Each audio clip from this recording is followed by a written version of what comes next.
And I can't skip. But I do gotta do a mic check real quick.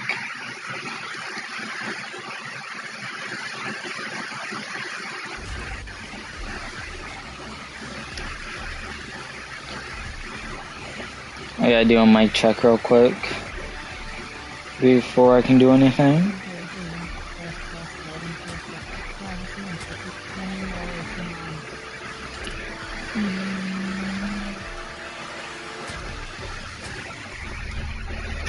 Mic check, mic check. Mic check, mic check.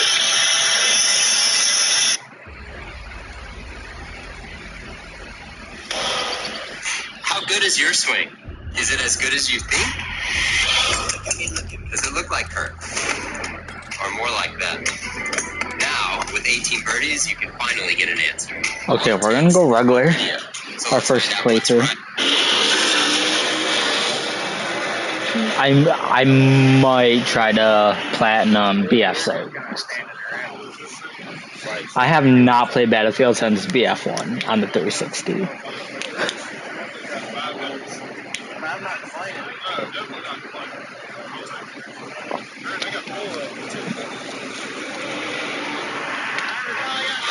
I really have not played a Battlefield 6 game, like a Battlefield game, since BF1 or BF2 on the Xbox 360.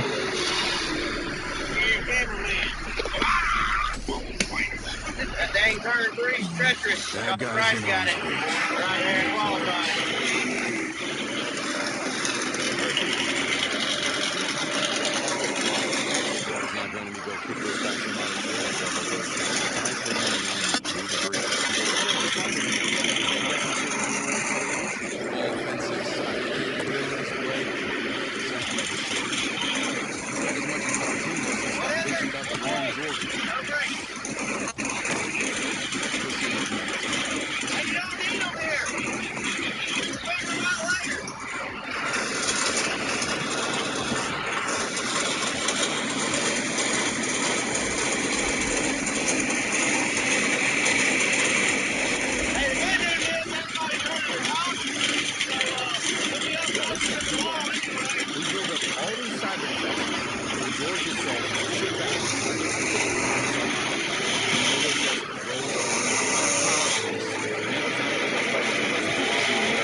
Why does this look like the Outpost, the movie The Outpost?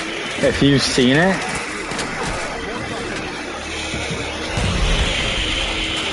Yeah, give me a fucking gun.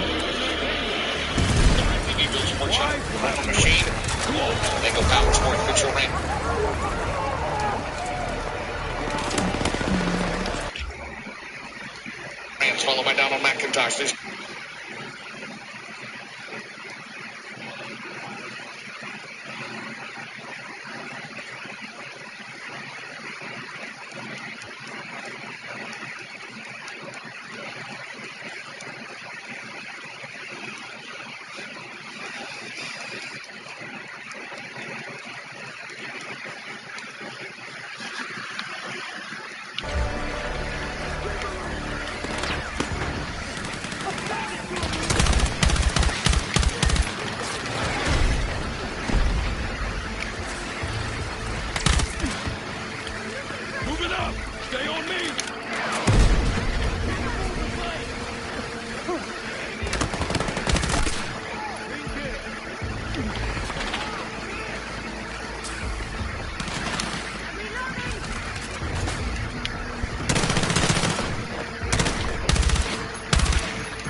fire. We regroup there. Bought ourselves some time. Let's get inside.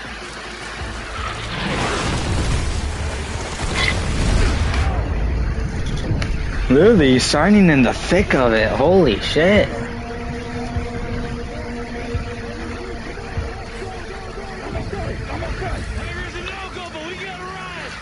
That Berkeley? Good, Murphy. Good enough. Put me in the gunner seat. Alright. Got on the base, but our mission hasn't changed. We protect those servers. We gotta secure Site 2 before PAX takes control. Shooting our way out. Guns up. Yeah, damn right we're shooting our way out.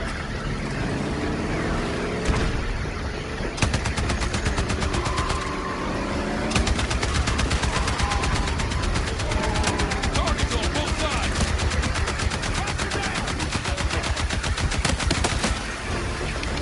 Oh, damn.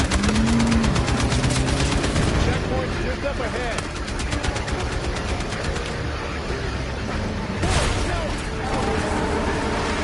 Berkeley, go! We need another exit.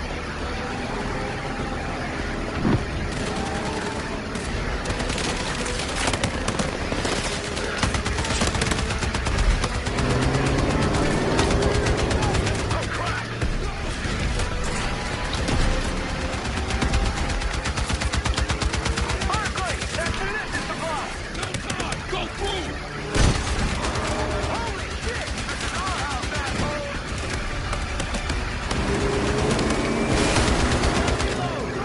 Okay, that threw them off.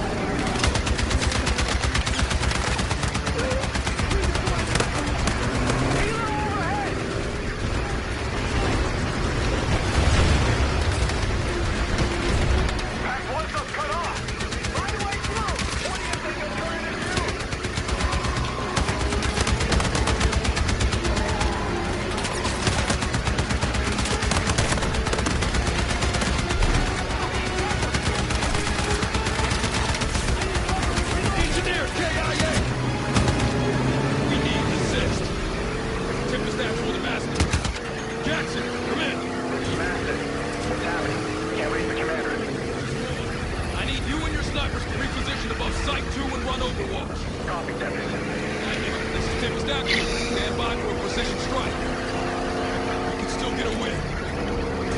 Caution, Tempest. We're seeing armored vehicles ahead of you. Berkeley, take us off-road! The thing sounds like hell. It'll get us there. The attack is listening. We may as well be shooting an air horn.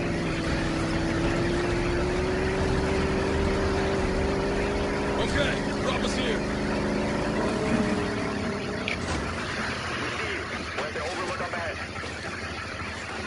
Berkeley, I need you to look for more survivors. Copy that. Adios. Good luck.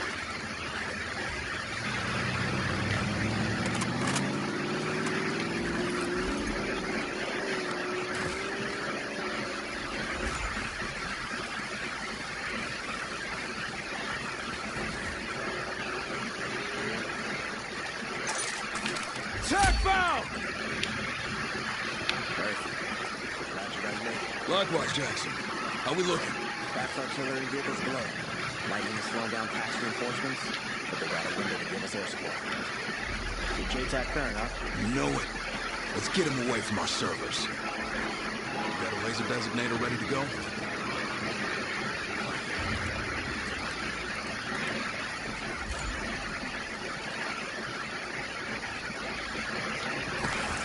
All right. Their turn for a surprise attack. Lightning 1, this is Tempest Action. Targets in place for attack aviation. Over.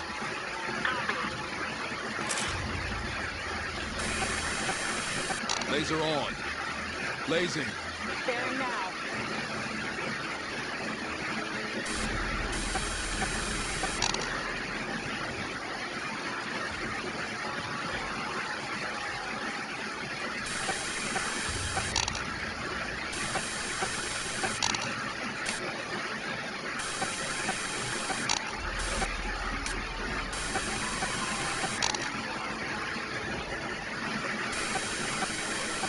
Bearing captured. Confirm no friendlies in target area. Confirmed. Fire mission when ready. Over. Launching now.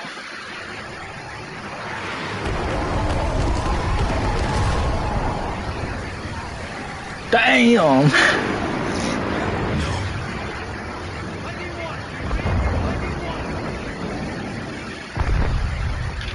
They're gone, Martinez. Someone sold them jets. Jackson, give us some cover. We're headed to Site 2. We are? We can't evac the servers under that kind of fire, and we can't let PAX capture them.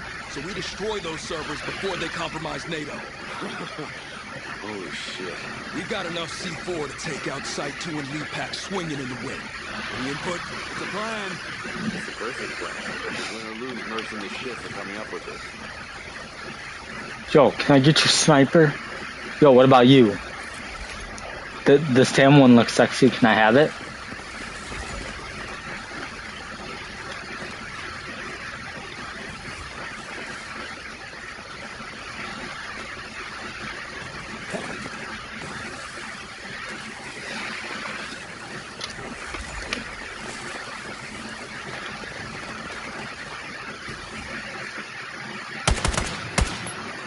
Hostiles closing in on Site 2!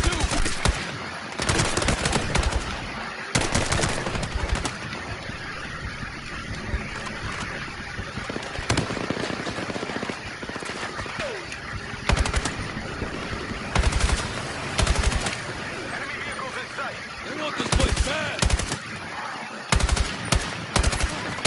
Reloading!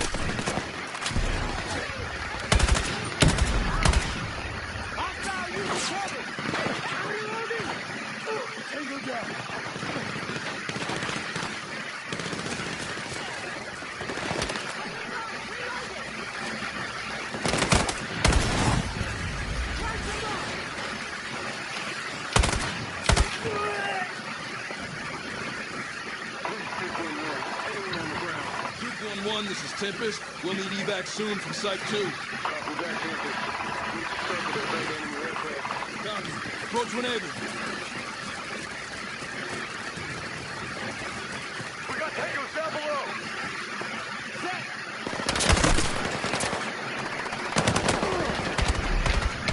I need cover 5. Reloading.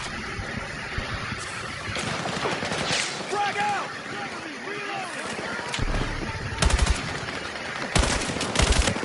Tossing frag.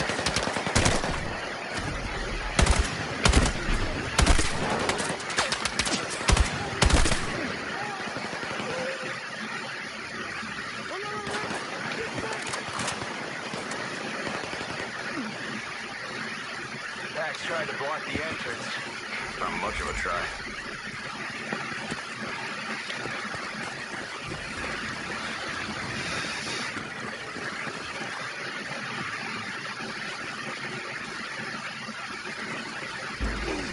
I got you, boss.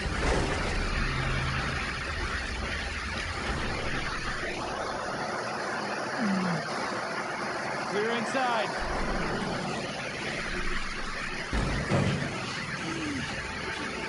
Still building this place.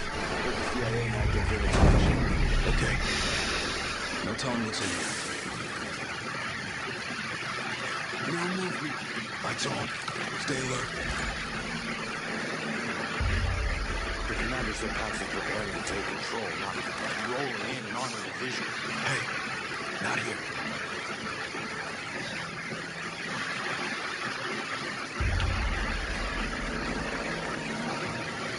They must have been working on the server evac. Pax got the jump on it. Move up.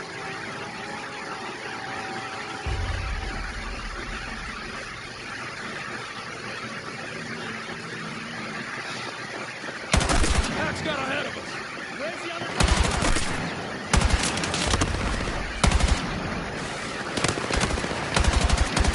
Reloading! Cover me!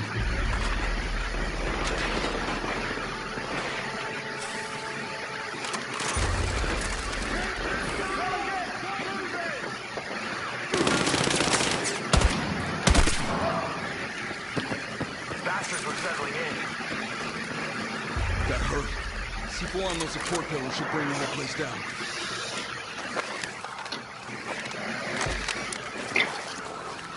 We need more C4. Let's set up. Copy.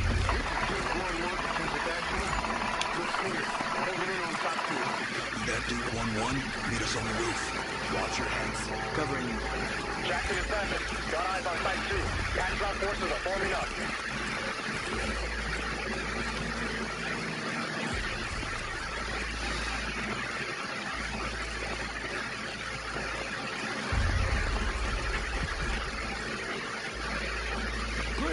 Clear this side. More support pillars. Wire them up. Copy that.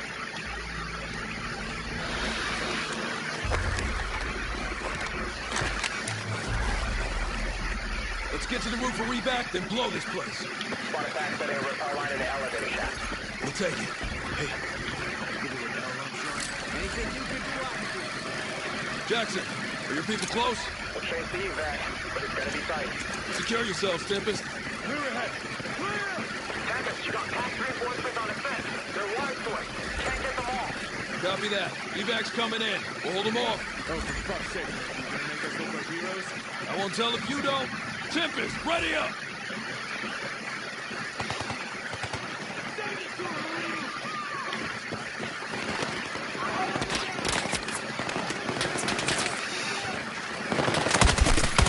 Sniper eliminated! More incoming!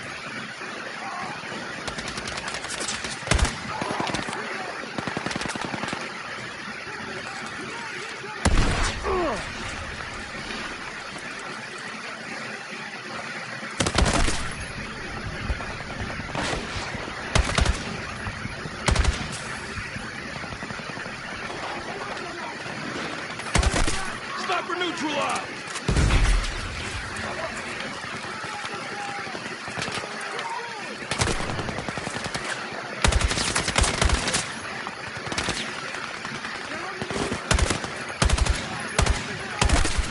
Tango above down! Sniper neutralized! Provide cover fire! Reloading!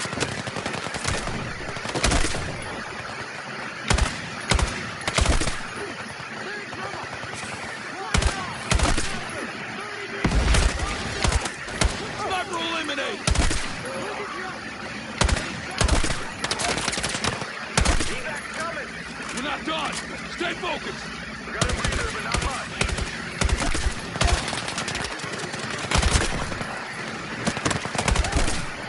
Elevated target eliminated!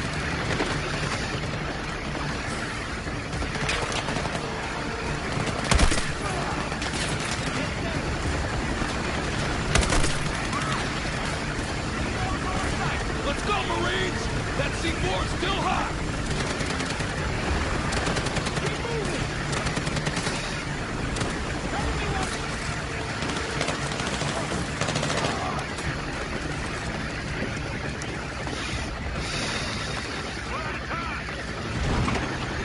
So were they.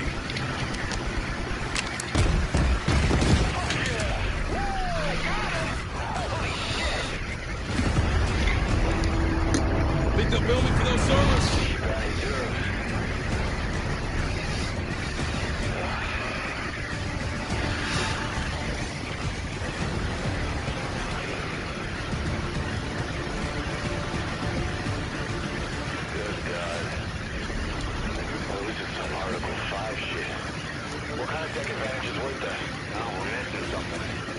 NATO has to set us loose on this.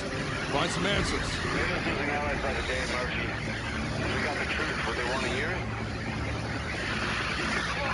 Yo, we made it! Hold on!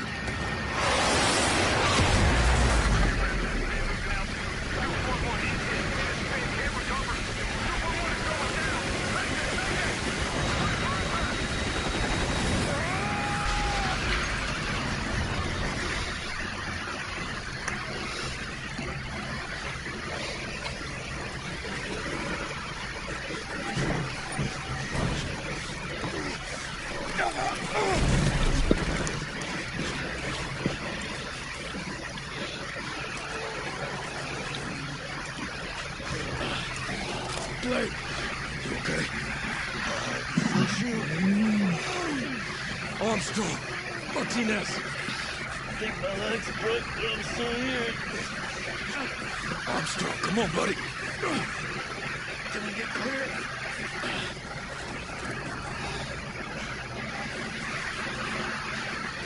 We got incoming. Fuck, they're cutting us off. This is Tempest 1-2 action. Any friendlies in range? We need immediate evac. Any station. Murray, what's the plan?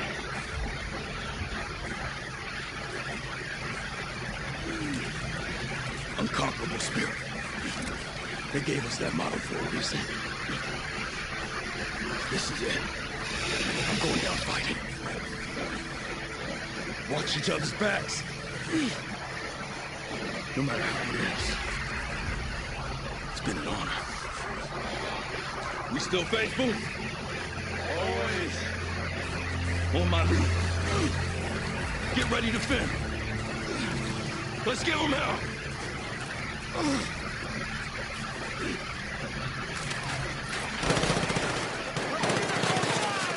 Hold! We go out on our feet!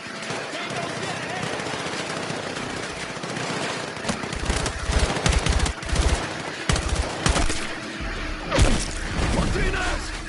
Oh, shit! Ah!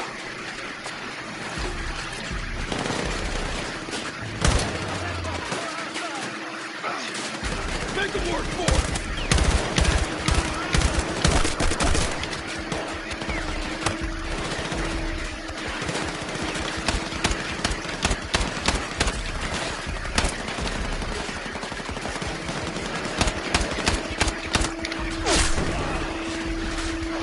Fuck it! And fuck you! No! Damn it!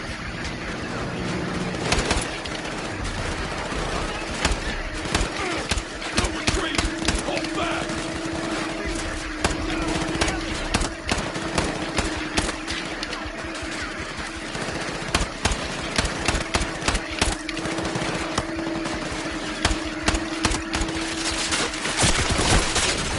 Travis!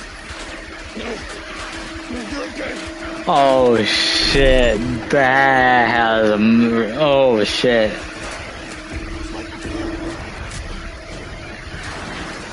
Has anyone ever seen the movie Black Hawk Down? That's what this fight reminds me of.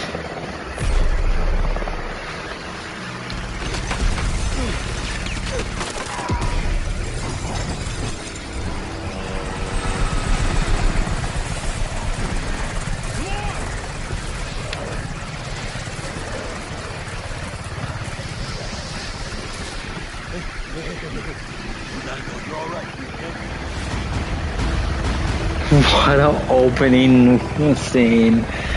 Oh, that was amazing. Sad, but amazing scene.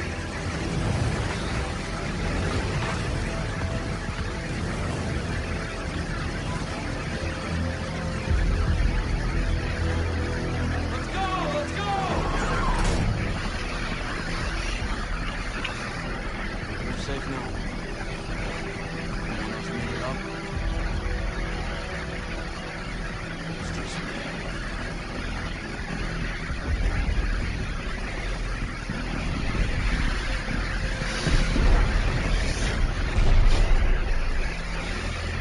Just me.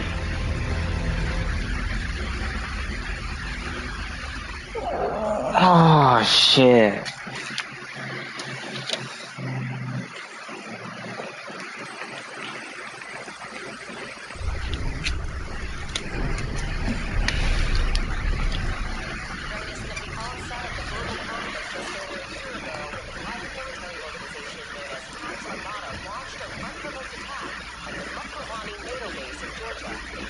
Just days later, while NATO was preparing its response, Secretary General Hawthorne was assassinated in Russia at Savannah.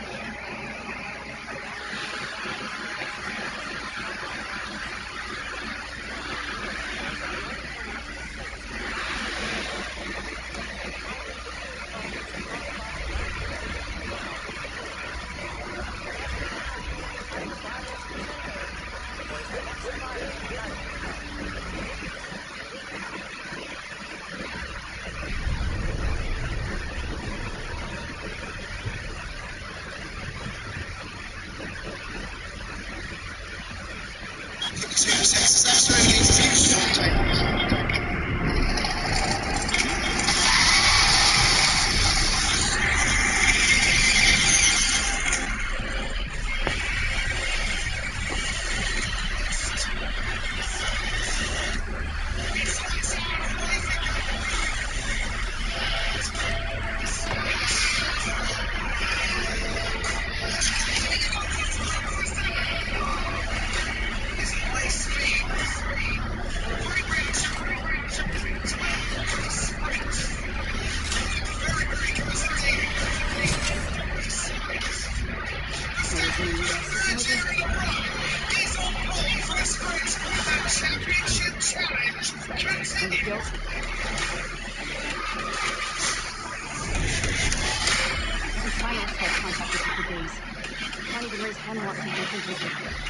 Trying to raise the dead?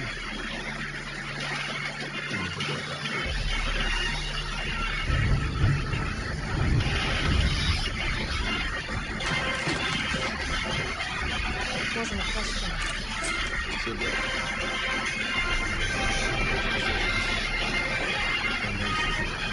You're breaking protocol.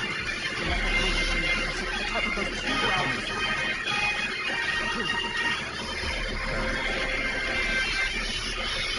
What's your sense?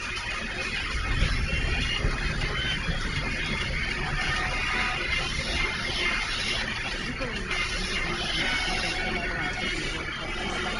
prioritize an operator all the way around the world? Why? Well, howdy from Texas. Welcome to the Lone Star State, where the Lone Star in sprint racing here at the Circuit of the Americas has been Max Verstappen, who's won both previous sprints from pole position, and that's where he finds himself today. Top three of the championship, right up in the top three on the grid, but in reverse championship order.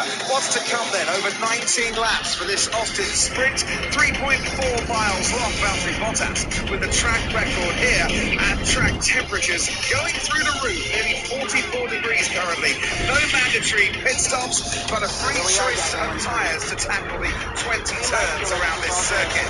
I think those tyres can do the cooling dip in the river by the end of this, but no chance of that. Austin, an absolutely magnificent place to come and visit. If you come for the Grand Prix, it's a fabulous weekend. Now the wind is strong and it's changed direction slightly, and the driver's experiencing 15 kilometers an hour tailwinds coming out of turn one. They're going to have to watch that as we head down to the start. The grandstands are packed, the fans are getting baked in the sunshine. Here's our starting grid for this morning's race. Gabriel Portoletto starting 20th and last. He failed to get a lap time in SQ1. Esteban Ocon was 5th on the grid for the last sprint, 19th on the grid today.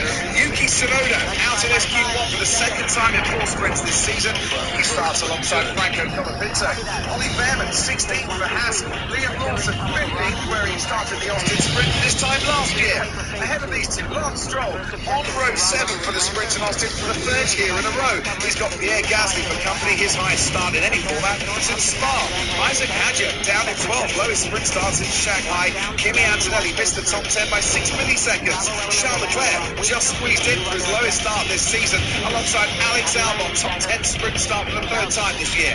Lewis Hamilton starts 8th as 2-2 in the Ferrari head-to-head in sprints. Carlos Sainz starts 7th. He was 1 millisecond slower than Fernando Alonso in the final part of qualifying. George Russell qualified 5th for the 3rd time in 4 sprints. Nico Hulkenberg 4th. It's the highest start for a Sauber in any format since he was 4th on the grid here in 2013. Oscar Piastri alongside him, the championship leader, and it's his teammate Lando Norris out-qualified Piastri for the first time in a sprint this season, and Max Verstappen on pole. Hulkenberg for me, Martin Brundle, the star of qualifying yesterday, but once again, it's Max they've got to catch.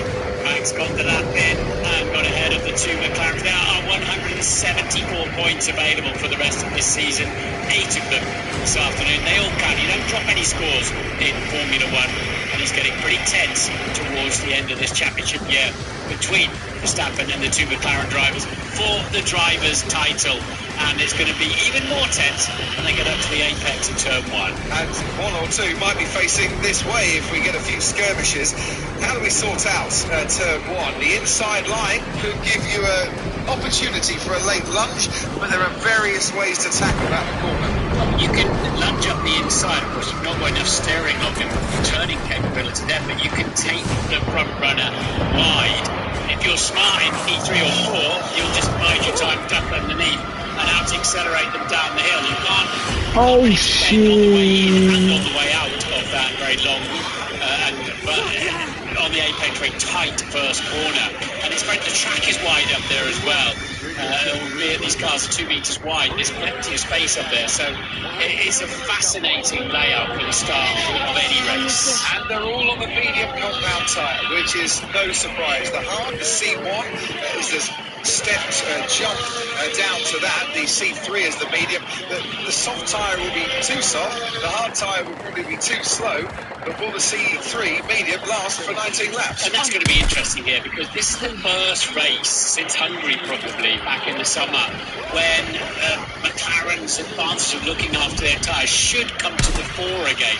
Or have Red Bull really fully energised their aerodynamics and got that sorted out? But top four on brand new medium compound tyres. Russell on the used, as is Hamilton and Leclerc, also in the two Ferraris that had a very difficult day yesterday. Out-qualified by the customer Sauber Ferrari, out-qualified by the man they got rid of, Carlos Sainz, last year in his Williams. It was a dismal day for Ferrari. They'll hope to put right today in the sprint and this afternoon in qualifying. I just love using snipers. In a sprint race for this season. First time he's out-qualified his teammate, and he's got Max Verstappen alongside him then on the front row. Verstappen with the most sprint wins, 12 wins to his name, 10 sprint poles as well.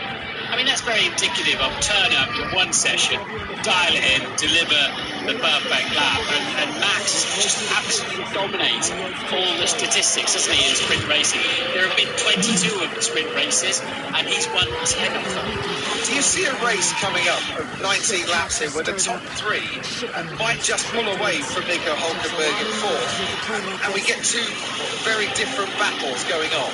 Yeah, I do, but I think they'll be minding their tyres in the beginning, because obviously you don't want to make a pit stop in a sprint race, so there'll be a bit of tyre management going on in the early phase, and of course you only carry a third of a tank of fuel in this as well, so cars are pretty lively through the early stages, but there's a lot of jeopardy here. With qualifying coming later today, you can't afford to smash your car up either.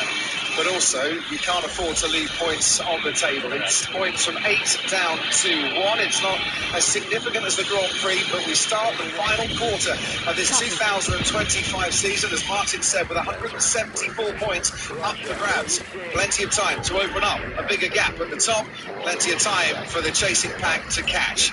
And George Russell is in that chasing pack too, even though he's 99 points adrift.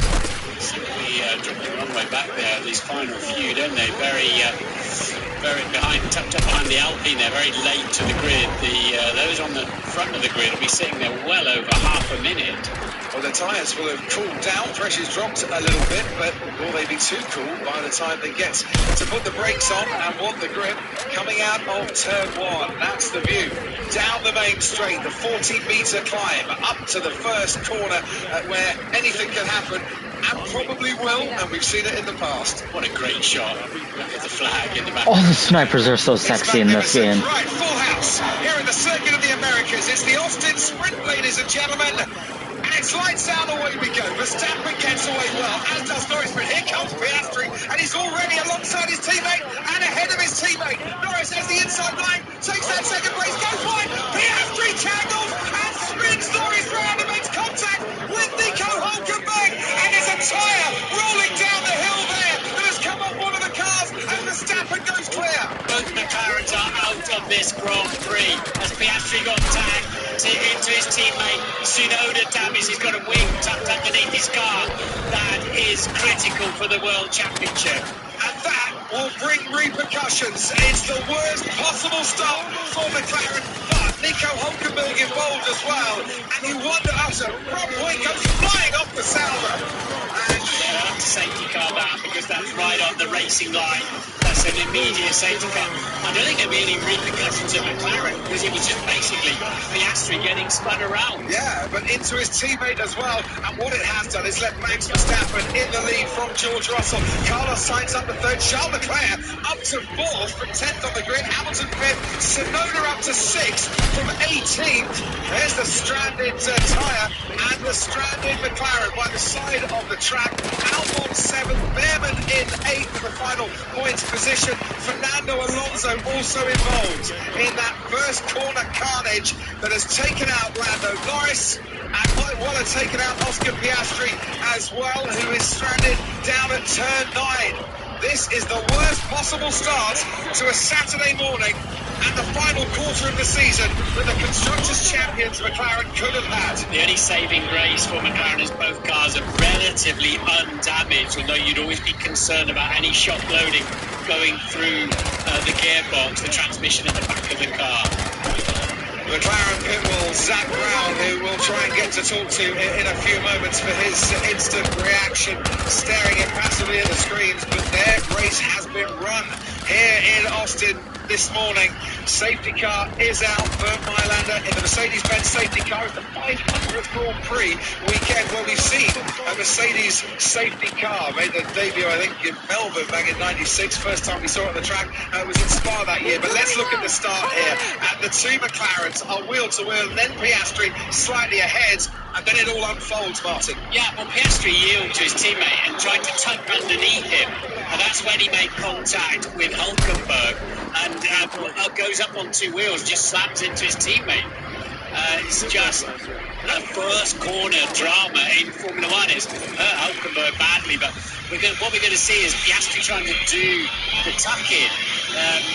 As Norris covers the inside line, all fair enough, Piastri gives him a load of space, tries to double back underneath him, and I must say, almost inevitably, there was a car there. I just wonder, was Nico Hulkenberg in a position where he couldn't go any further to the left as Fernando Alonso was there after making a good start? This is Piastri right now. Now, from that angle, Martin, he is not at fault at all. There's nothing he could have done. For us to be careful, we have possible suspension damage. We do. Yeah, we do that. That's going to need a big fix. But Piastri definitely gets hit by Hulkenberg, and then he's into his teammate and no chance to stop. Yeah, so he's trying to double back underneath, and someone just whacked me out. I'm out. I'm sorry. Oscar does a pretty stand. You can see there the pull rod broken there on Piastri's car. What they don't want to do is destroy the floor, because the car will be running low.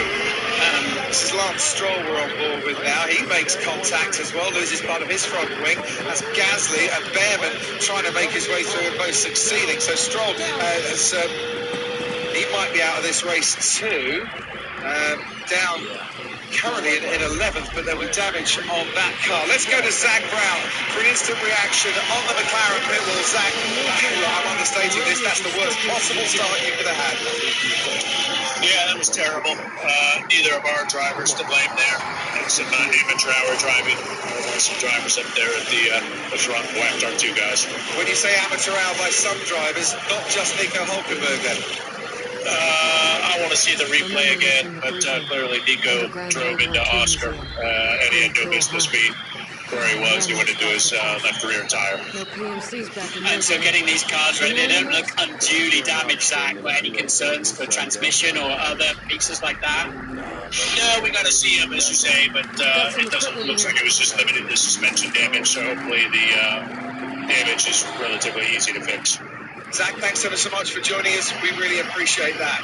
Safety car, lap 3 of 19. And I'm sure Zach will be watching that start again and again. Sky race controller, Karun Chandler. I don't know if we can go to you, Karun. You've been watching the start. How did you see it? Yeah, the key one for me is looking at Alonso, as you mentioned there, Coffee, because he was on the inside of Nico Hulkenberg. So it's a classic case of 3 to 1 don't go. Personally, I do think Oscar turned quite sharply left. Maybe Nico didn't expect that. Alonso had passed himself at the apex, made a little bit of contact from Hulkenberg himself, which, then Yuki Tsunoda's run over the debris. So, yeah, to me, it's a classic Austin turn 1. 3 to 1 doesn't go. Yeah, Alonso, Norris, Piastri are out of this race. Nico Hulkenberg finds himself down in 15th. Behind his teammate Gabriel Bortoletto. Lance Stroll 14th, but there's clear damage on his car. It's the debris all over the track, mate. Like everywhere. Yeah. No, but it's like all in turn 1 all the way down to turn 11. The bit concerned with debris as you get punctures from that. But I think it was high risk for Oscar Piastri to turn that hard. Yep. I think there was a greater than 50% chance somebody would be on the inside of that corner on this particular track. But I do believe it was a typical. It was a demolition derby basically the first two corners. Not impressive to watch at all in many respects, but in the end it was a typical racing incident in turn one of this track. That's for Williams. That's Williams wheel rim, either from Albon or from Sainz, who finds himself in third place. And Norris back in the paddock already. With that much debris on the track, and it only being a 19-lap race, is there a case for red flagging this? Clear the track and then start again? It's not out of the question because, as Lewis is pointing out, the debris was dragged along, wasn't it? It was Tsunoda, it got underneath Tsunoda's car and sort of dismantled from there. So, Lando didn't get a particularly great start, but he defended up the inside, which is right to do that. Oscar doing the right thing as well, going, realising he's not going to steam around the outside. Tries to cut back underneath, but we already, sadly, Nico Hulkenberg was there. I was looking forward to seeing how we would go in this sprint race. But what's happening here for Piastri, Norris and Alonso is they're not learning anything for tomorrow's race. McLaren are learning nothing about tyre degradation, about ride height, about skid block wear, about all the things you could do with knowing ahead of the race tomorrow. And what's also happening, after being outscored and out-qualified by Max Verstappen in the last 3 races, chances are that's going to be 4 races in a row now, and potentially another 8 points that Max whittles down their advantage in the Drivers' Championship. Yeah, as I said in the pre-show, Matt, to beat Piastri, he's got to outscore them by 10, 12 points a weekend. And this looks like it could well be 8 already, doesn't it? But hey-ho, we're not at the end of this yet. We nearly had a marshal on the track as well as the debris there, but picking up the pieces, and there are an awful lot of them. So we're not seeing any sign of a red flag at the moment. But the good thing about a full safety car is it collects the pack up, doesn't it, like a crocodile, like a little ducklings, basically. So you can go out on track, you can instruct people to go out on the track because the car's around the other side at a very controlled pace. Ted Kravitz, let's head down to you in the pit lane. Thank you, Crofty. Just to tidy up some of the other stories, as you said, for Fernando Alonso, got the puncture, got the damage, parked the car at turn 6. The Aston Martin who came into the pits was actually Lance Stroll, who pitted for the new front wing. Also at Alpine, Franco Colapinto came in with damage and a puncture, but has rejoined. Crazy start. And let's see the race start once again then. And you're right, Martin, it wasn't the greatest start by Lando Norris. That allowed Oscar Piastri to inch ahead going into turn 1, but that inside line brought Lando back into play. And then, Hulkenberg had nowhere to go because Alonso was there on the inside, and Oscar, by turning, went into the Sauber. Yeah, as I said, for Oscar there was at least a 50% chance of a car on the inside of him, I'm afraid. With that, I mean, it was a bona fide move, cutting back, but that risk of that happening was huge, frankly. How did Charles Leclerc thread his way through all of that and make his way up into 4th place? And Lewis very nearly smashed into the back of the McLaren as well. He had cat-like reflexes to miss that. That's the Sauber front wing that disappears from underneath the Red Bull car of Yuki Tsunoda, who's up in 7th place. And the safety car is coming in at the end of this lap. Massive savage. I don't know if I damaged definitely the front wing, but the rest I don't know. Well, that was a great irony, wasn't it? Nico Hulkenberg ran over his own front wing sometime later that lap. A lap after his teammate made it back into the paddock, Oscar Piastri straight to the offices and the driver rooms at the top of the McLaren hospitality. His race is run. Lando Norris's race is run. Fernando Alonso's race is run. Nico Hulkenberg's race has been ruined. And Max Verstappen's race and championship challenge has got a whole lot brighter in the the sunshine here in Texas. The man who has won from pole, the only two sprint races we've had here, has the lead of this race with the safety car period ending and both McLarens out of the race. George Russell up into second place. Carlos Sainz third now for Williams. He started 7th on the grid. Charles Leclerc from 10th up to 4th. Lewis Hamilton from 8th up to 5th. Alex Albon from 9th up to 6th. Yuki Tsunoda from 18th up to 7th. And Ollie Behrman from 16th up to 8th. Points down to 8th place. And 8 points for the lead. And now the battle will resume. And this time, it's not Verstappen against the papaya. It's Verstappen against Russell.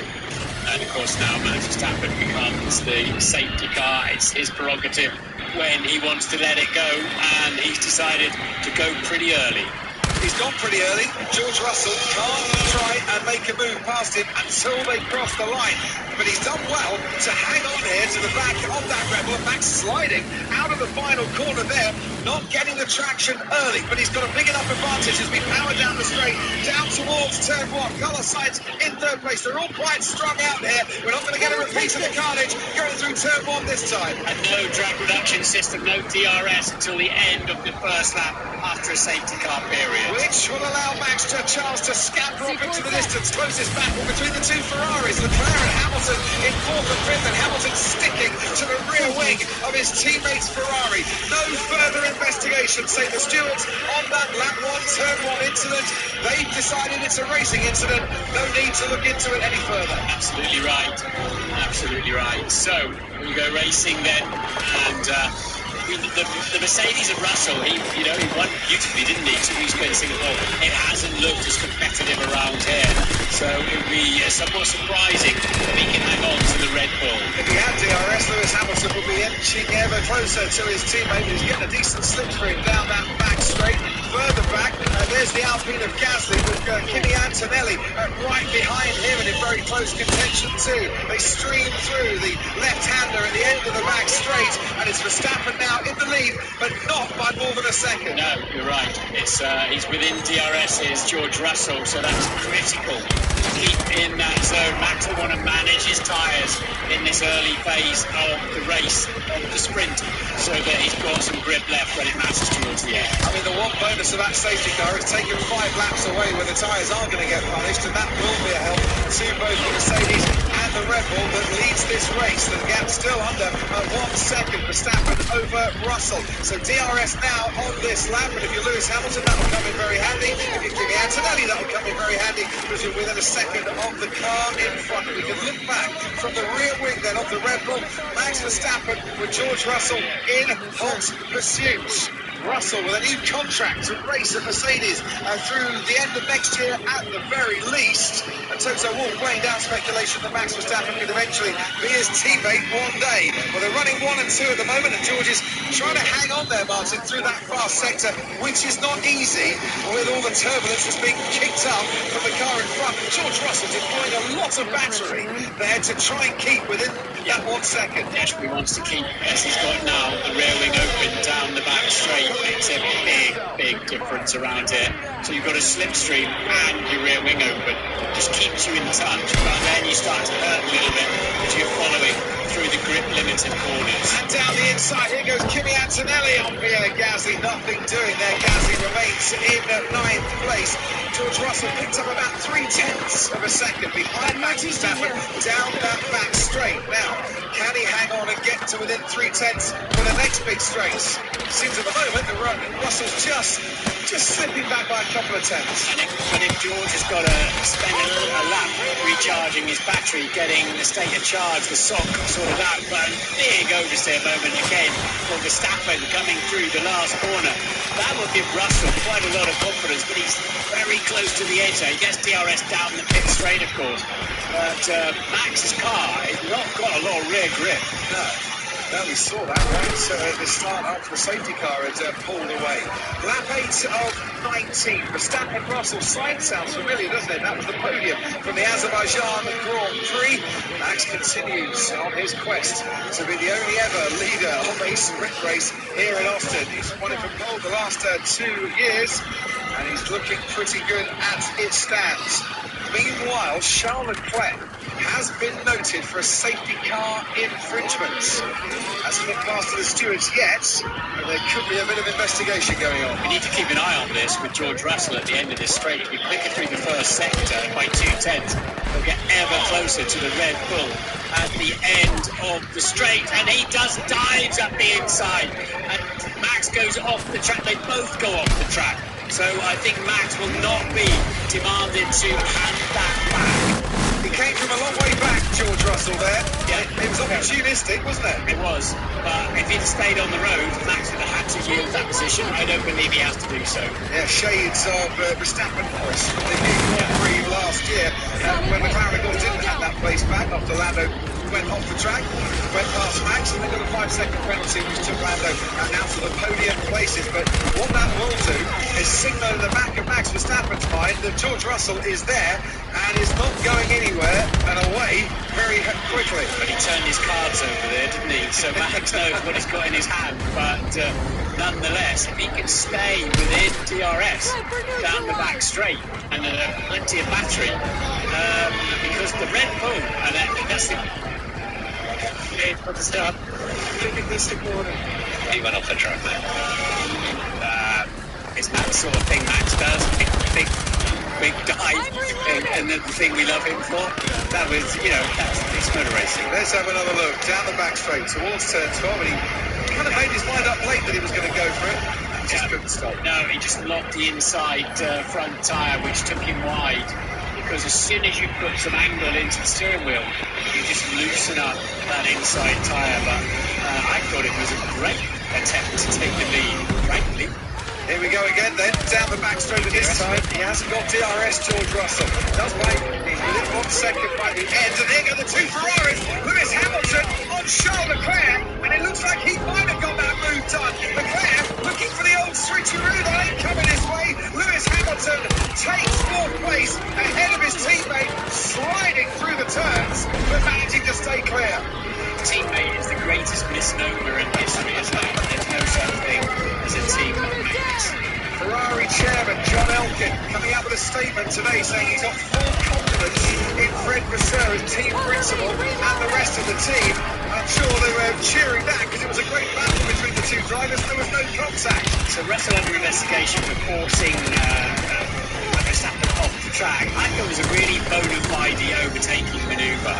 And he just about made the apex. Yes, he did run wide, but we'll see what they say. You can't penalise that because that's motor racing. We'll see. I just wonder here, by going off the track, has George Russell, with that lock-up as well, he's taken a bit of performance out of those tyres. He is dropping back now. Was that opportunistic? Yeah, saw a gap, go for it, got to go for it, but was that actually worth being a bit more patient? I think he knew he had to seize the lead at the first opportunity. And Max got squirrely. That's why I said we need to watch this. Max got squirrely coming up. In turn 11, hairpin leading onto the straight. And it was clear that Russell had taken 2/10 out of him in the first sector. It was clear Russell had a chance, and he had to no further investigation. I'm really pleased to read that. Really pleased to read that. So unlike last year when he got a 5-second penalty for forcing another driver off the track at the very same corner in the Grand Prix, nothing doing for George Russell in terms of a penalty here. 1.5 seconds over the gap, and he has paid for it in terms of a time penalty to Verstappen for that overtake opportunity. Sainz is third. Lewis Hamilton last lap, about 6/10 of a second. What a mission. Sainz got a bit to make up on him. Charles Leclerc is 5th, Alex Albon 6th, Tsunoda 7th, and Behrman 8th. And we can have a look from the rear of Max Verstappen's Red Bull as he makes his way into turn 1. Yeah, it's saying it's not riding the bump, but we have seen it. It's hurting his rear grip. I mean, I think this is probably the only consolation for the McLaren team, is realising that the Red Bull has got an Achilles heel that will show up even more in full race trim tomorrow, but I don't think I'll have too many. An hour and we're only done with 2 missions. Not at all. If you're just joining us for this sprint race and wondering why there are only 17 cars on the track, Nico Hülkenberg making contact with Oscar Piastri into turn 1. Piastri making contact with his teammate Lando Norris. Hülkenberg spun around, Norris spun around. Piastri with suspension damage out.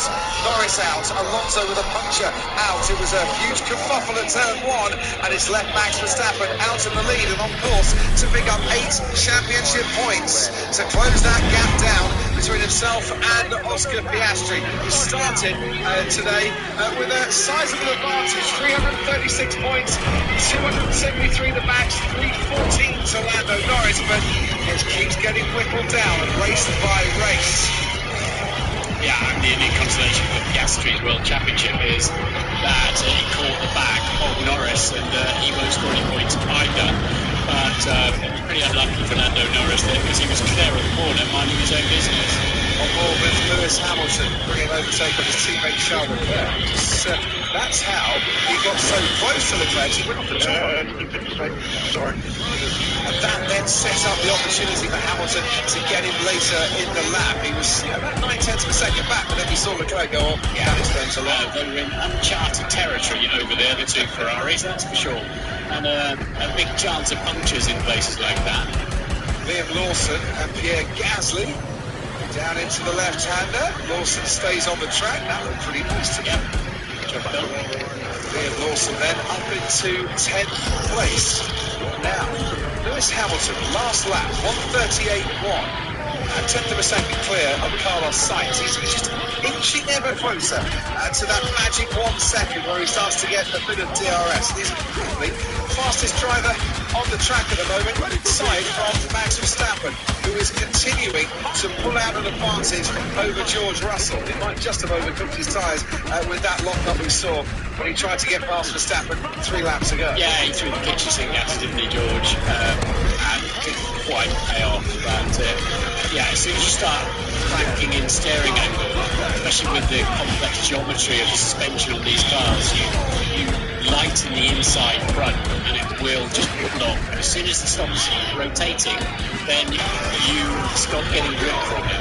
Hadjar and Hülkenberg going wheel to wheel down the back straight. Hadjar is in 15th place and ahead of the Sauber. Could have been a very different race for Nico Hülkenberg, but he's giving it his all. He's trying to fight this one back again as Hadjar just slams the door on it. Karun Chand, up to you. Yeah, just a little update on Yuki Tsunoda. Can you mention he's gained 11 places on that first lap car? We saw him run over Hülkenberg's front wing. Good news for him. Red Bull have said that all the debris is out of the floor and the car seems to be okay, so he should be on for some more points. Lewis Hamilton getting encouragement from the pit wall. Ricardo Adami telling him, you've got pace, let's try and catch Carlos Sainz. And Ollie Behrman's doing well, isn't he? Holding off the works Mercedes of Antonelli for the final point. Only goes down to 8th place, just to remind you if you're new to sprint racing. And Behrman in 8th for Haas. And up 8 places from his starting position. Yuki Tsunoda scored points in every race he's raced in Austin, except last year in the Grand Prix, where he's offered 2-point finish here for the championship today. Lap 13 on 19. Max Verstappen says he's pretty much checked out in front, albeit for Max when he normally checks out, he's 5, 6, 7 seconds ahead. But George Russell not able to counter an attack to him at the moment. So now we've got 2 strikes, both at 12. So it looks like they're about 3 laps behind on number 10. Come in with that 12 over Max. Should have really been counted as a race. So what they're talking about there is exceeding track limits. You get 3 strikes and then a 4th and you're out, or you get a 5-second penalty. Yeah. Is George right? Should you? They do count it. They do count it if you go off. I think if you take 5 seconds, you take a penalty for going off the track, or you spin off the track, whatever, then it shouldn't be counted. But he went off the track because he didn't keep his car fully under control. So I think what the drivers have been saying is that you can't give us a penalty and count it. Look at this, it's just so unlucky for the 2 McLaren boys that literally front wheel against back wheel. Fernando right in the mix there as well. That is a nightmare scenario, isn't it, for McLaren? Lewis literally like a slalom course for him down to turn 2. So we've seen what happened. We've heard from Zach Brown. Let's hear from the two drivers, Lando Norris and Oscar Piastri. Hi, Lando. I'm going to ask you both the same question. What was your view of it, and could anything have been done differently? No idea. I got hit. What else was I going to do? So, no, I need to look at it a bit more. I just got hit. I got taken out, so not a lot I could have done. Thank you. Oh, Mara. Hi, Oscar. I'll ask you the same question. What was your view of what happened, and could anything have been done differently to prevent it? I mean, I've not seen the incident from the TV coverage, but you know, obviously I had a pretty good start, and we both went pretty deep into turn 1. I tried to cut back and got a hit. So yeah, obviously not a great way to start the day, but I need to have another look. All right. Two McLaren drivers both out of this race, very much in this race. Ollie Behrman and Kimi Antonelli. They're going wheel to wheel around turn 17. This is brave from both, and it's sensational racing too. Behrman just stays ahead. Behrman will have to give that place up. He was off the track on the outside of turn 12 to keep the position. I get it. Mercedes will be on the blur about that. I'm sure they will be, and I get the feeling Antonelli's going to be challenging him all the way now up towards turn 1 with DRS as well. He's coming at Ollie Behrman. Here he comes. Thinks about going down the inside, but Behrman then locks up. And he's probably very glad he didn't think about down the inside. When the car in front locks up, you don't really want to be alongside him at that moment. Haas will say forces off the road, but Mercedes will say we stayed on the road, took the position, and we took it back again off the road. Let's see what the stewards do about it. What would you do if you're Andrea Stella after this race, Martin? You've got qualifying to come later on this afternoon, and you've got two drivers that have collided, albeit, as Zach Brown says, no fault of their own. What do you say to your drivers? Wipe and go. Forget for Max Verstappen. He's driver A.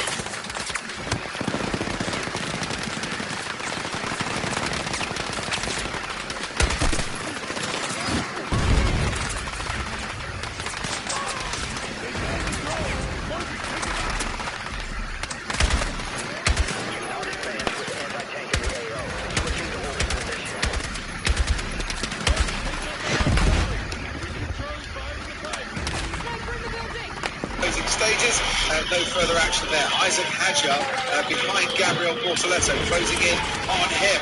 We're watching this battle between the two rookies, two former teammates in F2, of course. Leaving the track, gaining an advantage. That's noted. Behrman and Antonelli, and I fear Ollie will take some pain for that one. We haven't seen a replay yet.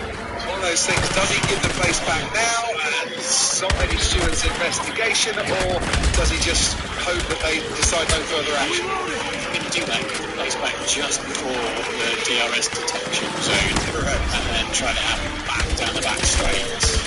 So a game of cat and mouse at all times. Carlos Sainz in third place will move into the top 10 of the championship for the first time this season if he can hold on to it, but that is Esteban Ocon and Lance Stroll, and they have had a tangle, and quite the tangle, as the Aston Martin is moving along on three wheels now. You're not allowed to drive a car in that condition. And a safety car has come out as well. You can't drive a car, as Martin said, in an unfit, unsafe condition. Also destroy the floor, and in a cost cap world of Formula One, and towards the end of the season when they're developing the 2026 cars, you don't want to destroy loads of bits and pieces underneath the car. How long will it take to clear the Haas and the Aston Martin? It might well do that. Here into turn 1, long way back. Lance Stroll goes for it and then locks up, and there is nothing Esteban Ocon can do about that, as well, Lance Stroll is just spearing into the side of the Haas there. Yeah, I mean, he was so far, but he's saying sorry, look, he was so far behind that I think Esteban Ocon, I mean, my old expression, a day late and a dollar short, that was definitely that, wasn't it? And I mean, Ocon put a great big welcome mat out on the inside, but because Stroll was so far behind him, he would never imagine there was a risk. As the driver that's chasing there, you see that welcome mat. Does that then make up your mind, well, I might as well go for this then? Yeah, but I think halfway into it, Lance realised it was, It was too deep into the race. I think he realised he tried to get out of it, but it was too late. So for Esteban Ocon, it's DNF, sadly for him, in this sprint race. A disappointing sprint here in Austin, 15th sprint here last year. And for Lance Stroll, well, it's lunchtime cancelled, I think, at Aston Martin. Fernando Alonso with a puncture and stopping earlier on to avoid suspension damage, and now Stroll out as well. And there's Andy Cowell, their team principal and CEO. When you rip the suspension like that, it's not difficult to do the chassis as well. So qualifying for the Grand Prix to come. A lot more points to be had in the Grand Prix, of course, but it's a bit of work and launch cancelled down at Aston Martin. Lap 17 of 19. This is looking increasingly likely that we'll finish under the safety car, but Ted, down to you.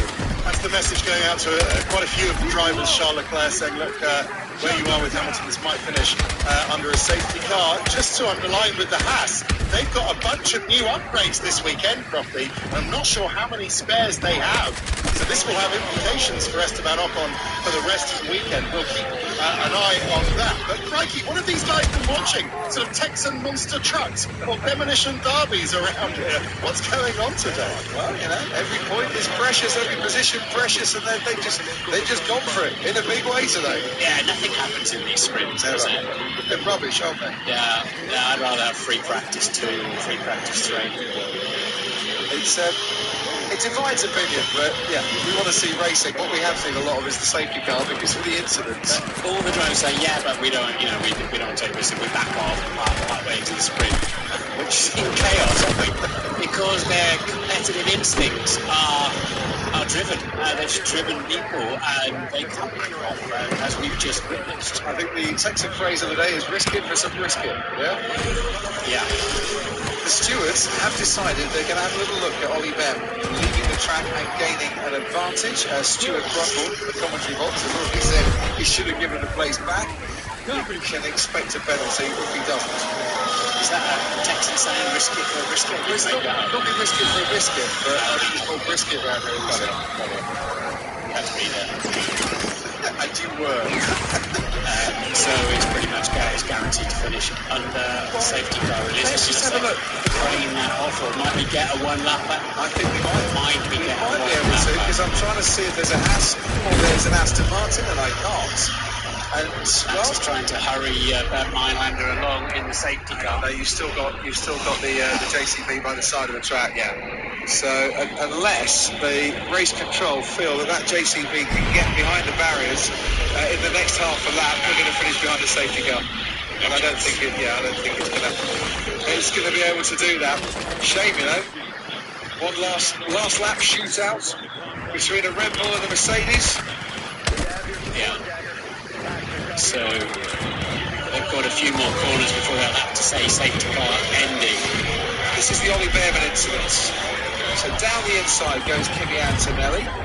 Behrman then has to go all 4 wheels off the track to be able to come back on and be almost alongside the Mercedes. After that, it was absolutely sensational. That's Antonelli's call. His front axle was ahead. He stayed on the racetrack. He kept his car under control.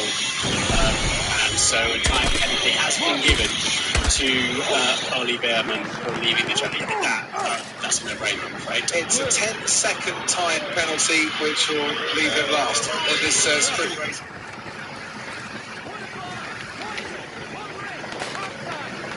Hello? Hello? Nothing? I tried to call you earlier, you never answered. I didn't get a phone call. Engineer, KIA. I'm stuck in traffic in Ithaca, so. All right, we cannot use the stove right now. Why? I guess grease splattered everywhere, and Uncle Brett has all the cooktop stuff inside the sink. So what am I supposed to do for dinner now? I don't know. He said. Make anything for dinner. KIA. I don't know. He said whenever we use the stovetop, if we're cooking meat, it has to have a lid on it.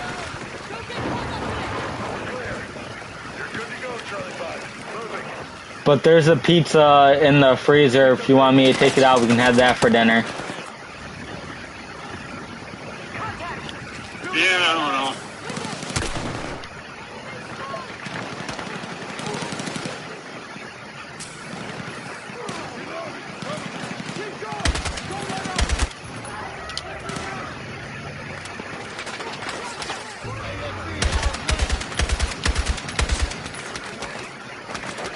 You there?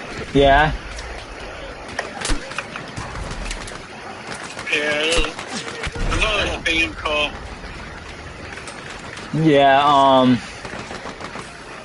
they left about 9:30, 10 o'clock, and they haven't been back yet, so. Yeah, I don't plan on coming back until after 4 o'clock, 5 o'clock. Oh, they said they won't be back until late, so.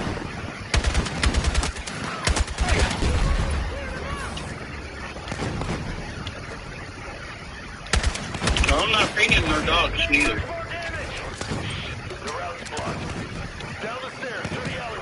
They're all outside, so. Yeah, they can stay out. It's 64 degrees out. That's what Uncle Brett said. They can stay outside.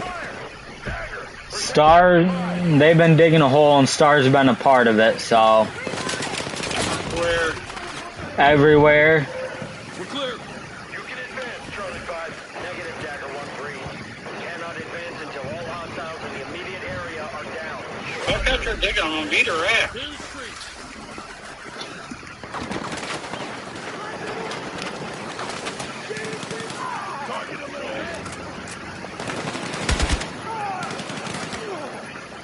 Well, keep an eye on them so they don't think they're way out.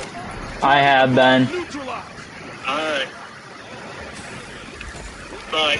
Bye.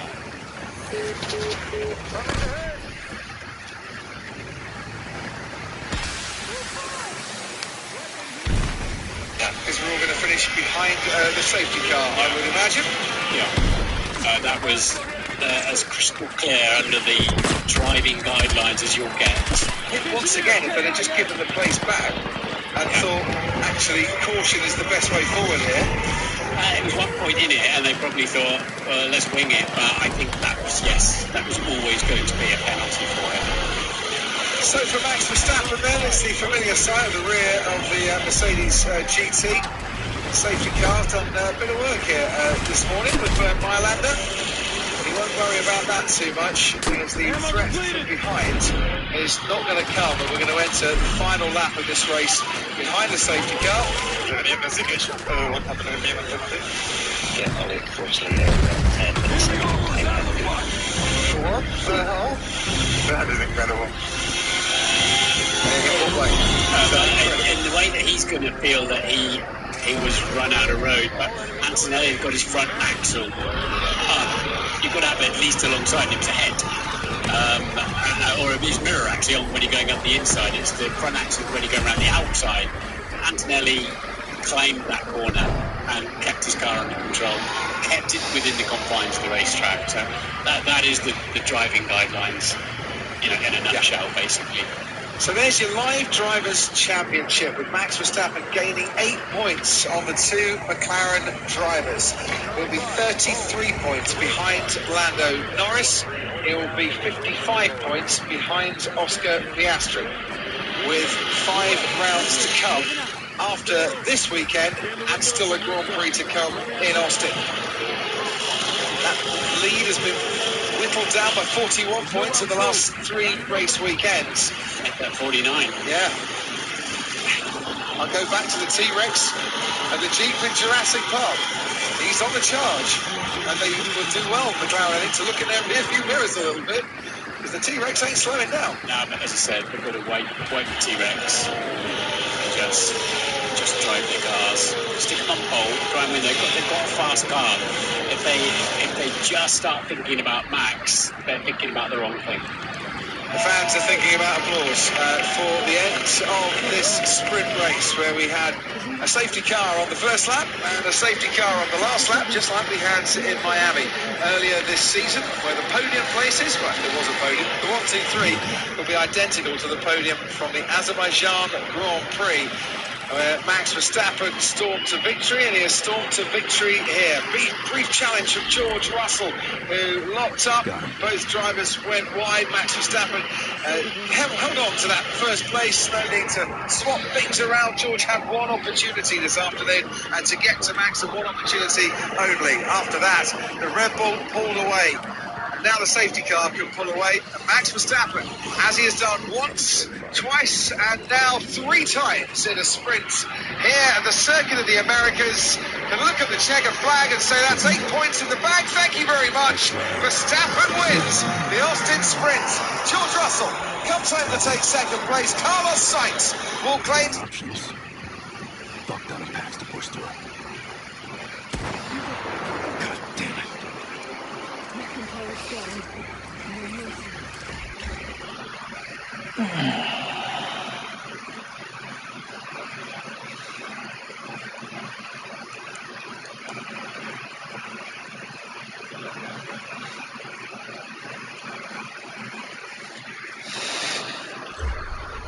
Listen up, brothers. Securing this bomb is our top priority. Let's not make it personal. Let's move fast. Fuck you, right? This shit's personal. You're on my 6. Roger that. Thank you.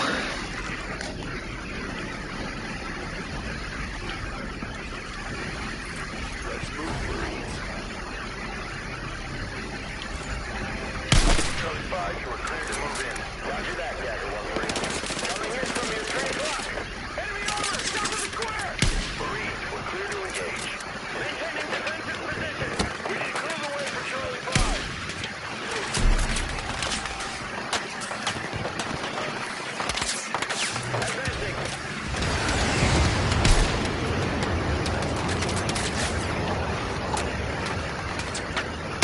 Provide cover fire! Reloading!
down.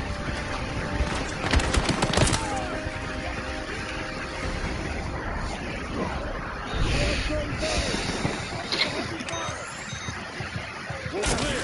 Advance to the TOC.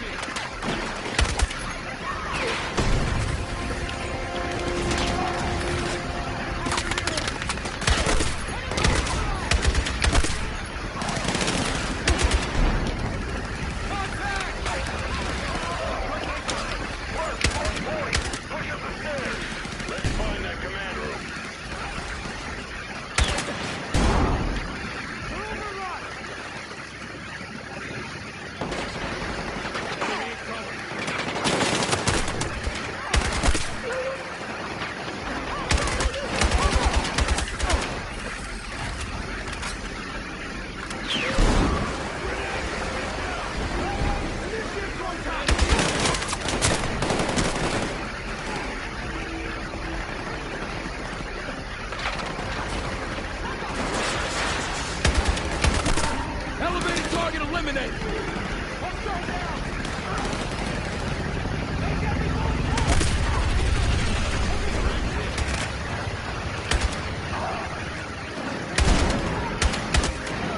Target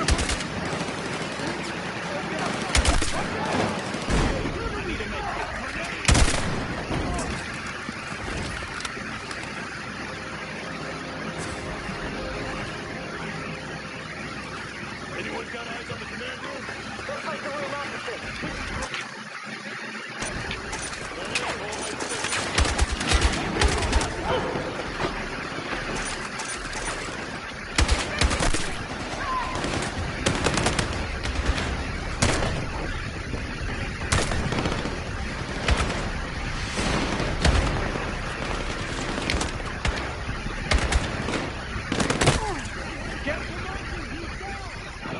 Catch me up!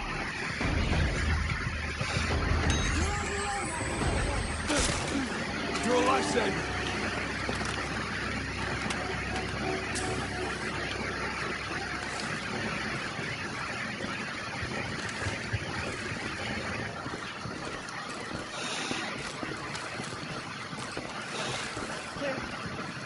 Clear. Room's clear. Conduct SSE.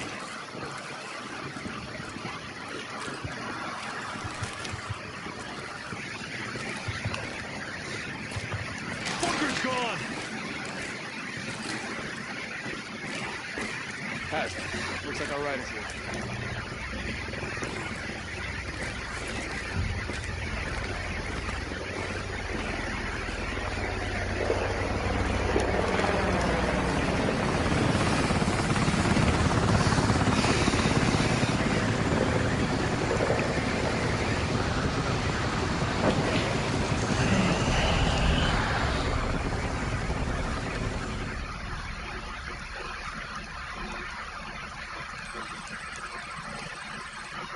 The world as it's commonly known has cleared.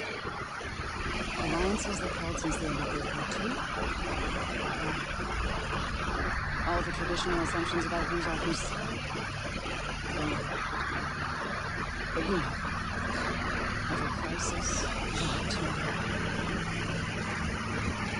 Like the man said, chaos is a ladder. For my dog, it's Protection. Forces bypassed early warning systems. Field on ISR. Maybe the same way you got inside.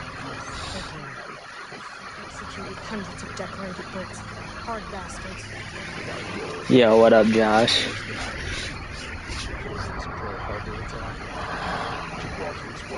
They had new tech, and you didn't tell us. I did not withhold intel about PAX tech.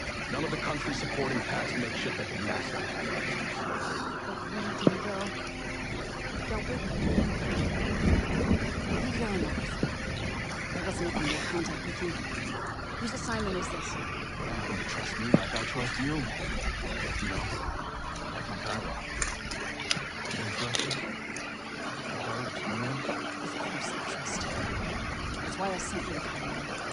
You know, we could handle little things like an impending civil war. What happened in Cairo? Deal with Pax to help the army. And Bayek Salim is selling intel to Pax. I wasn't sure that's it. That's why I needed you for confirmation. Yes, Georgia was a heist. Pax was there to steal something from us. I had to find out if they were willing to use the process. We had one good unit on the grid. Special Missions Unit 777 under Eagle United.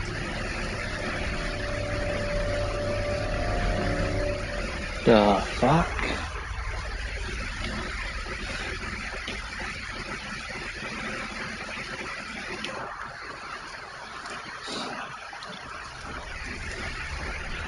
Oh, I got an iron sight. If she gets a sexy ass sniper.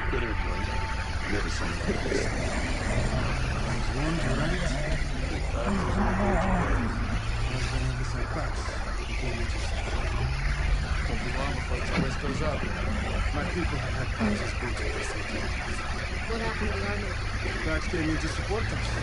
Now, the other one is calling the shots. I see why people are pissed. It's a thing to us. All you need is a spark. You must have to design a spark. Not our style. We ain't here to make things worse. We got our mission to get Salim and the intel. And now clean up. Hey, Molly, I'm confident. The Salim guy's a pretty big deal around here, huh? He blows smoke up his own ass. Ever since his company became the #1 supplier of biometrics around the world.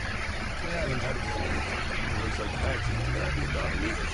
I'm going to deal with the devil. And now he's on. Explains why I knew it's because he does it. Salim was in contact a couple weeks back. He and Pax were closing in, so we worked some kind of deal. What does he do? Everything is transactions with men like that. A low profile guy. Guys, not our mission, Lopez. Our mission is big picture. Copy that? Get that intel, Domino server ball. Now, it's all we can do. New route? Plan B, baby. Hey.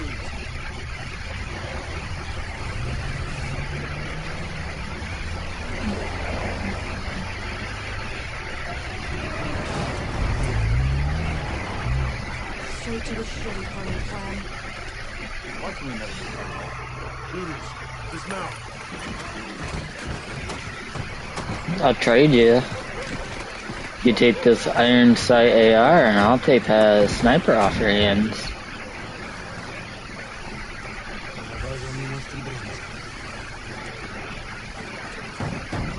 Right, friend. See you at Ziva. Try not to get to the point. Ah. U.S. military, never in any trouble. Yeah, gotcha. I got that. Oh, and it's okay. I do have it.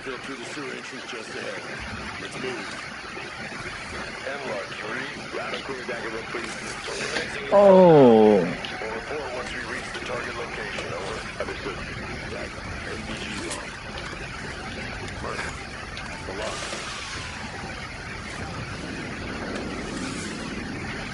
Murphy, hold your fire. Who we weighing on? Yeah, if I could, I would. Cut the.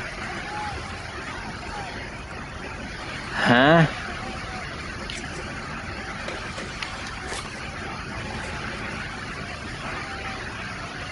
You can't stay here. Cut the line. Hold your fire. Yeah, someone cut the lock.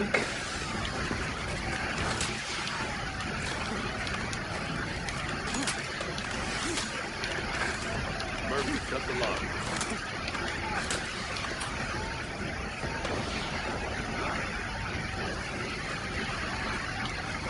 Who's got the lock cutting tool? This is not giving me the option. Okay. Oh, had to be night vision to do it. That's stupid.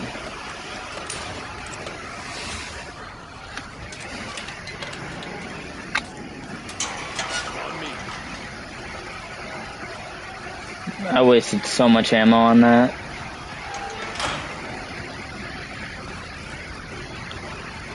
All this disorder. You sure the asset's gonna be in one piece when we get there? 12-foot palace walls are a pretty good deterrent.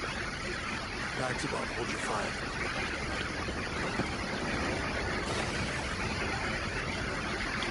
Salim's playing a dangerous game. All the public knows that his company's at the cutting edge.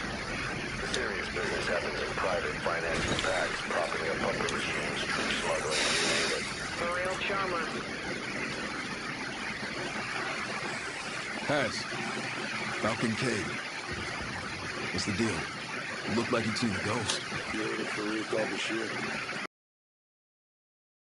There's a whole module on it at the academy. Yeah, well, I was part of that operation. JSOC, the plausible deniability plan. Border of Iran and Syria. Clear. The JSOC mission. What went down?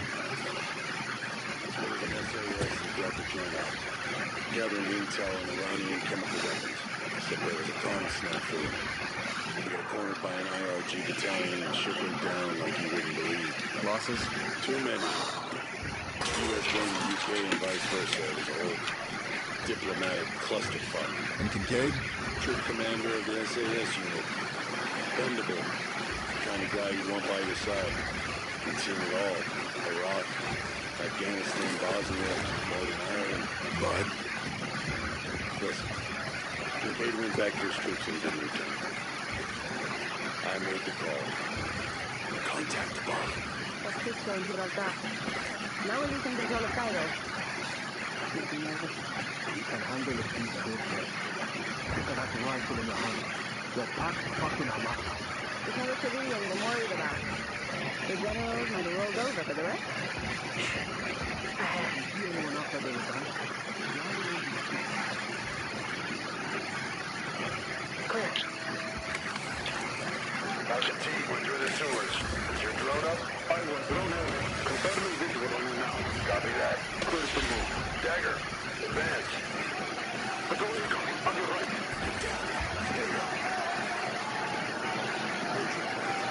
Don't want to start a firefight on the streets.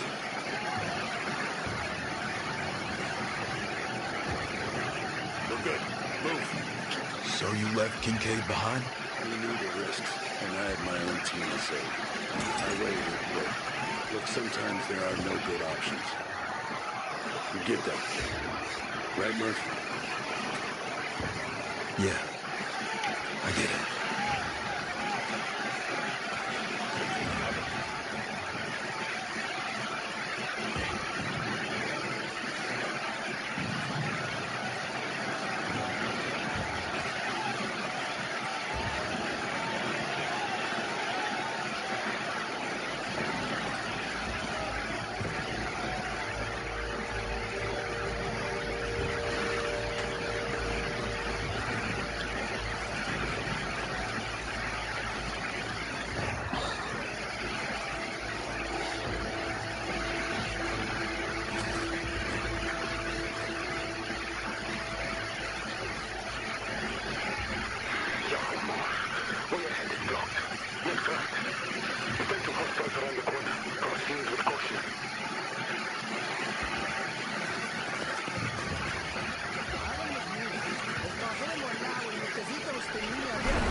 Clear to engage.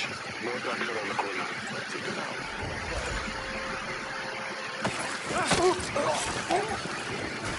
Hey, look.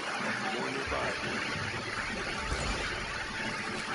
Four hostiles blocking your path. Any way around. At this time. Dagger. On my mark. Who the fuck is he? We got to resume our patrol. Good. Now.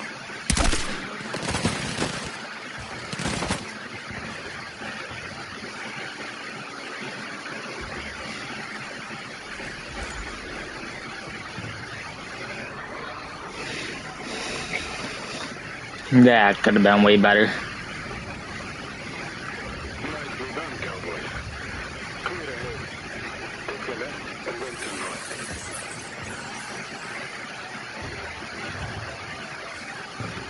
Cross the road, fast. You're not engaged.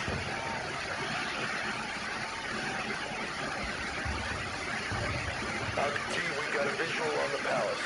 Copy that. Step them now. The agency surveillance ain't up to scratch. It's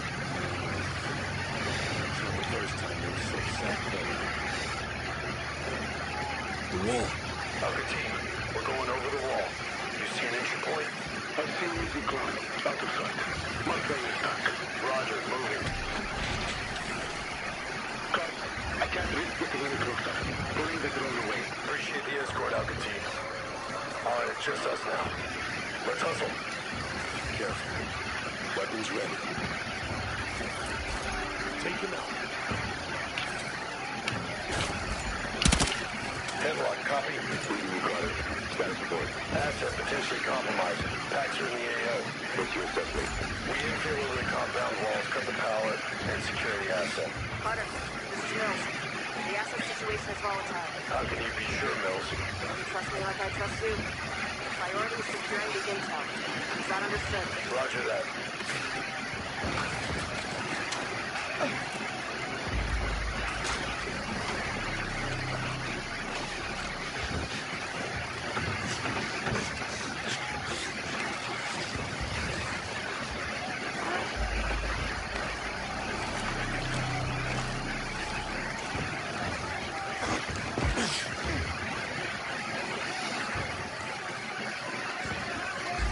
Back's in the courtyard.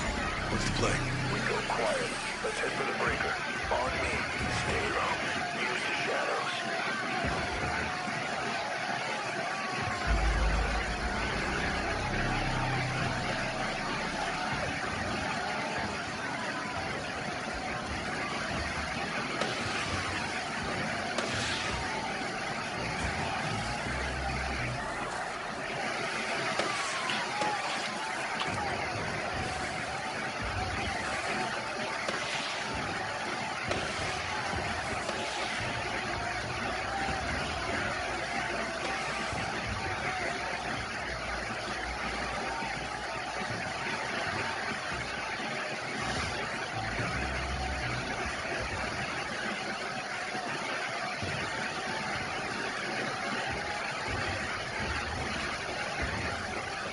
Breakers down here. Low, get them. Cover the entrance. Murph, let's dim the lights. Copy. Copy that.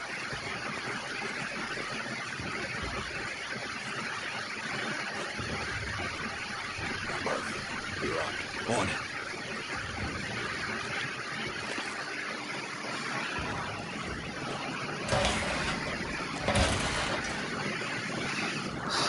Cutting power in 3, 2...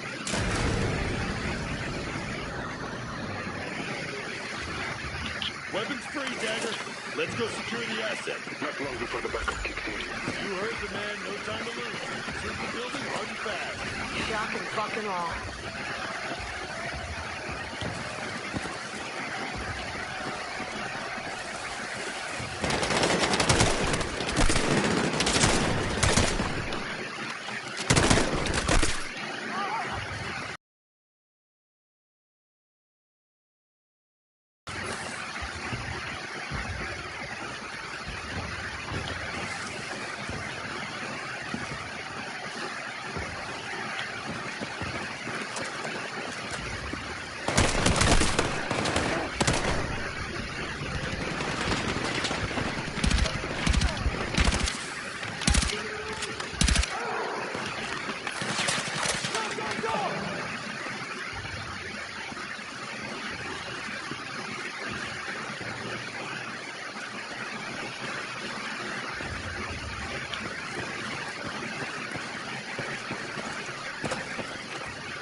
up in flames! Along with our asset if we don't push on. This floor's safe. Move upstairs. Move.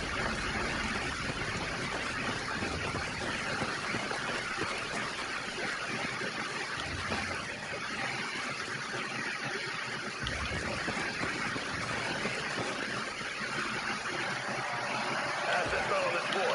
Upstairs. Move.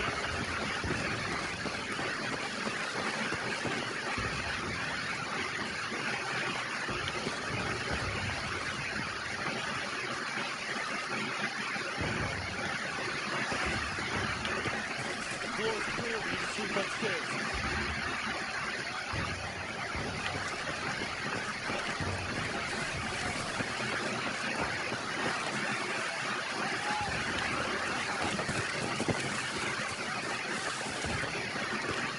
Upstairs now.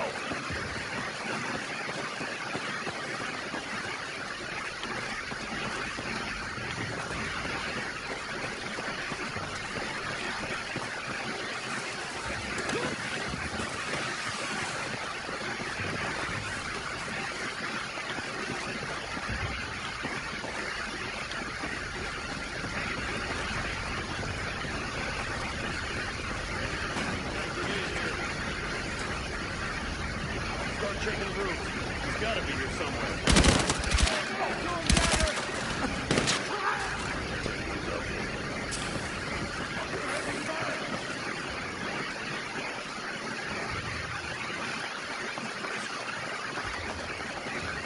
Unlock door.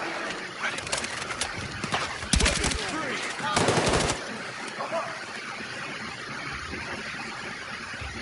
Room clear. Anything? Nada. We need to move.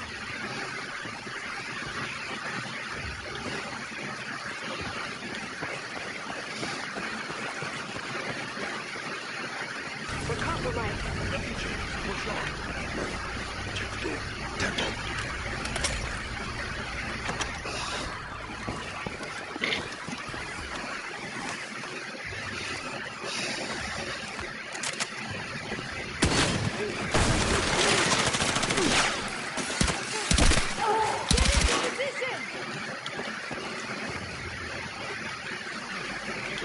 Clear.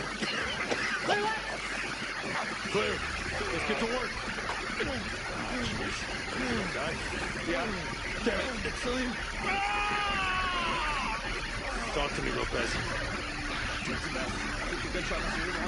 Is he gonna make it? Guys, we got 4 dead bodies already. We're gonna have 4 more if we don't pick up the pace.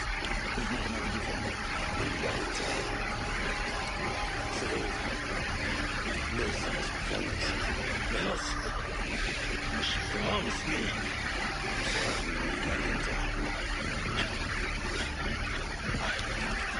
I trusted her.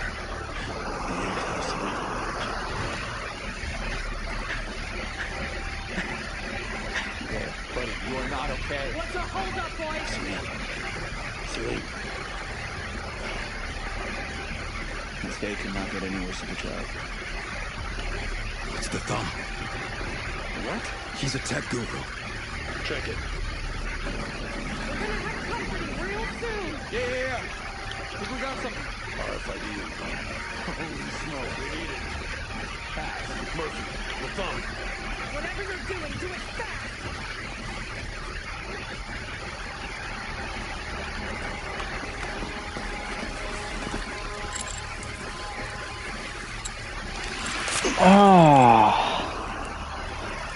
Join Marines, they say. We'll see the world, they say. Here we go. Game time. Fire spreader. So much for our exit. Got no visibility. Exit through the garden.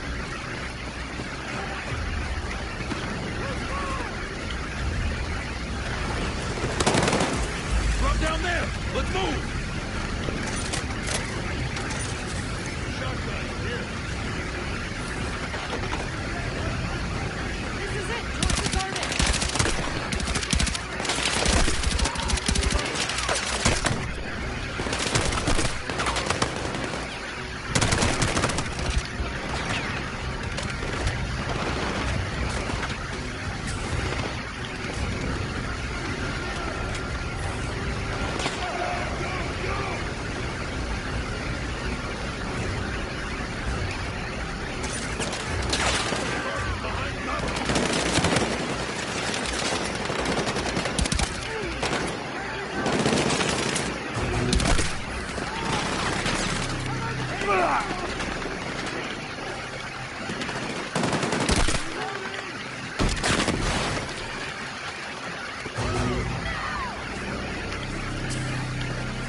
Yeah. Dad's stuck in traffic. Gotcha.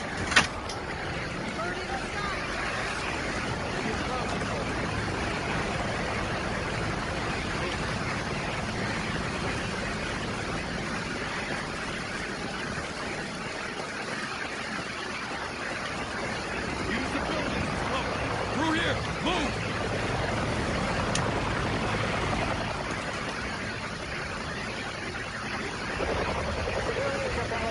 Guess not all of them are in the streets. Yeah, don't blame him. That was on a nice edge. Keep moving. We brought enough bad luck to the scene tonight. This op has been so messed up. We've been dealt shit cards all night. All we can do is play.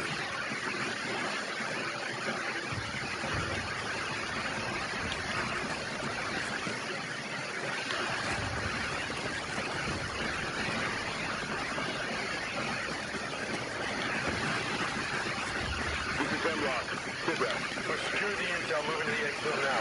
Over. Op went loud. The asset didn't make it. All that matters is the intel gathering and brief. Hemlock, out.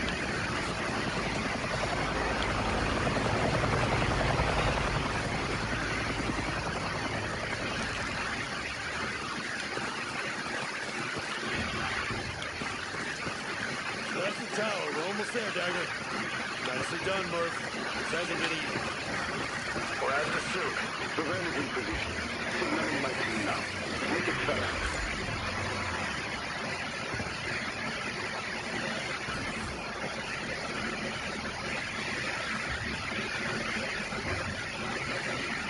Hustle.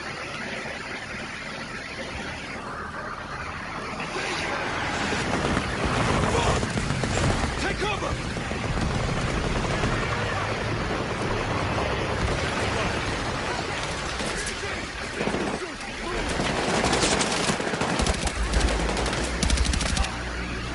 Contact ahead!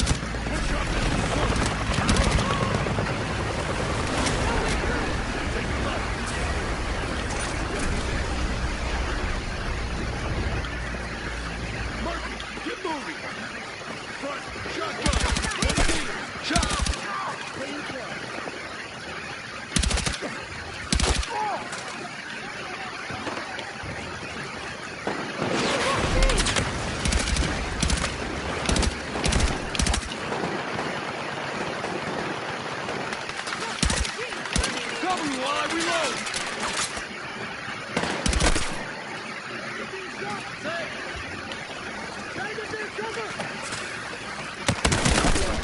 Heavy gunner eliminated!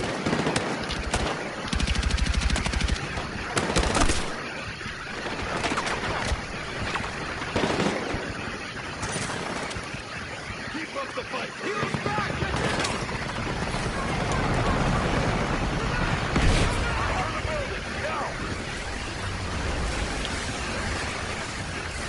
Got an AR! Target team. The exfil. Getting on to the defense. But we will not lose anyone else. Need a new recon. Moving to the suit. Under heavy fire. Took the block shot. One quick shot. Farther. Due south. Move.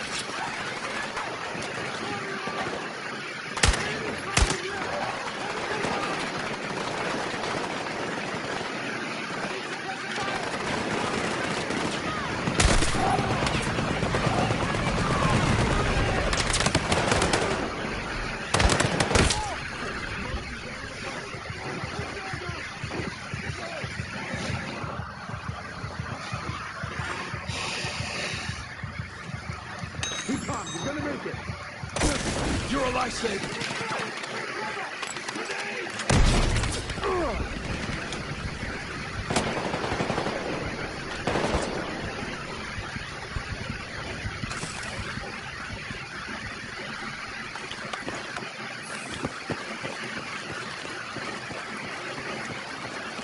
To the right! In here! Fast!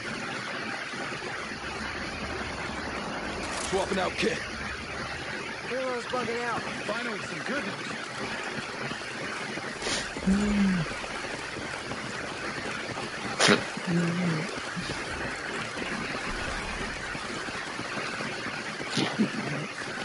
Exfil's just ahead.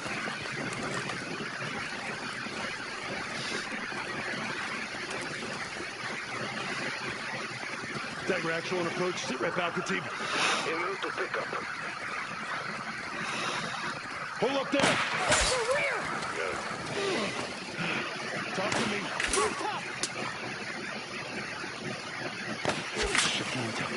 Hey, stay back. That's an order. Oh no! Get go! Hostile down! Lopez!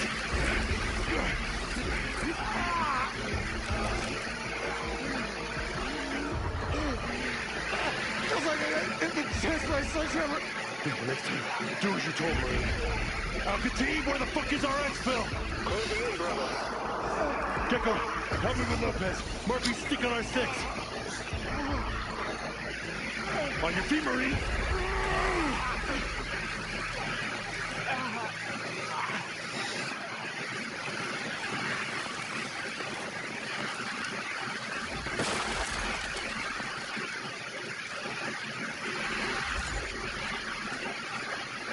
Contact! Engaging!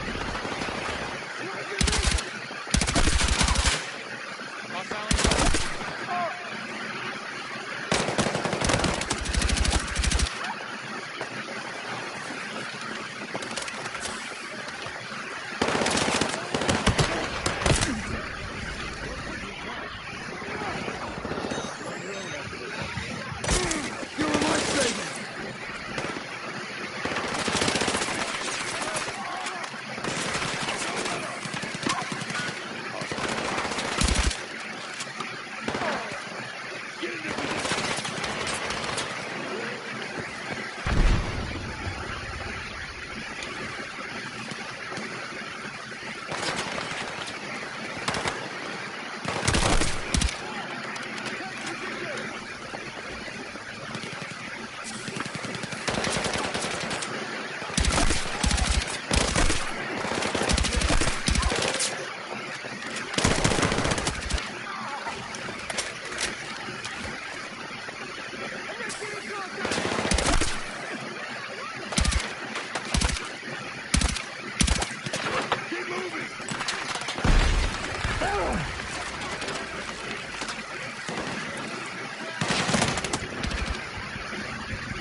Get to cover!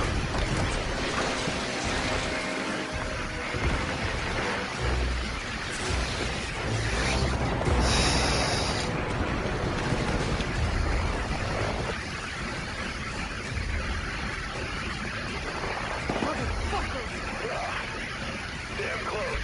Anyone hit? I'm good. Same here. Nothing new. I can see ETA. Fight right.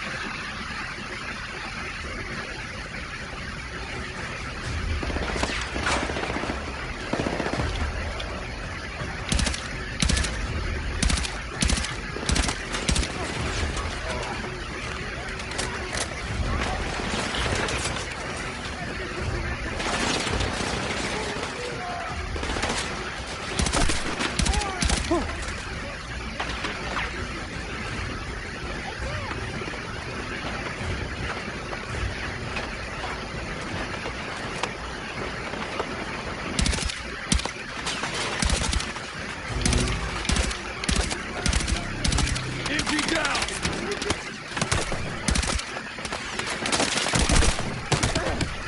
I need cover fire! Reloading!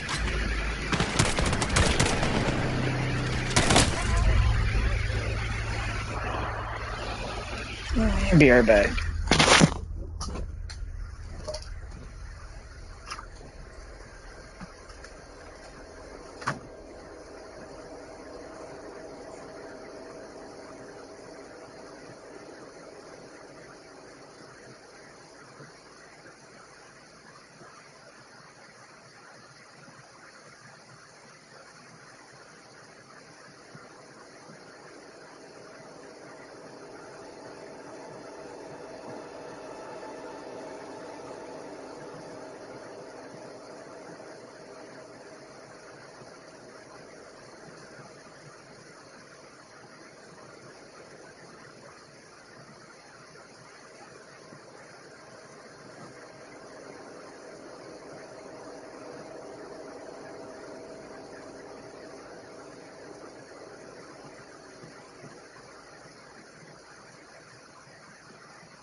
I guess we're restarting checkpoint because it wouldn't let me do anything.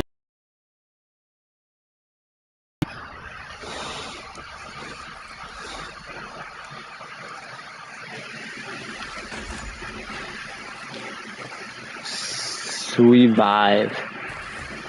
Contact! Engaging!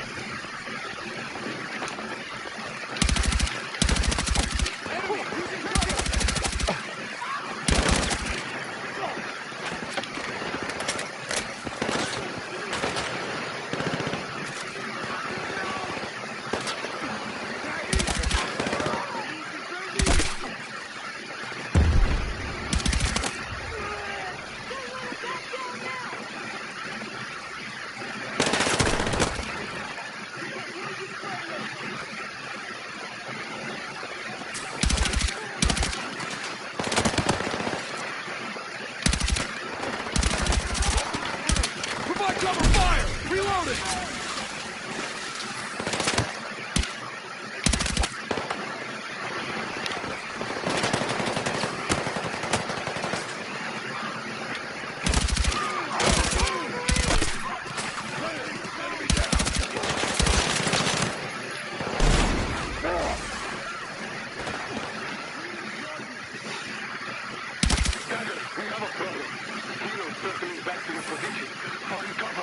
We gotta move Lopez! Oh, man! Incoming! Get to cover!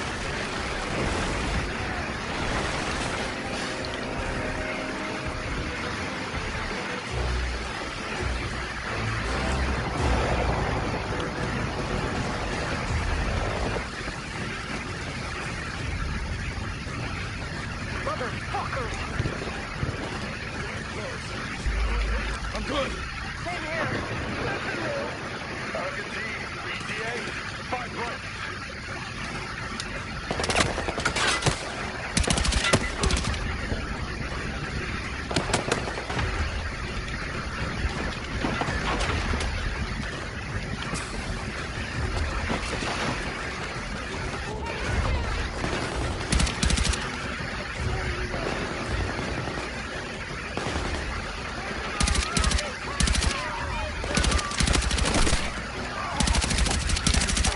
I'm reloading!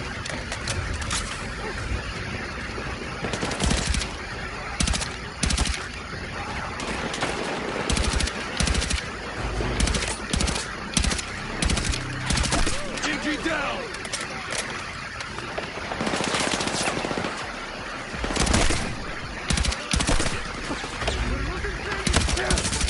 I'm out!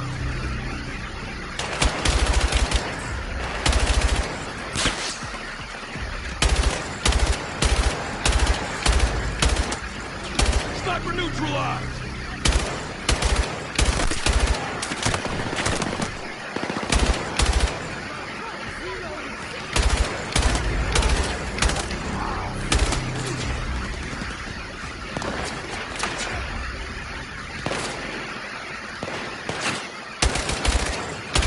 Shotgun is down! Reloading!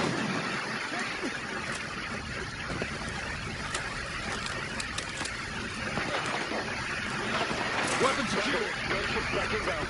Gecko, help me move Lopez now! Into that building, move! Looks like a munition stash here. See if there's something you can use against that helo. Gecko, get Lopez upstairs. Roger! Roger that. Found a launcher! No guidance though. Make it work, Murph. Go light that bird up. Swapping out kit.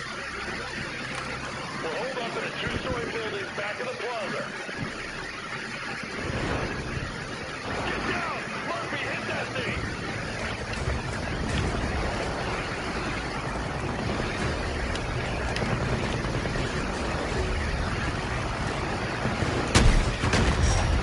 Hit it when I draw his fire. Hit it again! Contact! Guys that are in the plaza!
fuck after. You good, Lopez? Tell me you still got that intel, Lo. Yeah, I got it.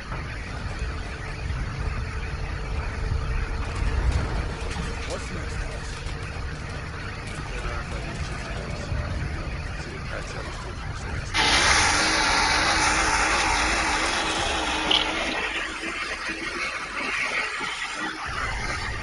Booker inbound. Swap IDs.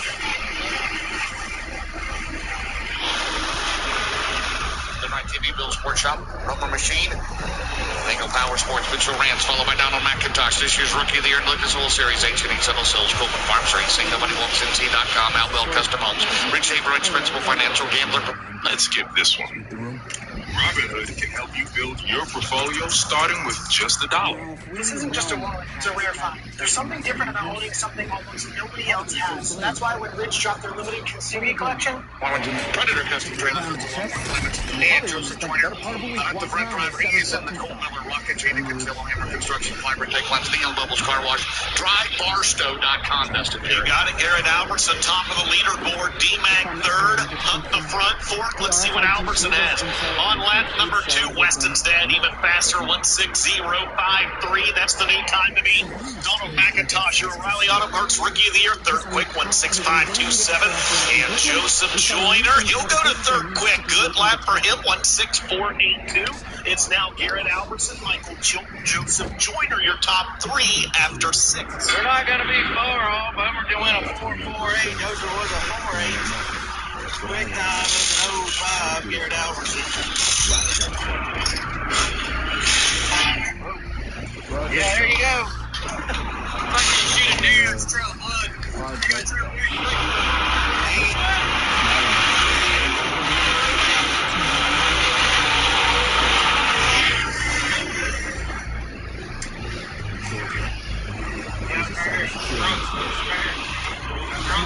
Oh, the caliper, right?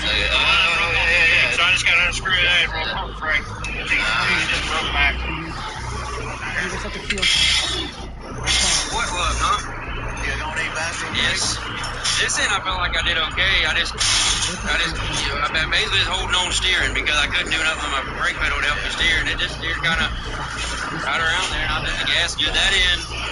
Like I never really committed to just going there far enough. Right, yeah, you were down a group off the wall. I know. And so, I mean, we're right there. Like, another 10 would have had you, right there by the street. I mean, we still got a lot of cars. Yeah, I mean, that's the thing. I feel like we definitely did it. And I've been able to hit the brake pedal I needed to. That's the thing. I know if I got in there and, got out of shape, the only thing that stopped me was the ball.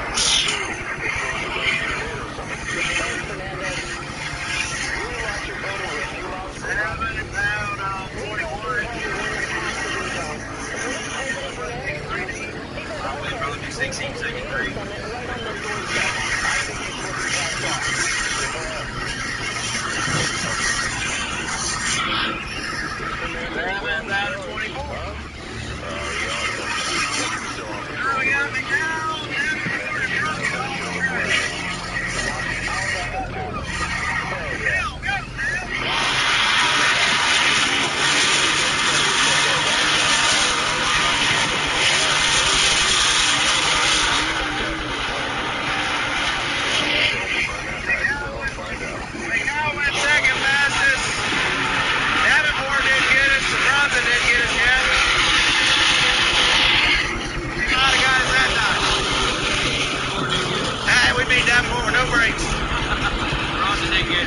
McDowell, though, that lap McDowell just went through your bounce and he went second fastest.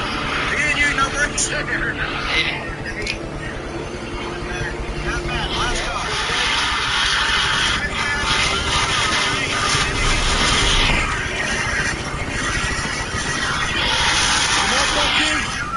Fresh in from Cairo.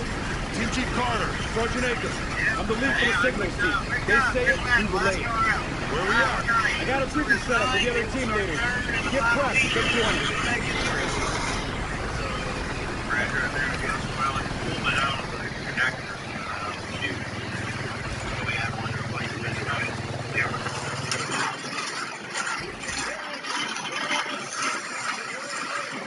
in this hard corner right here, line of competition with a great line.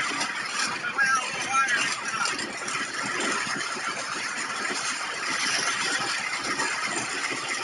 We gotta get this started. We got this pack trail locked down to a small residential zone.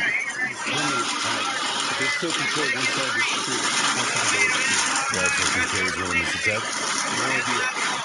Take out the 15 points on the post enough. This is your final heat race of the night for the Lucas Oil Late Model Dirt Series. Ohio Valley Late Model Dirt Series heat races coming up next, all 6 of them. We're about to see who starts 6, though, with an ETWC. Green flag is out. A good start, James, for the 6 of Michael Chilton. And McDowell tries to go to the outside now. They're trying to go through the middle. He will. As Chilton has problems in the 6 car. And Gremlins again. He had a good qualifying time. And it might have broke again. All right, here we go. No laps in the books. It'll be a complete restart. The final heat of the night for Lucas Oil Late Model Dirt Series. We'll have 2 Lucas Oil B mains. We'll have the Jim Dunn Memorial Non-Qualifiers race. And then we'll run for $100,000. Come on out tomorrow and join us. If you can, we'll be live here on Flow Racing at 4 o'clock. Here we go, back underway. See if we can get a lap in. Davenport's going to go to the bottom. McDowell, Davenport, and Eldora. First and second right now, DJ. Who's surprised? Race for no one. But look at Joseph Joyner trying to spoil the party. He'll drive the Colton Miller JCM Motorsports 19 down to the inside of turns 3 and 4. McDowell leads lap 1. Davenport second. Joyner in third. They only down that high round. Now Davenport cut down low down the back straightaway. JD has a run. The bringing in 115 behind Moraine Ford. His only hope is that something happens to those 2 drivers tomorrow night. Forces on the other side of the street. 117 Hold position. Wait for the signal. Dagger in place. Hold it.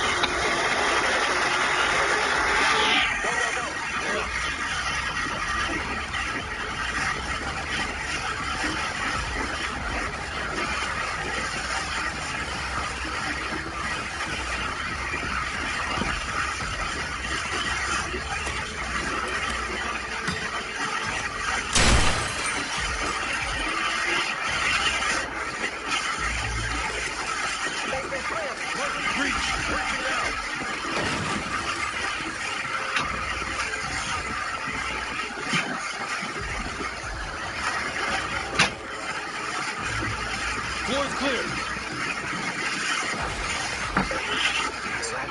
McDowell, Davenport, third remains Joyner. How about Joyner in this car? He's been some jump speed. He did at Knoxville. Could he be in this car full time? Could he be in this car full time in 2026 on the Lucas Oil Late Model 30 Series? Right now, running in third, trying to make it into the ATWC. We'll have 2 laps to go. And Dale McDowell is 1.6 seconds ahead. All clear. Of the dominator here over the last 6 or 7 years. Jonathan Davenport, Dale McDowell looking good out of 2. That's 4 different chassis brands winning. How about a Stinger, a Longhorn, a Rocket, and now a Team Zero. Dale McDowell does it. He gets the win. Second time it's going to go to Jonathan Davenport in third. Wait for it. There it is, the 19 in Joseph Joyner. Jordan Kohler, a good run. 14, New Hilson back fifth. All right, that'll work. Watch that wall.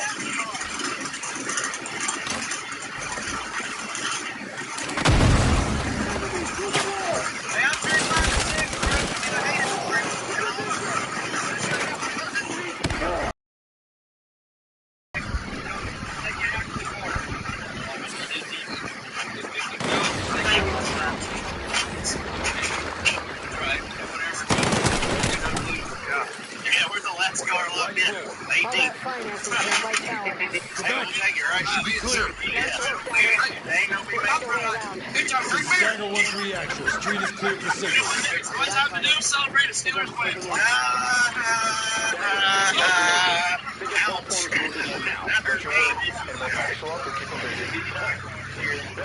And that puts us around to fix this kid.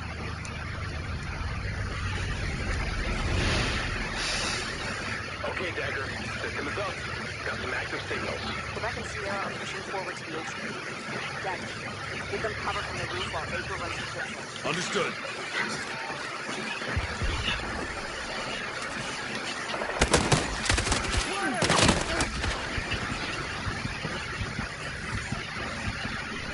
Weapons secured.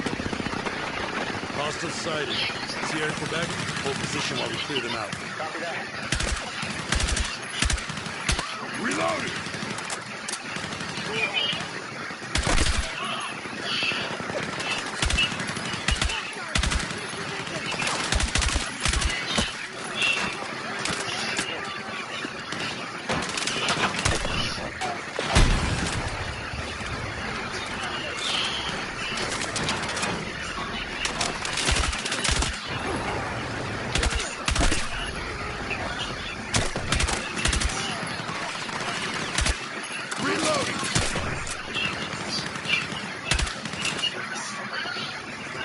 Okay, Sierra, Quebec, clear to advance. You're on the move.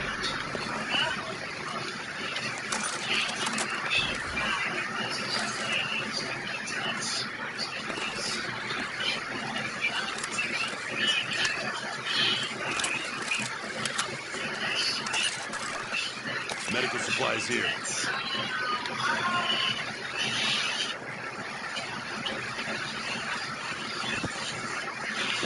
Dagger, this is Adrian. Already got the intercept from PAX to the local substation. Shit. Kincaid could be after the power grid. Block out the city, cut off the UN and NATO. Terrorize millions of people. NRC has a lot of eggs in one basket. Keep us posted, Adrian.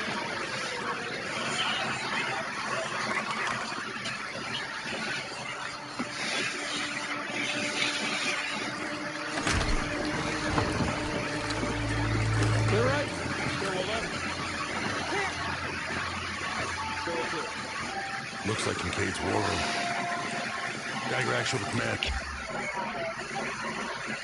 You found something big. Copy that, Dagger. Signal decryption is in progress. Forward to Murphy while we investigate. They both got in a hurry. No sign of Kincaid. Maybe he was never here. No, Kincaid's a ground commander. Likes to get his hands bloody. Lovely guy. Paz. Striker. Warship. The Archers. Kincaid planted a mole on board. Pax is planning to use your missiles against New York. Power grid's just the first step. But it's bridges and tunnels. Beat it. Kincaid's gonna lock the doors and then blow the whole place up. Mills, you on this? Already scrambling NSF to the Artemis.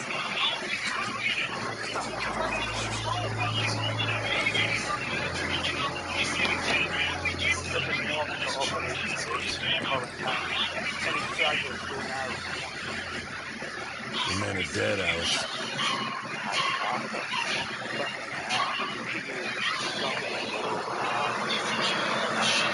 Oh, fuck that. If I'd known you were alive, you know things would be different.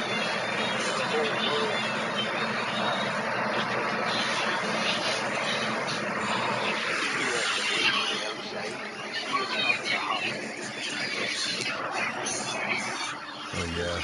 So you in place of it, what? Huh? Pax doesn't stand for shit except money and power. Stand in the Empire State talk like that in the street, but the state of freedom is to die for. People don't fight when they get caught on consent. You've got a deal down there, right? Looking in behind the glass. Okay? Damn it. Where the hell is he? Kincaid's running the strike. He needs one or two transmitters to feed away the missiles. Mills. We got something else down below us, too. Call him, Tiger said. Kincaid's playing to clean house. Guns up.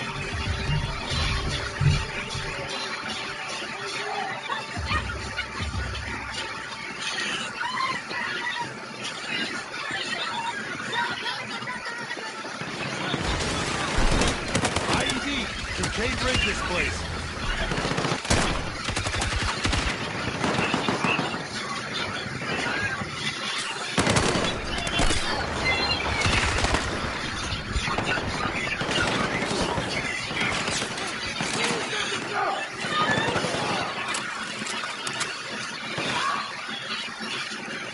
We're clear!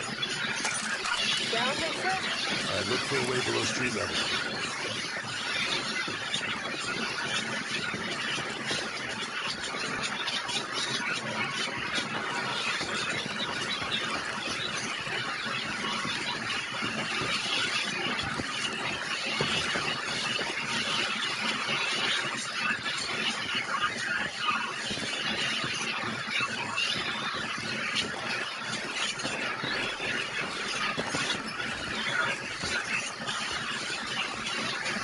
NSF is hunting them now. No time to wait. Yeah, I wouldn't want to waste a minute of getting stuck on the ground.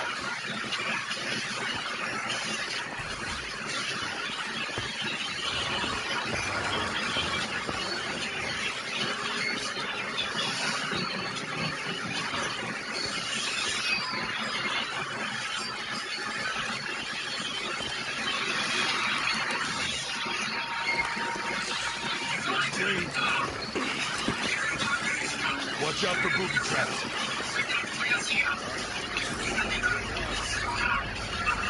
Mills, Pax is coming up from below the street.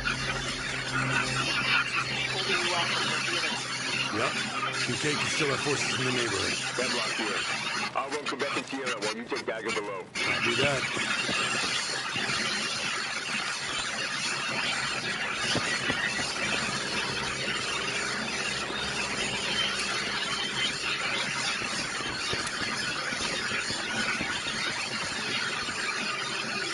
Pax cut off access. We're gonna need to repel. Pop smoke. We don't know what's waiting for us down there.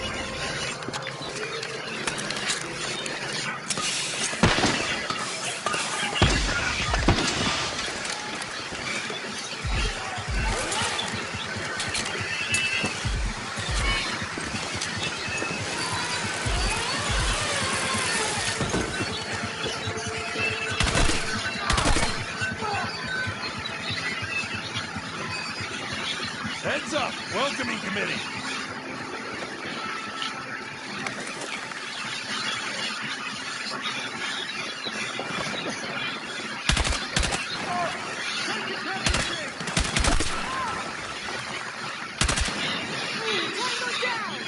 Reloading!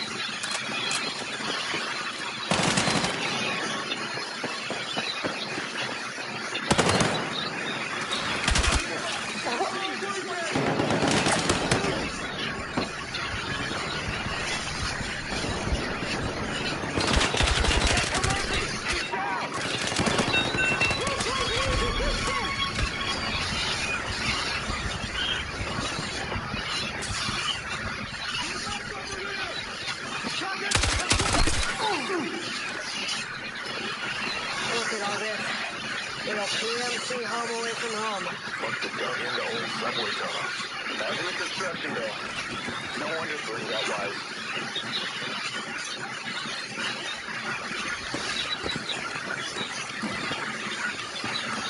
Dagger's in position. Signal service transmitters are on the move. What? Shit. Is Kincaid shipping them out?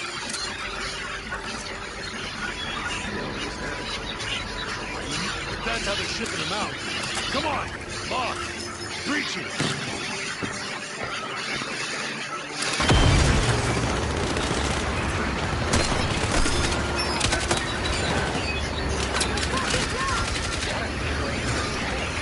Focus!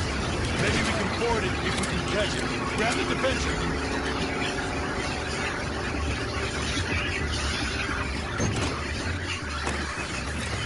Lopez, turret! We up? We're up! Rolling! We don't go now, Damn! Okay, we're still on their trail. Company!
Dismount!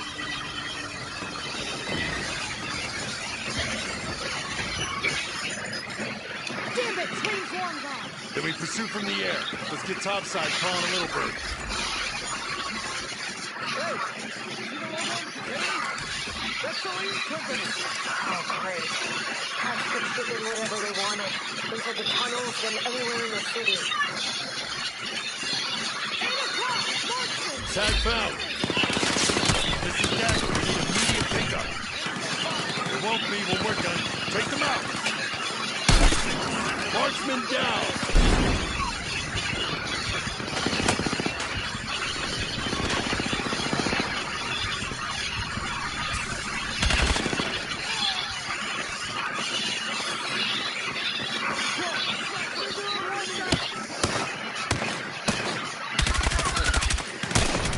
Reloading.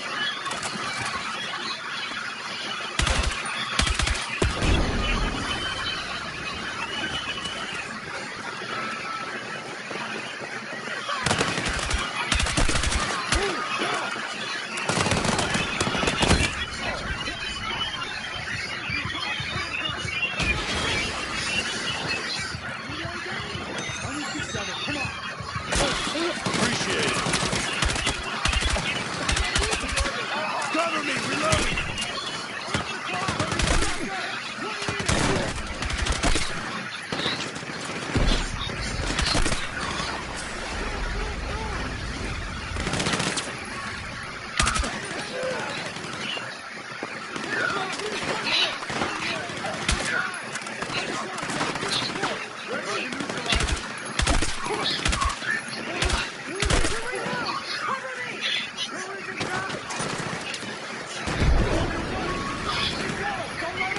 All right, here.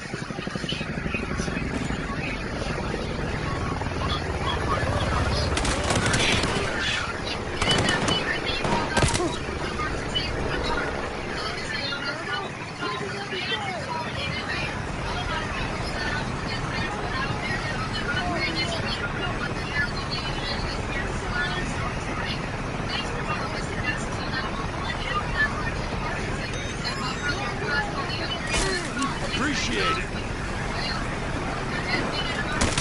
Reloading.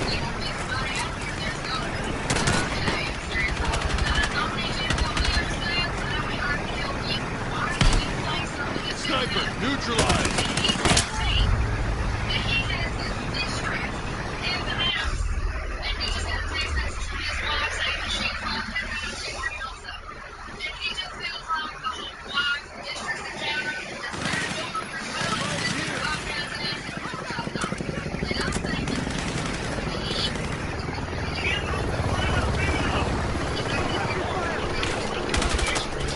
Rifle eliminated.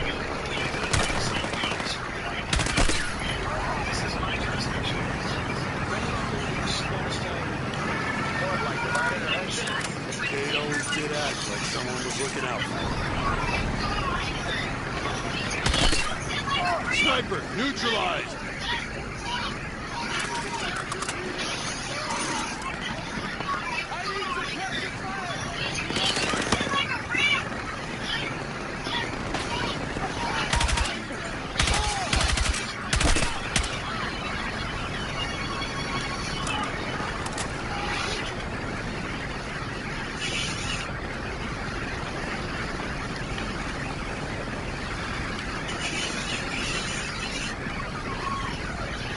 Time to go!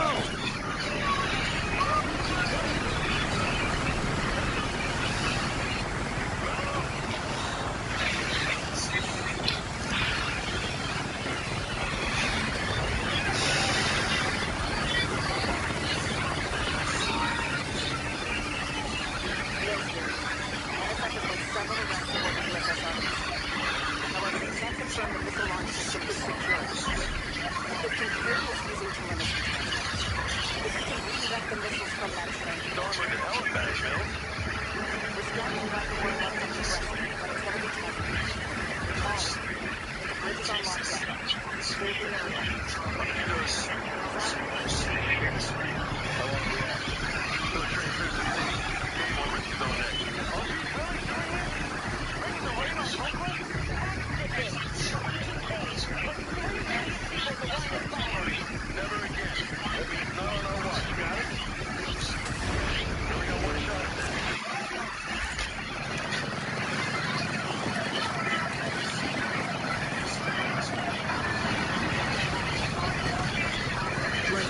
probably toward the front of the train. Let's move up.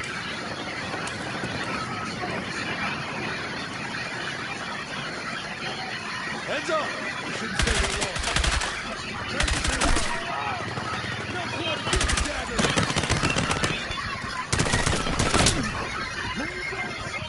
Down! Patch me up! Stay with me! Glad you got my 6.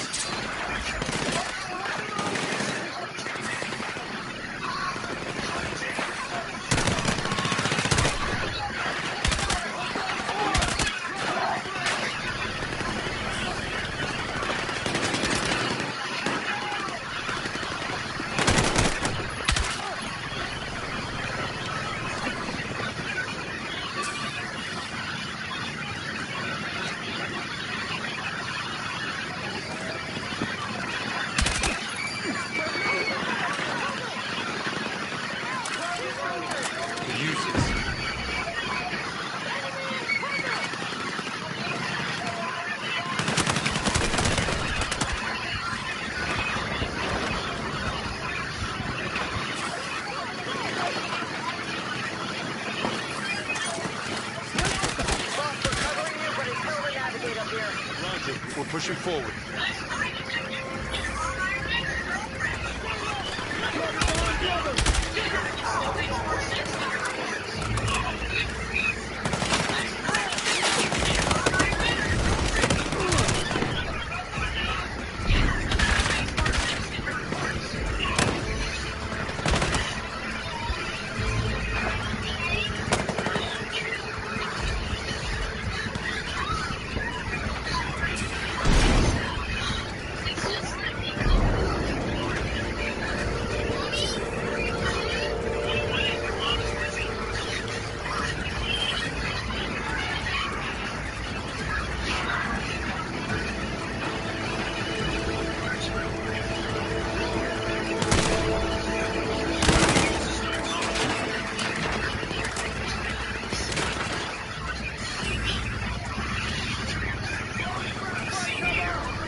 Push on!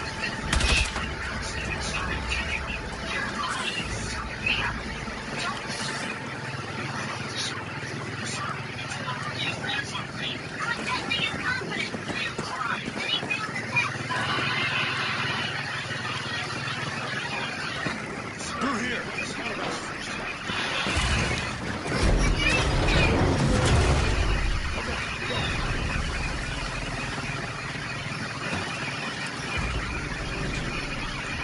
Murphy! I'm here!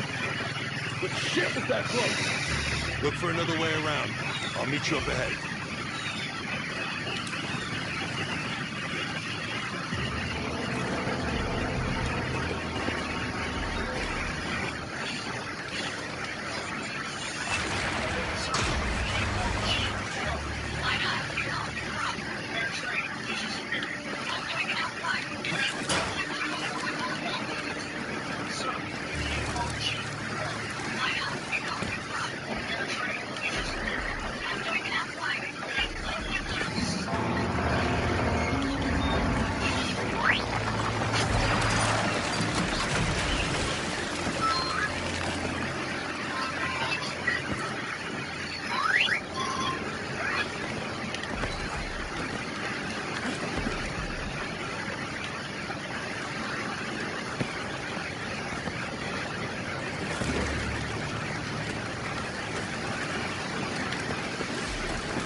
Murphy, I see the transmitters, but...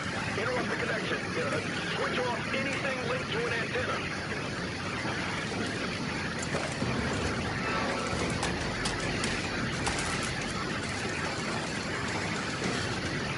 Murph, it didn't work.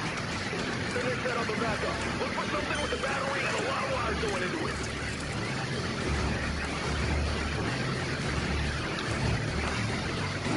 Yeah, I see it. Disconnect every wire.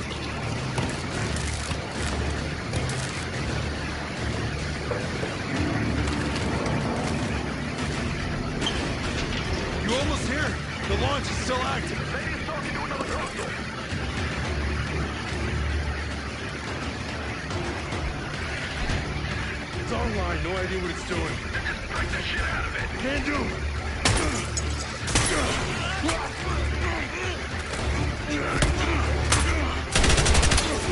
Fucking strike. Tell me it was enough.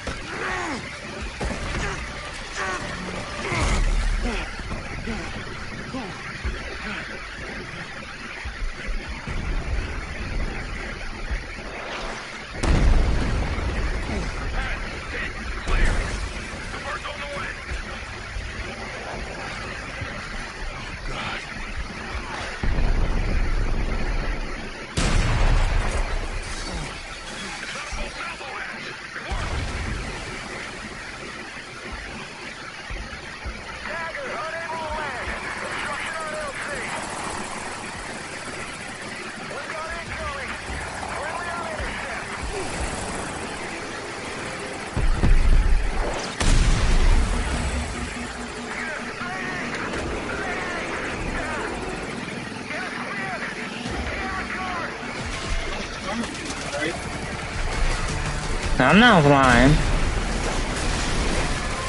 Yeah, let's just stand underneath the helicopter that's falling.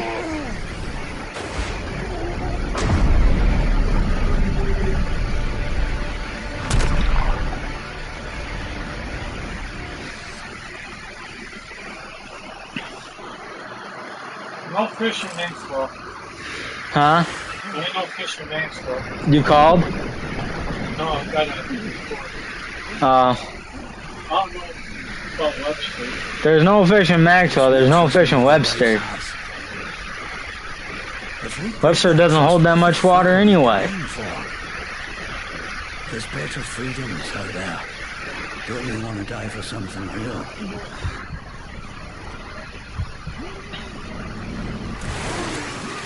Come on, Harris. Still got work to do.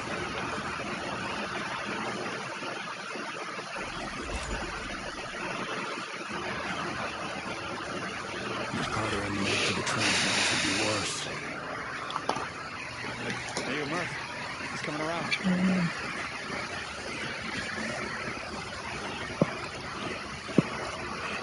The strike. We got it.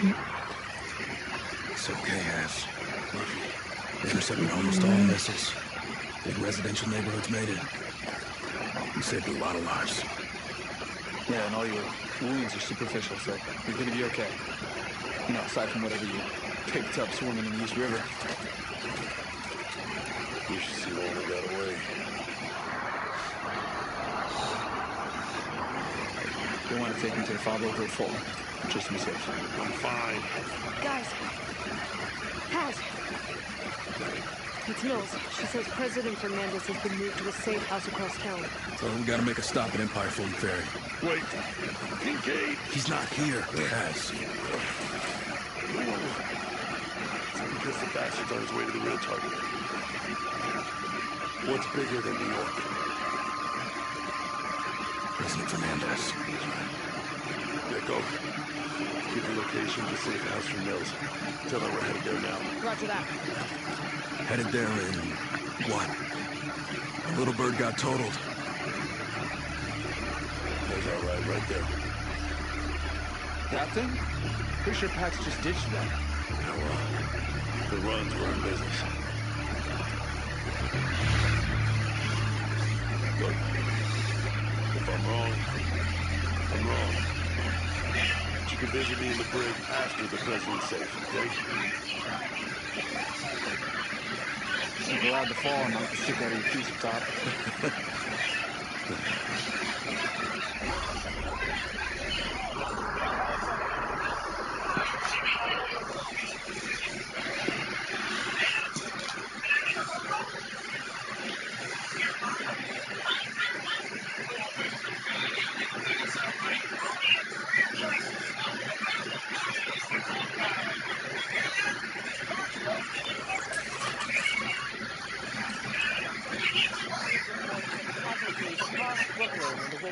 Devastating attack. Emergency services are focused on rescue efforts along the East River, while the White House press secretary refused to confirm President Fernandez was wounded by the If he was safe, he'd be on the news instead of the Yankees.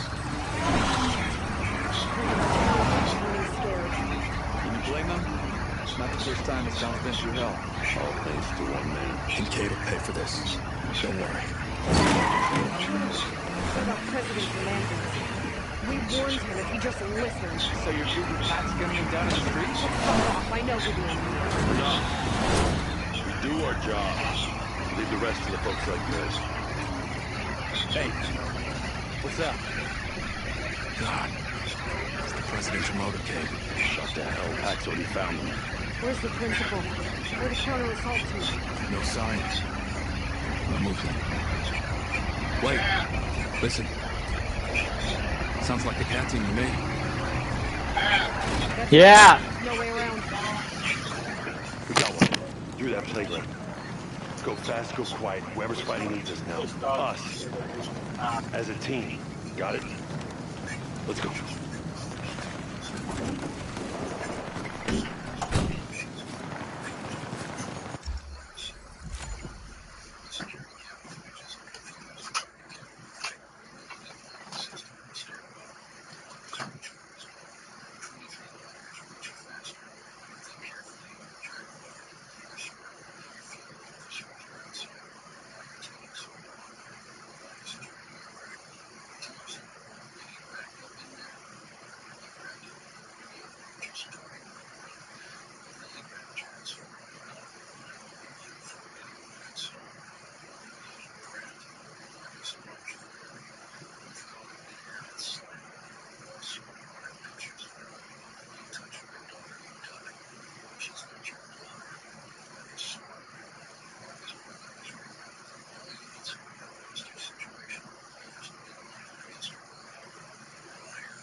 She didn't know I was here. She jumped up and ran face first into my leg. Right where to ambush him. Dagger 1-3. In the area. What's the matter? Danny home? Danny home? Get in there. Is he? Danny home?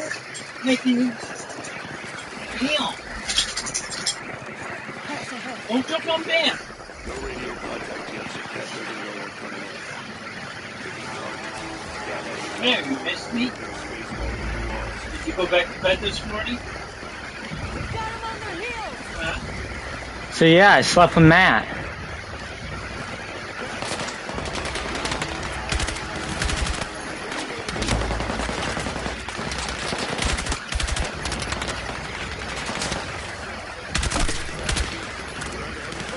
Moving up to give him coverage. Patch doesn't give a damn that people live here, do they?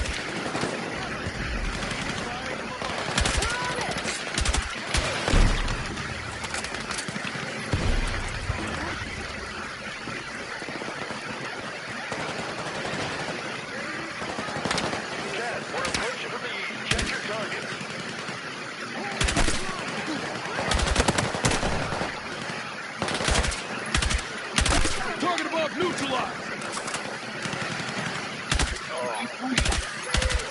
Battlefield 6. Engineer, KIA. I got it from my friend.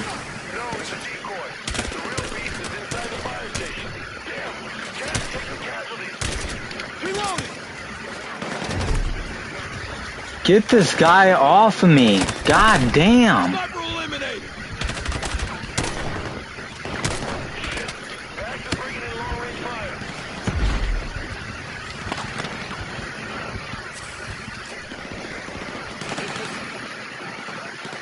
Cat's holding out by the fire station.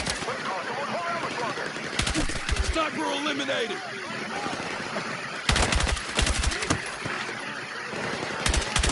Need a reload. Down the street, past reinforcements. They're sending a damn convoy.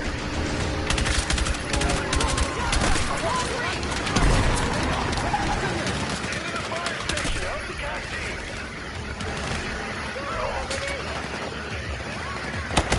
Yeah, how do I get in there?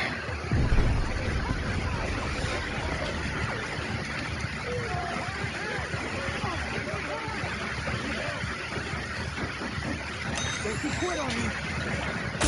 You're a lifesaver.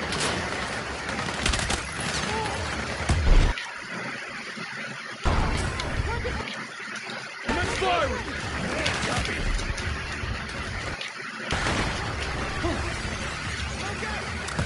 Stay with me. Catching you up. Appreciate it.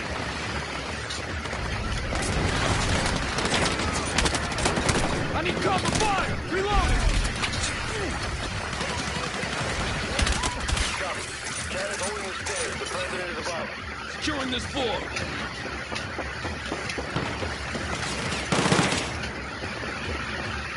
Guard the stairs.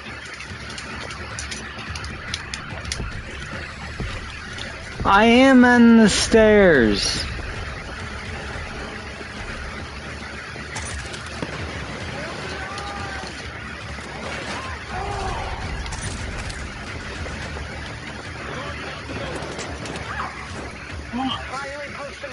You guys can't lay down. You don't need to be up my ass. Got it. Come on. Bring this in. Come on.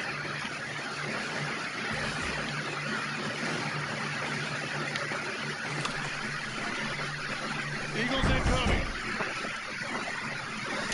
Whoa, friendlies. Friendlies. It's gotta be down here. They're clear.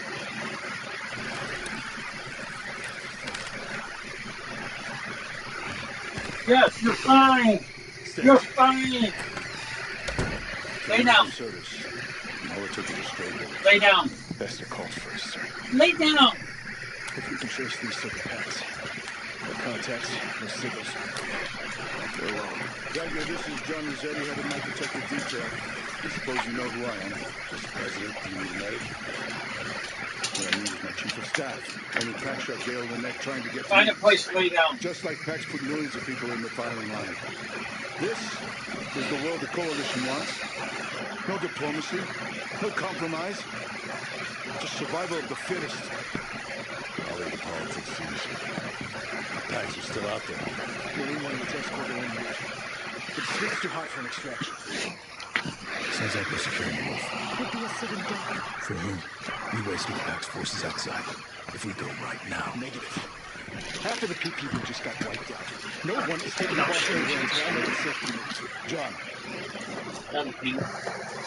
I can't coordinate with the Joint Chiefs until I'm clear. Which means we can't say Brooklyn until we get out of here. I'll take the chance. Understood, sir. Okay. Let's do this right. Look, I don't have the people to scout ahead and run defense here. Can you back us up? I'll stay. Murphy, secure the rooftop in Marine One. When it's clear, we'll leave with you. Copy that. Good luck.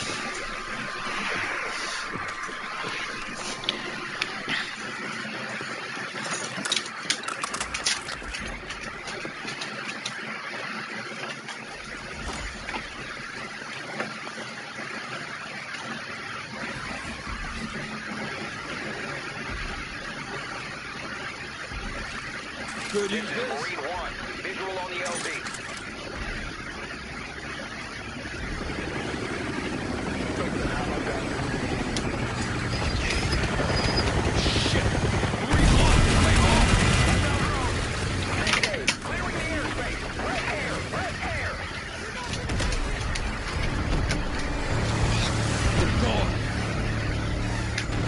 We got drones incoming! Murphy, sound off. Drones took out Marine One. Stay away from the windows. They're swarming us! Watch your heads!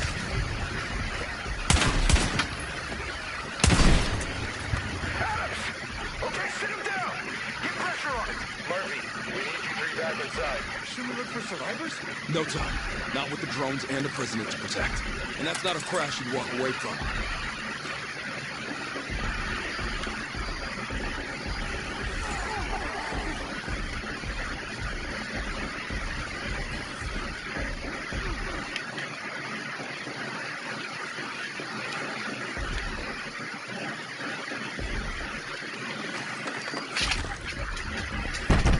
Eagle's returning. Pass. Pack's got all 3 helicopters. Marine 1, both escorts. Damn it. All right, we're cut off. We need options. What about the Beast? It's armored? Right, but it's already damaged. That wouldn't bet it against a swarm of drones. And this building isn't safe. No, we need air support, more ground forces, or a way to thin out the drones.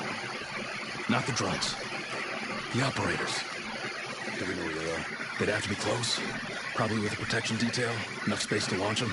Pack's force that big in the open. Marine 1 would have called it in. Prospect Park is down the block. Canopy, cover. If I was a drone jockey, it's where I'd want to be stationed. All right, start in the park. Clear the skies, we'll run defense from here. Lopez, you're with me. We need a spare gun in the corner on standby. Got it. You got this, Marine? Yes, sir. Gecko, Espina, and I can handle it. Stay up on comms, but be smart. Don't discuss the boss by name. Sir, what's your PPD code name? That would be Everest. Make it fast.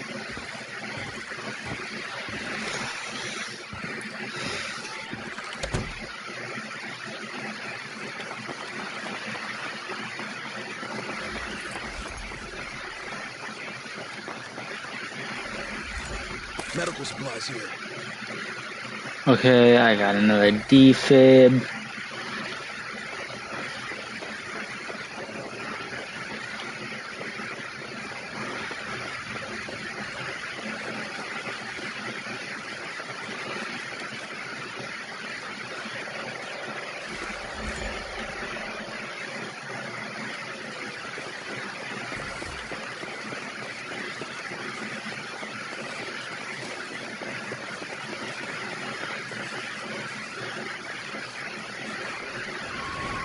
In the park, multiple targets. Good. Maybe that wasn't smart. We're in it now.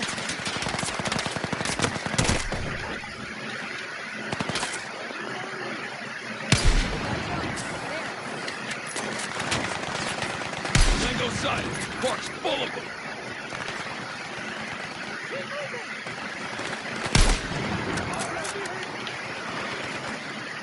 We can probably figure out the drone's flight path from here. You do it. I'll keep you covered.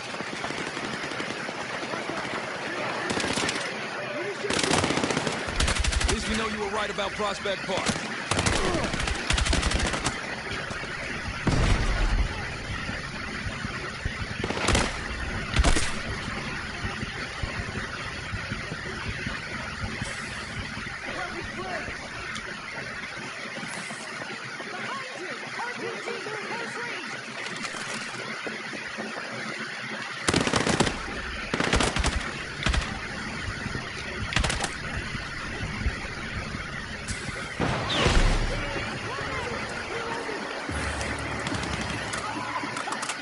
More drones!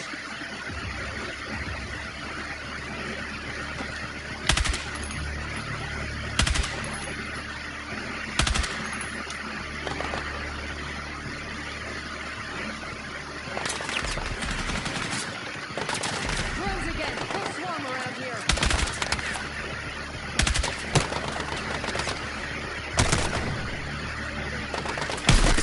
Elevated target eliminated!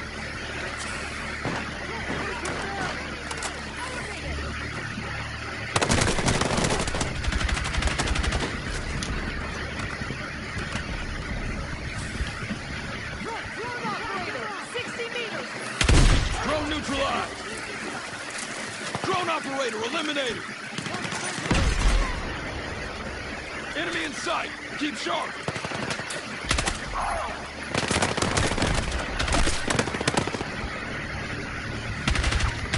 I'm dry! Need to reload!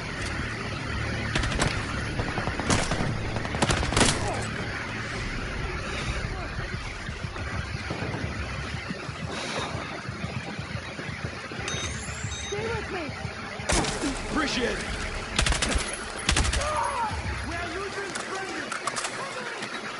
Over here! Medic pack!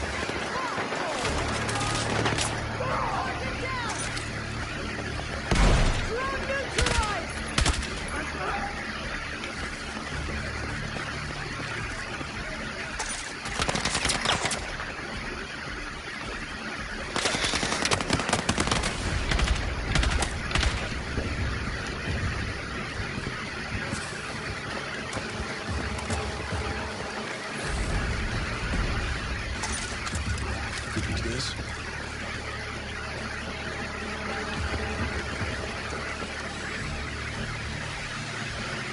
Weapon secured.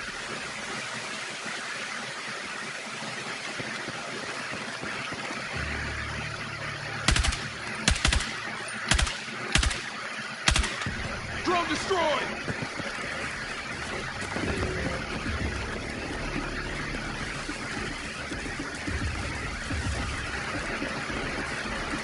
Getting close. Dagger 1-3, actual alert. Get ready. Closing in on the operators. Prospect Park is crawling with hostiles. Looks like they're gearing up for round 2. Everest is secure for now, but there might be movement outside, so pick up the pace. I'm dry! Need to reload!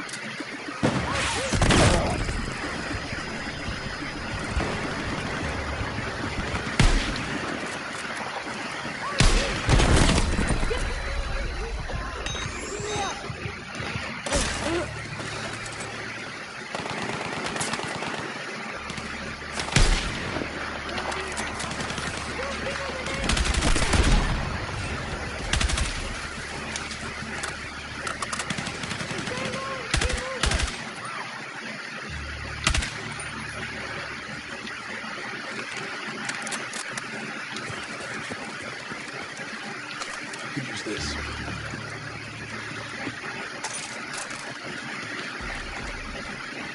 Medical supplies here!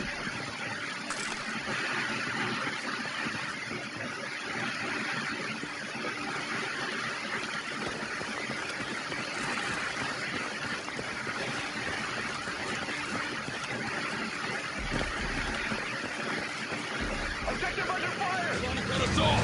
Don't let them hunker down! I'm dry! Need to reload! Explosive planted!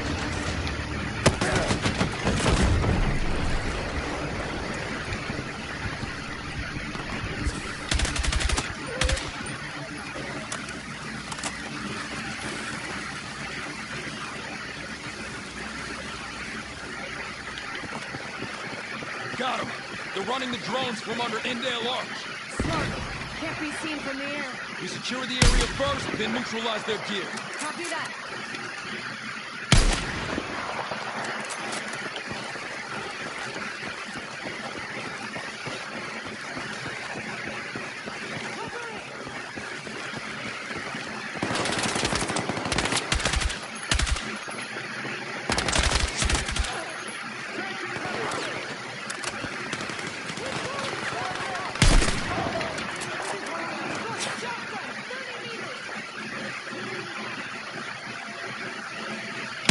Drone neutralized! Drone operator! 30 meters! Drone operator, eliminate! Cover me! Reloading!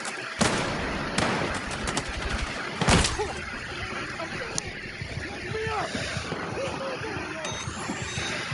Stay with me!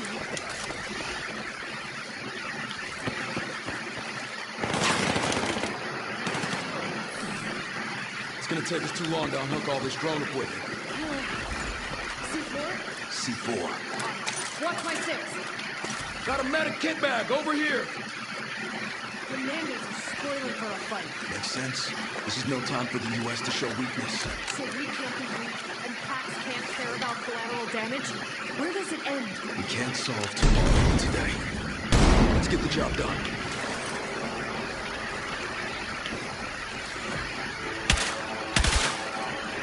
Okay, we're ready. Let's get some cover.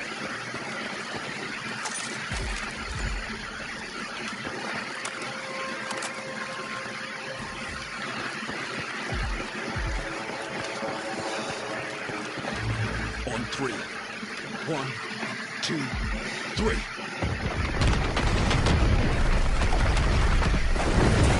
Murphy, it's Carter. Looks like we got a window to move Everett. Lopez is en route to get you.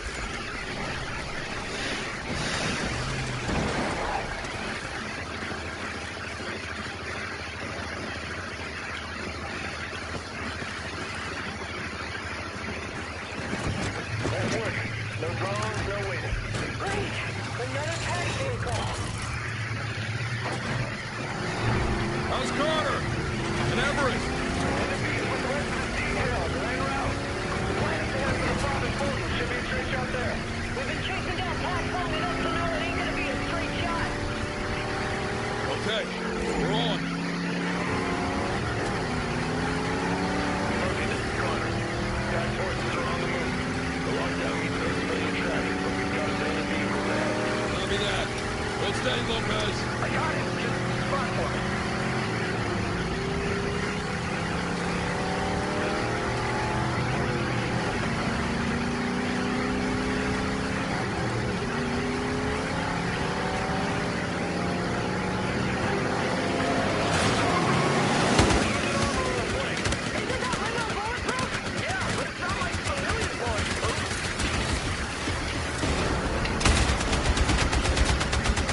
fucking beat up.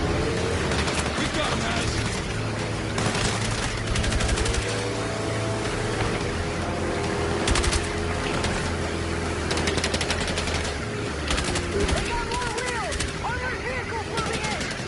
No good. Without the turrets, these might as well be flanks. See the crane and the cargo? Yeah, bring it down. Gives us the advantage. Moving into position.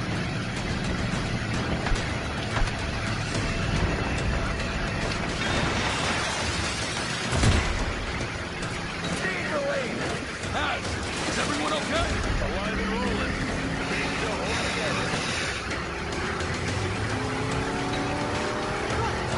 60 meters. Keep moving. The street's unsafe. Look out! Watch overhead. You're gonna make it!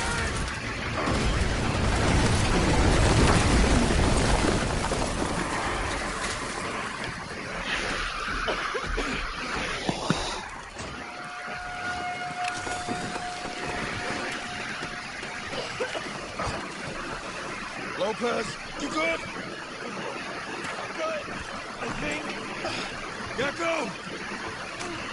Yeah, okay. Okay. Looks like we're in the subway. That roof's not gonna hold. Come on, let's move. Haz, you okay? We just scraped through. Where are you? The subway, believe it or not. We'll take the tunnels to Fulton Ferry. All right, be careful. There's only one man who'd rather take it to Brooklyn. Kincaid? Who else? Stay alert. Okay. Let's see what we can see. Roof's real shaky. Come on.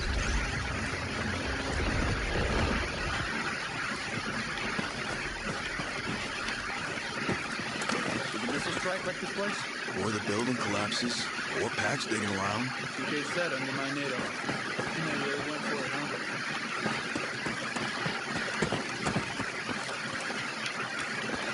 You know, I can't help noticing Lopez. that we are in a freaking subway again. I'll take it over a tank. And no trains. Lockdown's good for something.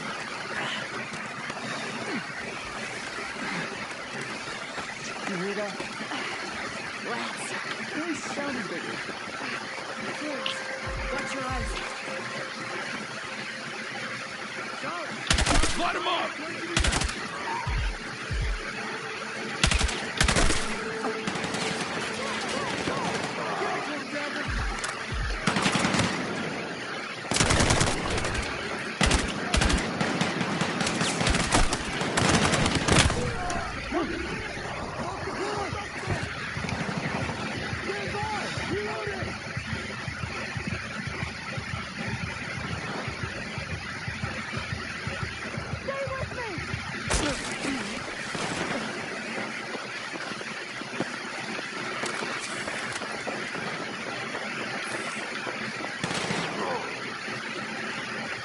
Know we're headed to Fulton Ferry. Then they'll know dropping a building on us wasn't enough. Tank in Brooklyn. And after we nuke some fucking city because they support Pax, the next attack is gonna be hell. Kincaid. We gotta reach Everest first. But if Kincaid shows us his base...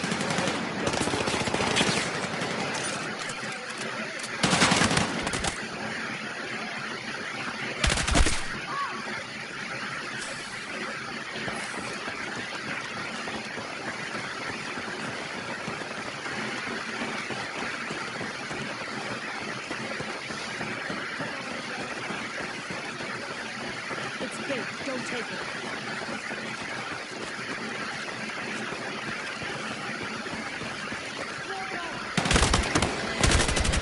Hold the line! Reloading!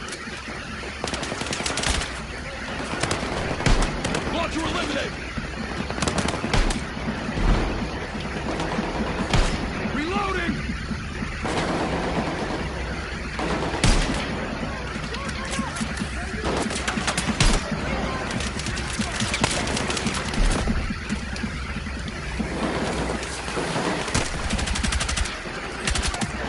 Engineer,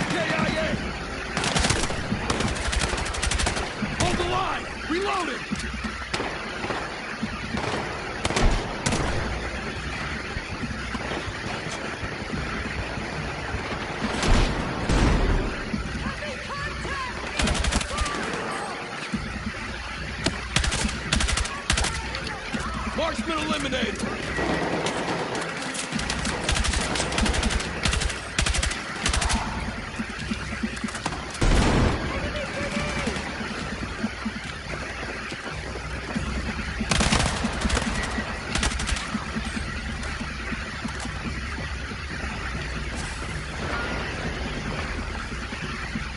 Over here, medic pack.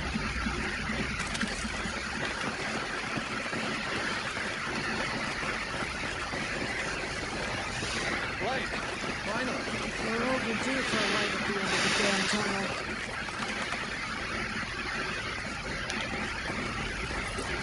Almost there. Fulton Ferry should be right down the block.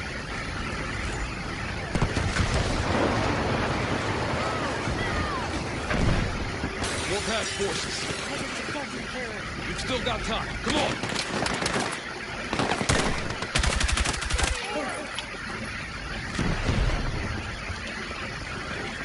Take these rounds.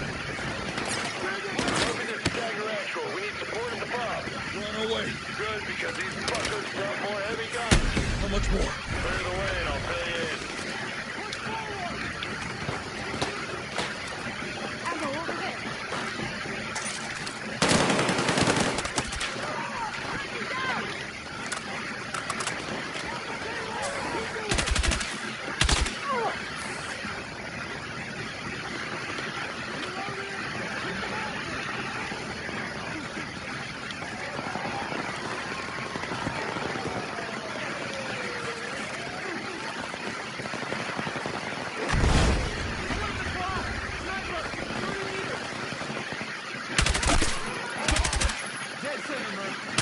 Reloading! Cover me!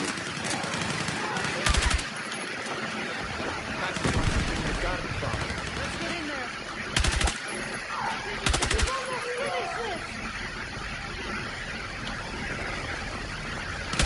Front, launcher, 30 meters. I'm under fire!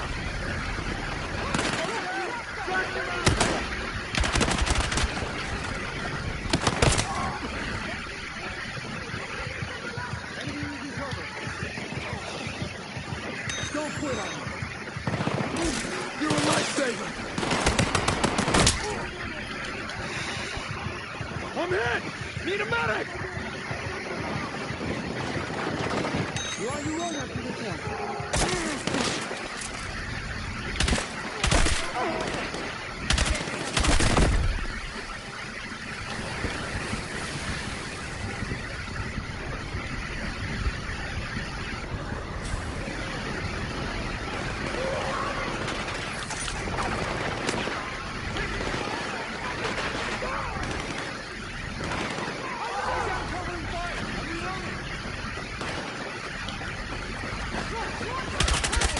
Need to reload! Cover me!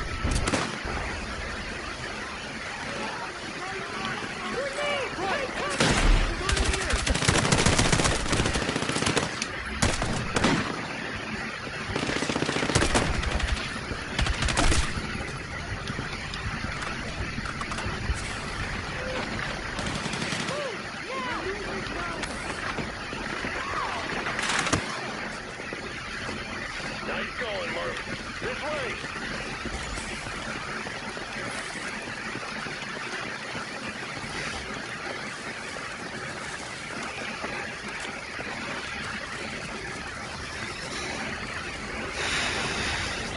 All right, our evac is coming. We're going via the river. Good. Kincaid's not far behind. How did Pax bring in this much hardware? Blows through most of Slim's finance. Strat has everything secure. We can take on Pax while they're focused on him. Better finish this. Pull back from the wall!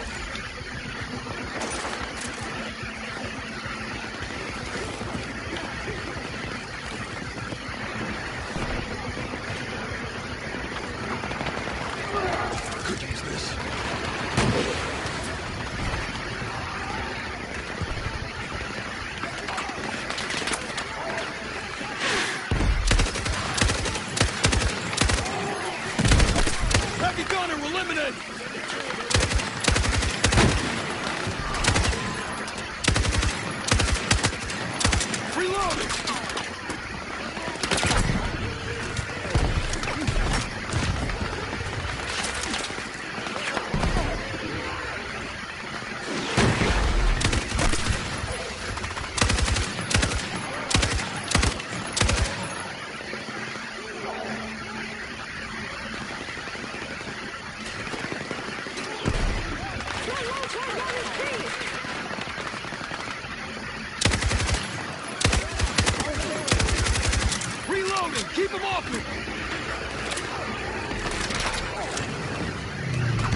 engineer, KIA!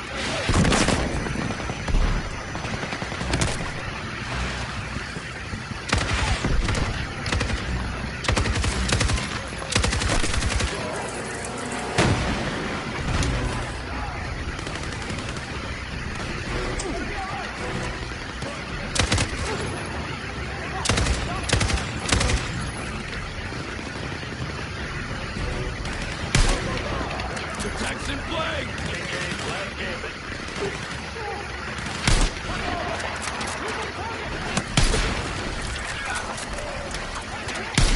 Yeah!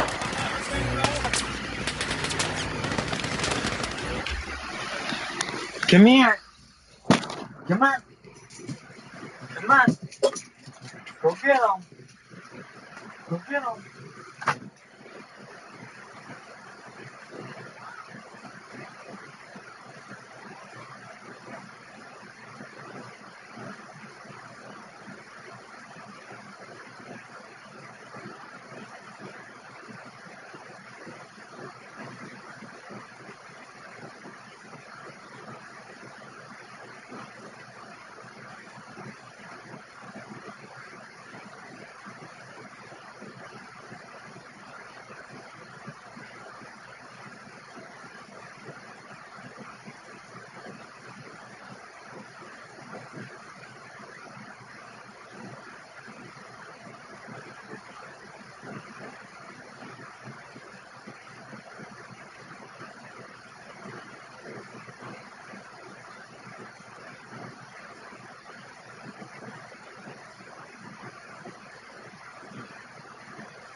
I am gonna eat real quick, and then I'll be back to playing.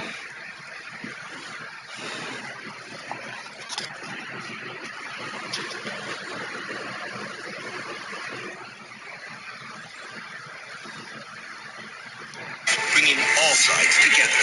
Thank you for being part of News Nation, where right and left can come to be reasonable. Right now, we really got to turn the temperature down. Most folks here in the United States of America are ripe with common sense. That's why News Nation is so valuable. It wants everybody to look in and decide who's got the stronger argument. We know conversation is the cure, and we know that playing them aside is killing us. Stream the town hall now on News Nation's YouTube page. Your kitchen and bathroom are two of the most highly used rooms in your home. Avoid the stress and extra expense of a big box store if it's time to remodel. Instead, call the kitchen and bath experts at Hall's Home and Lumber, specializing in American-made craft-made cabinets. They offer free in-home measurements, a lifetime warranty, all the fixtures, flooring, and appliances, and local installers to get the job done from start to finish. For a stress-free kitchen or bath remodel, call Hall's Home and Lumber today. Looking for something to do? Here's an idea. Why not check out the community calendar at mytwintears.com? Whether you're in the mood for browsing a local farmer's market, unwinding at a yoga class, or rocking out at a show, you can always find something to do on the community calendar at mytwintears.com. The community calendar is brought to you by Old Tom Funeral Home, serving Elmira for over 75 years.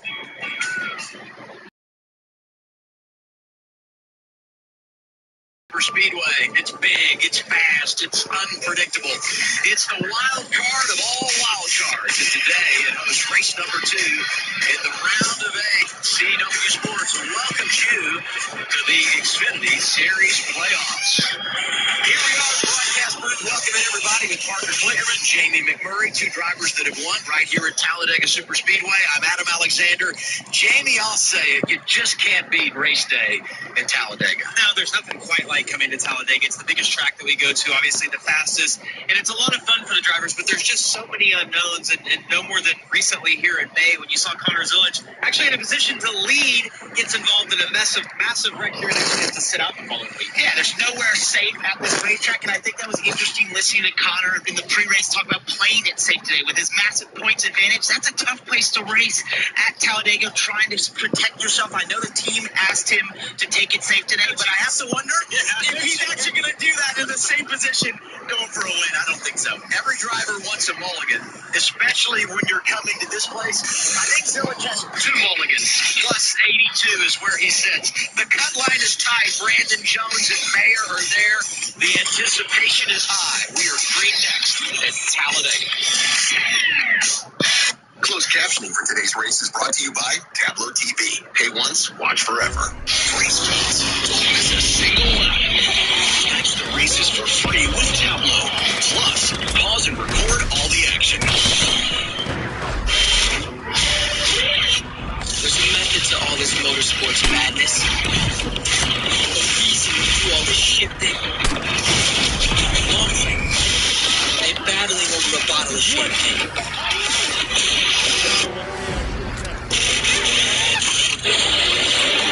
Harness this, and put it in that, so you can feel like this. Now you're Olive Garden's never-ending pasta bowl is back. So first round, get a favorite. Here goes.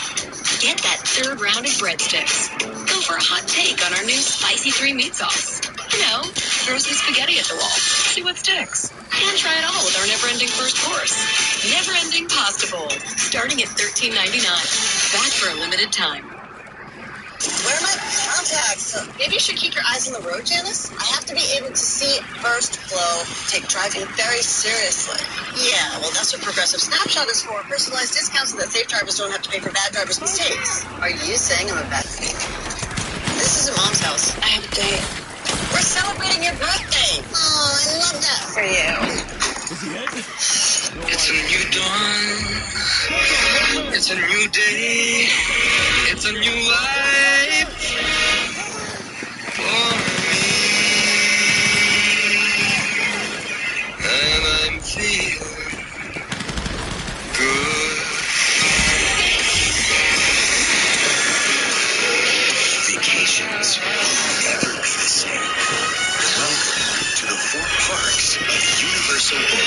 resort. From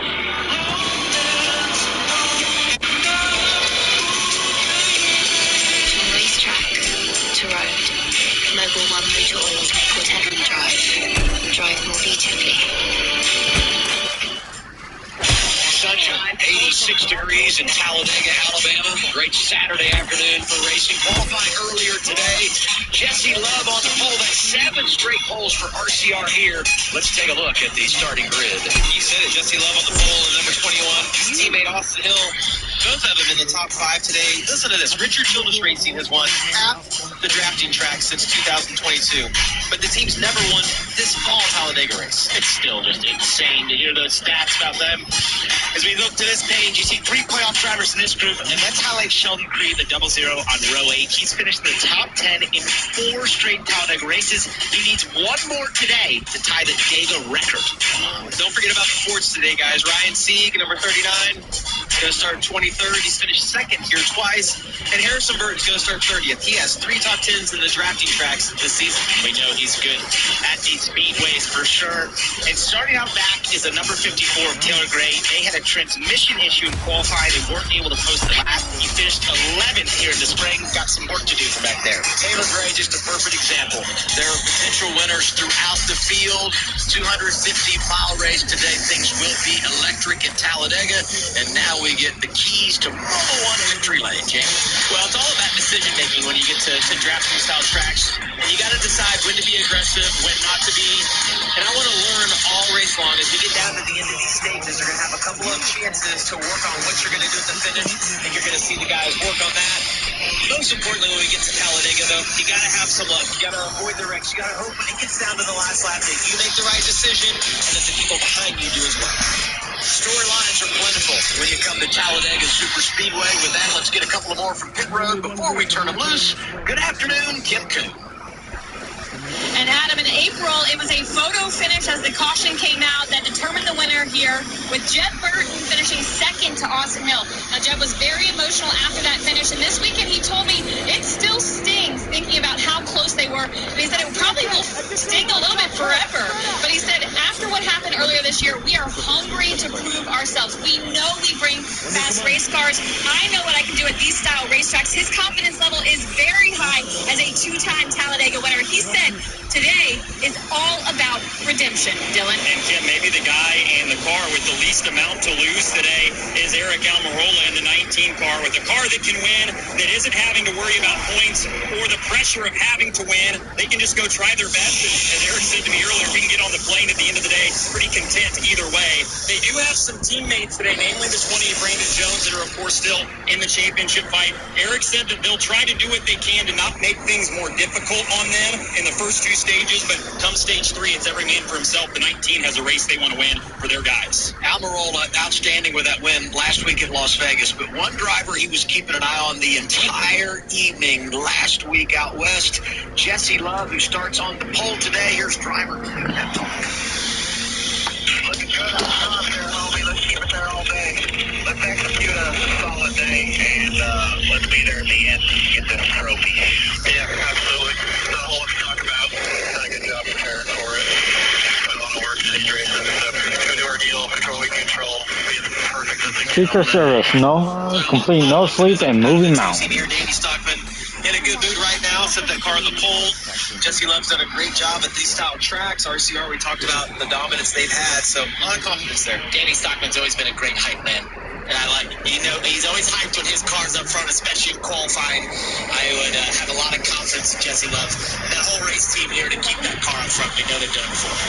Talladega Super Speedway just embodies what NASCAR is all about. The history, the tradition, the camping, its geographical location. It checks every box.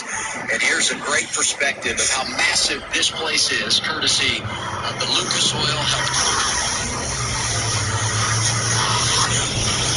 Young drivers starting out front today. Jesse Love, who has his eye on a trip to the championship 4 on the pole. Next to him, William Sawalich. 250 miles and one of the great racetracks on the NASCAR circuit. Here we go. Race 2, round of 8. We are great at Talladega Super Speedway. Step on the bottom already there. Christian Eckes right into the back bumper of Jesse Love. Real disconnected on the top. That's going to rocket those two out in front. It's just so you know that they'll let those front groups hook bumpers through turns 1 and 2. Once you get to the back stretch, you got to release, let the car go. You cannot push all the way around very stretches. You know, yesterday in the Truck Series race, they moved wide, and they were very aggressive with pushes and how far they carried it. I thought they put NASCAR in some tough spots. We'll see how that pans out today. They continue side by side into turn 3 for the first time. Such a long ways around here. At the start of this race, it looked like that inside row was going to be checked out. As the momentum came back on the outside, you can see that all the race long. Start finish line, obviously being way around here on the front stretch. High speed baseline through the tri-oval. Jamie said it. Start finish line right there. Jesse Love was already trying to control the lanes as they came off the 2 on the first lap there. William Swash was able to come back on the outside, as you mentioned, Jamie. That was really from the push of Carson Waffle got to the back bumper through 1 and 2. These even lines right now. This is when you're just assessing which line maybe has a little momentum. They push your trail in the box a little bit. Remember, no practice. You only had 1 lap of qualifying to go to run unless you made the rest of the race. And this portion right now, you're just sort of assessing what's the car do, how does it feel. It's the only thing that you watch Jesse Love move up there to the top side. This is just that top line and right back to the bottom. And typically you'll see that bottom line stay a little more organized. When you're in the second groove on the outside, you see Taylor Gray on the very top of that white and yellow 54. They'll make it 3 wide, and that makes the second outside row get shorter and shorter. And whatever line is longer typically has the most momentum. Look at the run. It's a Sheldon Creed right there on the outside, the red, white, blue. 00. Yeah, the middle line there got checked up, and you see how separated they are right now. All throughout that middle line, that allowed that outside line to form up and get a bit of momentum. Sheldon Creed dinsed out of that, and that white and blue 00 there into the center line, and left Nick Sanchez on the outside. Pops back to the outside now. Creed going to the outside of Brandon Jones. Let's get an update. Driver 20. Here's Dylan. Yeah, well, we were going to hear so much today about how important radio and spotter communication is. The 20 team had a little radio scare at the start of this race. Take a listen. All my stuff's brand new. I'd have had it worked on this week and it's victory. Either one of you sounded right to me this week. As we started talking, y'all, that's getting it hooked up.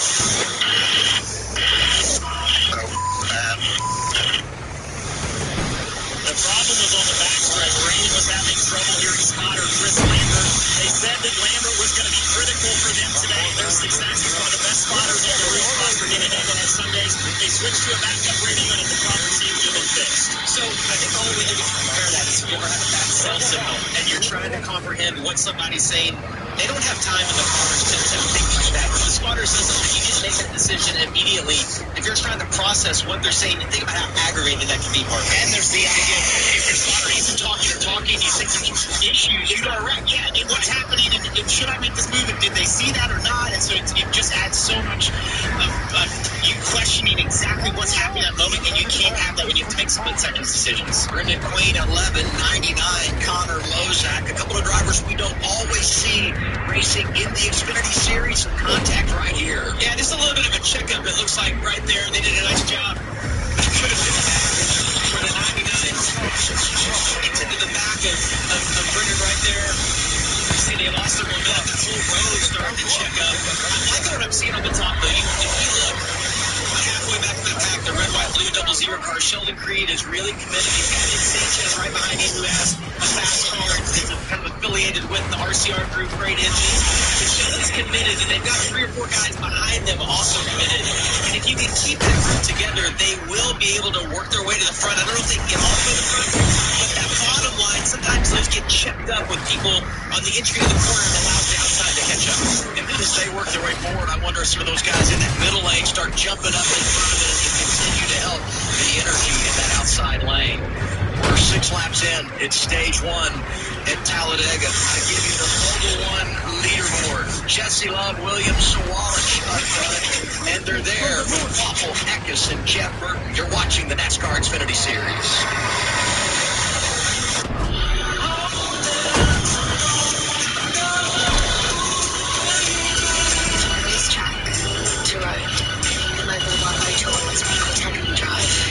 Drive more beautifully. It's a new dawn. It's a new day. It's a new life for me. And I'm feeling good.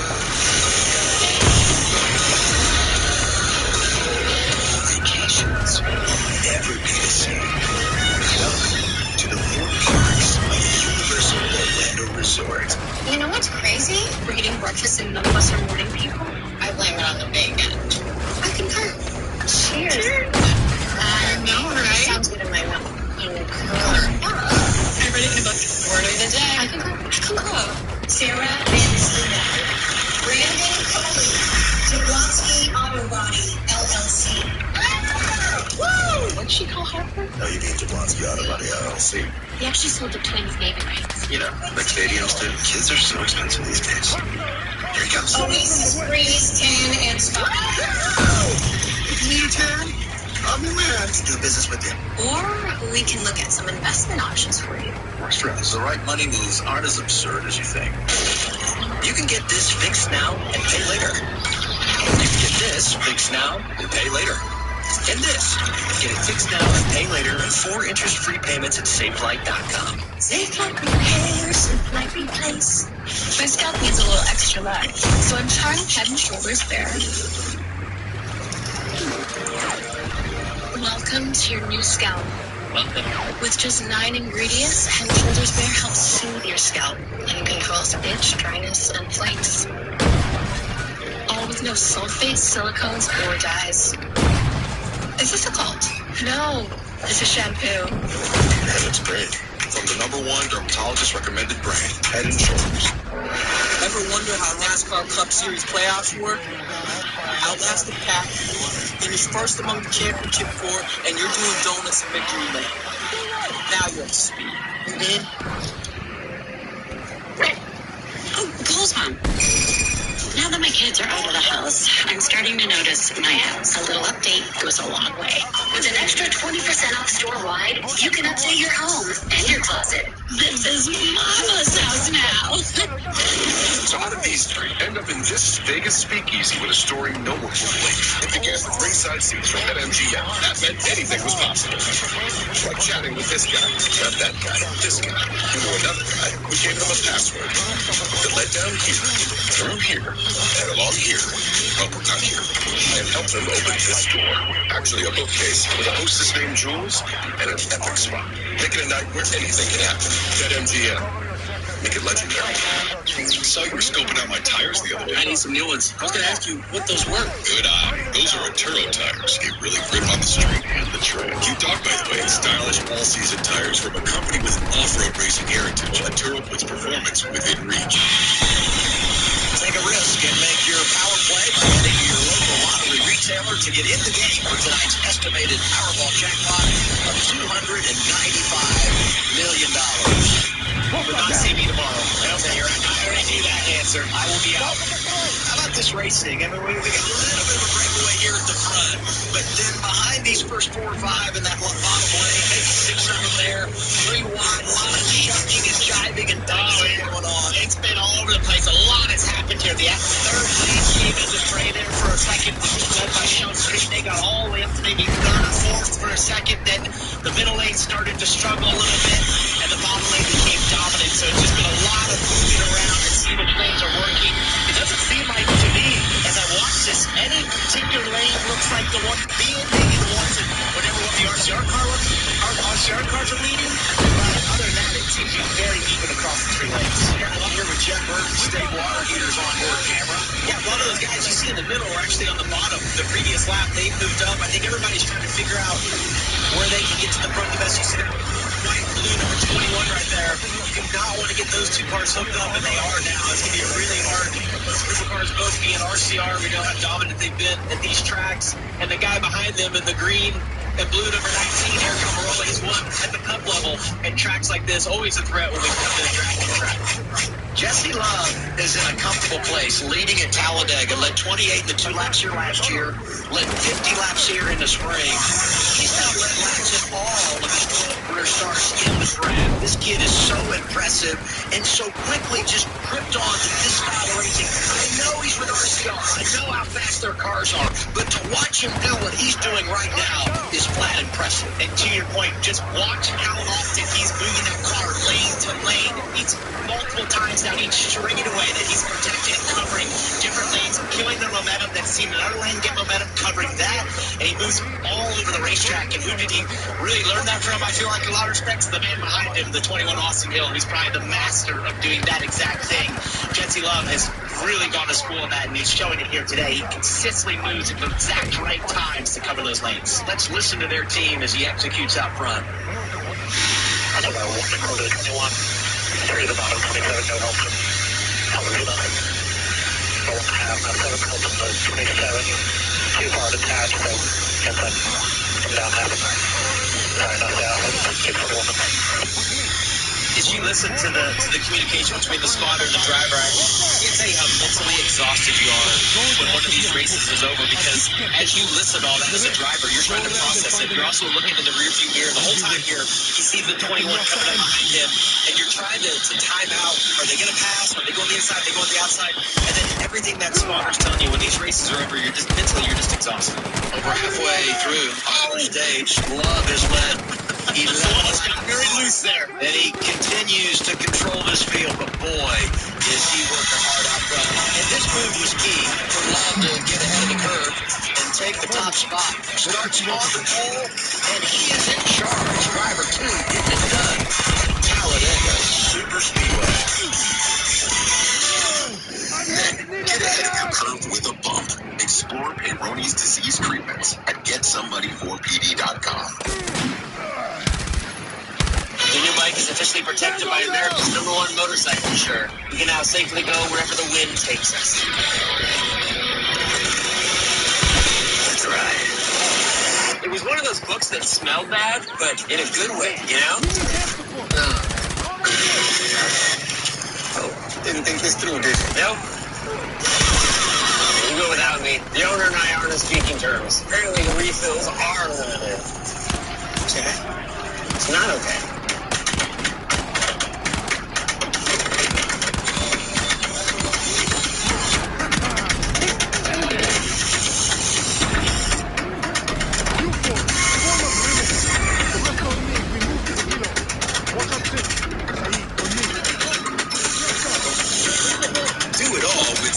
Battery. Now is the best time to save big on over 40 hardworking. And there goes half of the field. Local steel dealer or shop online. Olive Garden's never-ending pasta bowl is back. So first round, get a favorite. Your go-to. Second round, be braver, bolder. Have what she's having, what he's having. Get that third round of breadsticks. Go for a hot take on our new spicy 3-meat sauce. Connor's ultras destroyed. And try it all with our never-ending first course. Never-ending pasta bowl, starting at $13.99. Back for a limited time. It's safe and secure. Safe like repairs. But we're not done. Sometimes things fall right into place, but other times they just fall. No. What was that? But at least you can get it fixed now and pay later in 4 interest-free payments at SafeLight.com. Awesome. And SafeLight can come to you for free, anytime, anywhere. And do everything you need. There you go. Thank you. Take care. Get it fixed now and pay later at SafeLight.com. SafeLight repairs. It's a new dawn. It's a new day. It's a new life for me. And I'm feeling good. Vacations will never be the same. Welcome to the 40 Marks of Universal Orlando Resort. Don't walk, hike in new Skechers Street Hikers. Cozy premium suede styles with a sneaker-like look and fit. Featuring fun, loose, relaxed, stylish fits with fiercely cute designs. Get stylish comfort everywhere you go in new Skechers Street Hikers.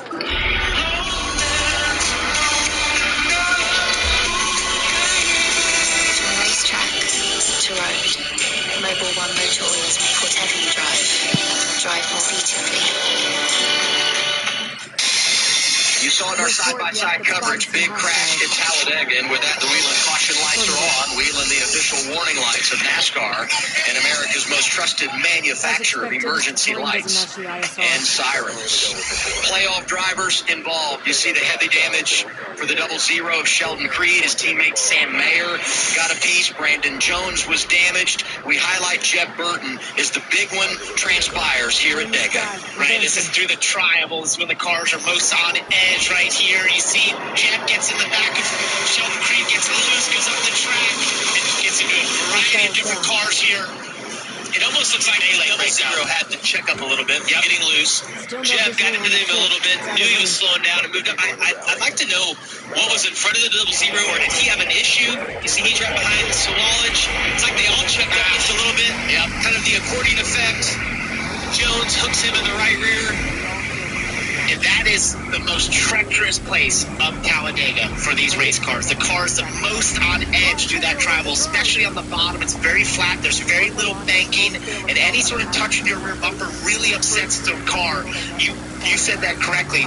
Obviously, Sheldon was checking up a little bit, not getting the back of William Sawalage there through the trials. Jeb got in the back of him, got loose because of that, tried to move to the racetrack, and then everyone was just involved. But basically, that stems from just how on edge the cars are through this section right here. Yeah, you see all those cars stacked up on each other. The backs of these cars are just extremely light. Part of the reason being is that there's no banking there. Once they get into turns 1 and 2, 3 and 4, there's so much banking. We're right on board with Daniel Dye right here to get his perspective.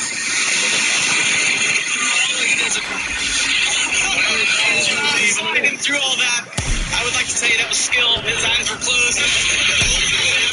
Right there. Drop board here, Jim. So there's the tap of the rear bumper. He moves up and tags Brandon Jones there. And he got some damage. A little bit. But overall, he was able to sneak through. And I rewinded the springtime. He had damage in that race, too, and was in position to win it. Yeah, and as you watch Jeb there, I think it would be easy to blame him for what happened, but he's trying to check up. The back of his car's light. He's trying to gather that. He didn't want to move up. It's almost that's just where his car ends up. The 20 was on his outside. And as you said, Parker, it's just such a sketchy part of the track for all these guys. Ryan Sieg had his car destroyed. Harrison Burton gets damaged. Jordan Anderson roughed up as well. We'll give you the car count on how many were involved and how bad the damage is in just a second. First, let's go 27 Team Radio and Jeb Burton's group. 00 got loose or something. 00 checked up. I ran to the back of him, and then that just all hell broke loose. And as you listen to that, it happens fast, right? Inside the car, and I thought that's exactly what we saw. He wasn't sure why hell broke loose, right? It all happened so quick inside of the car, and it just takes such a slight contact there of the 20 getting into the right rear quarter of Sheldon, and then once the wreck starts, it's just you're alone for the ride when you're behind that. And it's early to be pushing through there. That's something you do later in the race, later in stage 3, when you're really trying to make up time, make momentum happen through there as you're fighting maybe particularly for the edge towards the win. But at this point in the race, I think one of the reasons you saw Sheldon sort of check up there was he was trying to play it a little bit safe when he caught William Sawalage in front of him. But in doing so, it sort of set his destiny of getting run to the back by Jeb Burton. Look at the updated standings here with these drivers that have received damage. Mayer came in +8. He's now shown -6. Sammy Smith is in the game, but he came in 24 points out. With everything that has transpired, he now showed 10 below the cut line. Brandon Jones was below the cut coming in. Same for Sheldon Creed. They've lost more ground. And Carson Quapple, 22 out when the day began, +6, and he's running in a pretty good spot here today. The big one happens in stage 1 at Talladega. Playoff drivers involved. 10 cars damaged in this crash that brings out the caution. We got inside of 10 laps to go. Stage 1. You're watching the Xfinity Series on CW.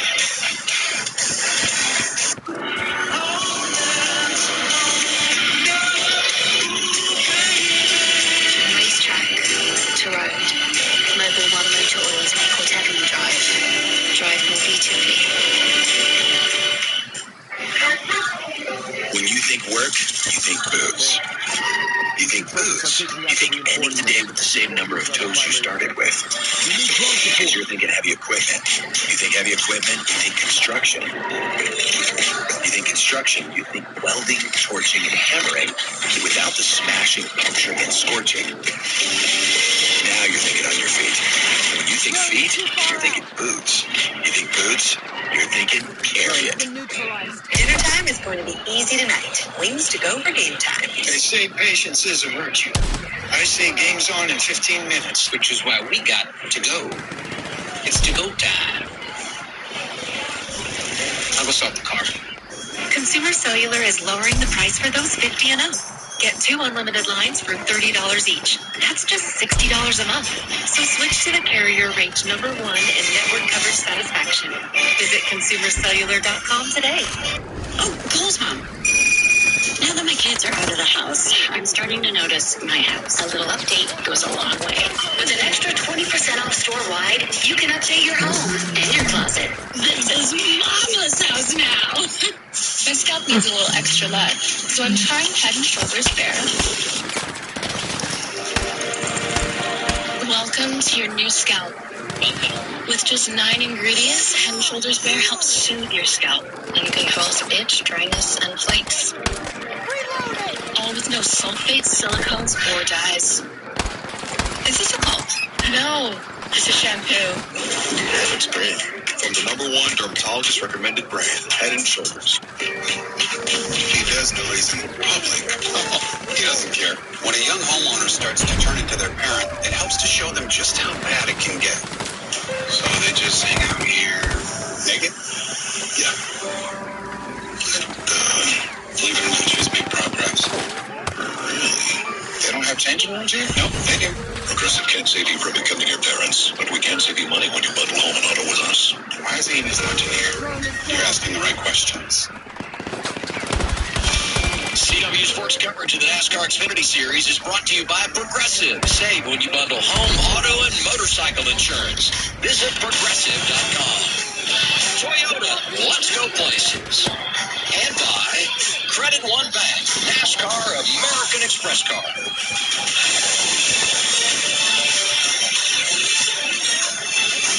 Sheldon Creed, one of the drivers involved in this early crash here at Talladega Superspeedway.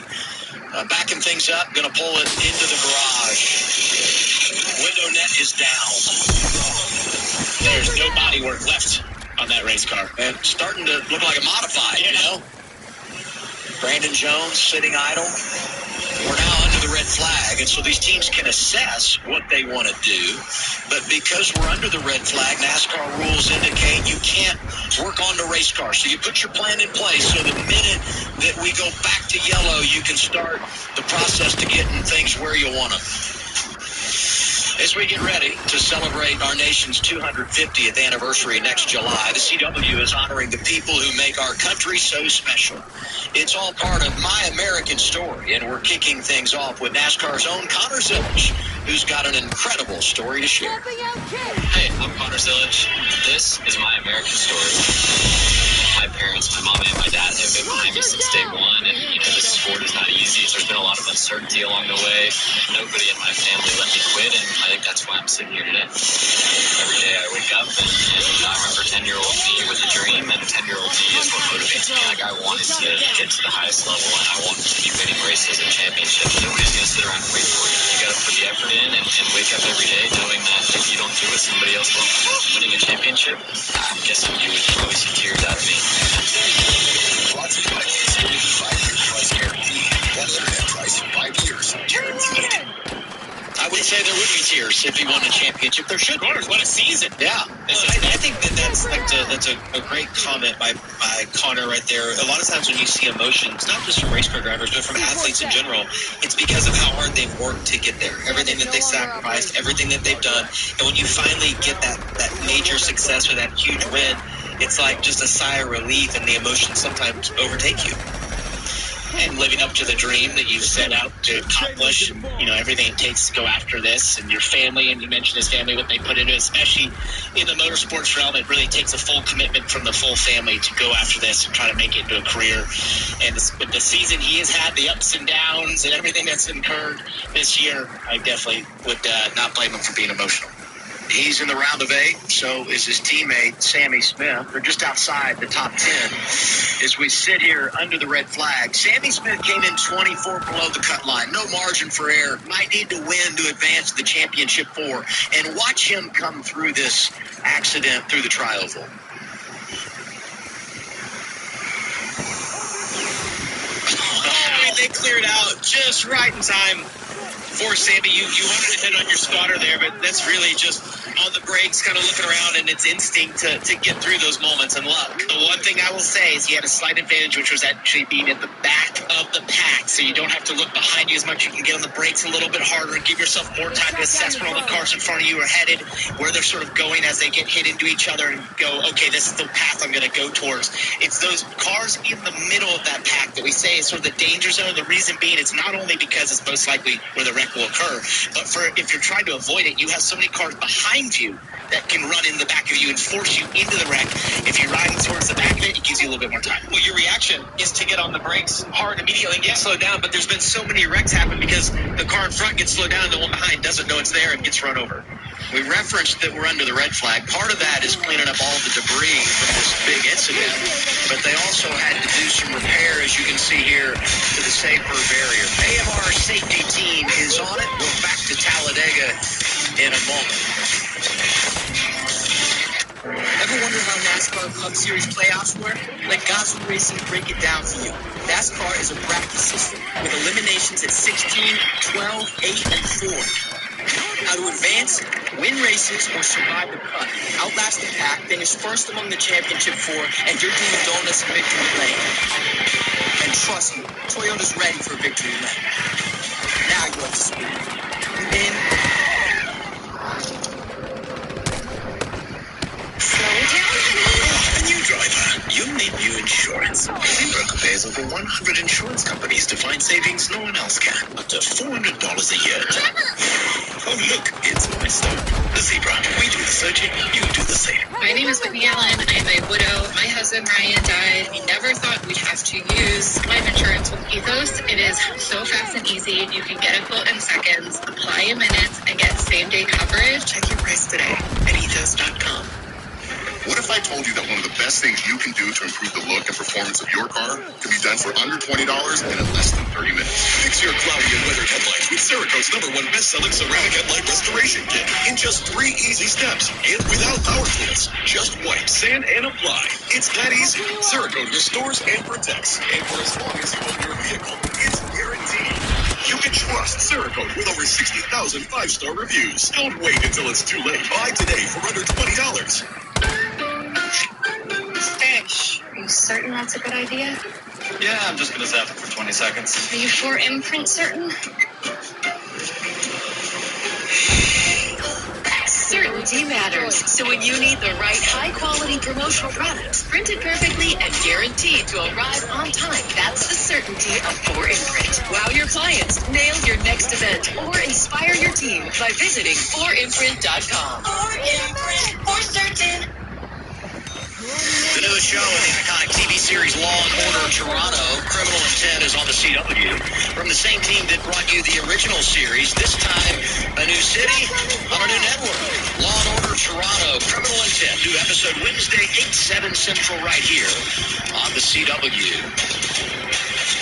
Today, it's the NASCAR Xfinity Series, playoff race, Talladega Super Speedway, the big one always a part of the equation, and we're under the red flag because we did have the big one, stage 1, middle of the tri-oval. Yeah, you see right there in the middle of your screen, the yellow number 20 get turned, it's going to come back up, hook Sheldon Creed, all these guys behind trying to avoid. It's just so hard to do. We referenced Jeff Burton. You see Daniel Dye in that red and yellow number 10 sneak through. A few of those guys, they get a little bit lucky. Look at Sammy Smith right there sneaking through. Right, it's just such a treacherous part of the racetrack. The cars are so light to that travel. Any tips for Butler are going to upset the car in front. That's what happened to Sheldon Creed and Jeff Burton, who went up the racetrack a little bit and got into Brandon Jones and caused all this. Looking for your phone? It's right here. 3 abreast. You can have access like this. Tough break for the Ford fan. Because I have to use your charger real quick because my blue one stopped working. Mayer had a wounded race car. Ryan Sieg also done for the afternoon down to Kemp. Yeah, and Ryan Sieg out of the care center, and we just watched that replay, and you were tense up and kind of holding your breath watching it again. And so what can you tell us from the seat of your car on what happened? Yeah, I just saw the 20 sideways, and then I was just along for the ride and just thought I was through it, and then the 00 just came right up in front of me, which I didn't even have time to brace. It's like those are always a little harder when you don't know nothing's coming, but it looks like some of them guys were pushing a little heavy through the travel where the cars are already light. They've been pretty, free all day, and just a little heavy on the pushing on lap 13. Were you surprised to see such a big wreck so early? Of course. It's lap 13. But no, we had a fast Psyops boardroom. We're making our way to the front like we needed to be and tried to stay out of the wrecks, but sums up our 25 season, just wrong place, wrong time. But just hats off to everybody there. It worked so hard with Haas and Psyops and Ford. Just sucks to end so early. Gotta agree with Ryan there. It's been a tough season for them. It seems like anything that could go wrong has gone wrong at times for that race team. But I agree with him on the fact that, lap 13, you're not expecting a lot of pushing through the track. It's just too dangerous. The cars are too on edge. It's something you see late in stage 3 or the end of a stage in terms of going for the points at that point in time, because the cars are just so hard to push through there. It's a massive risk that you take through there. And I think what caused a lot of this was Sheldon Creed playing it a little bit safe, trying not to get in the back bumper of Sawallick, and Jeb just didn't react quick enough to the 00 checking out. We continue under red with that, have an opportunity to go over to the CW garage and say good afternoon to Carla Metz.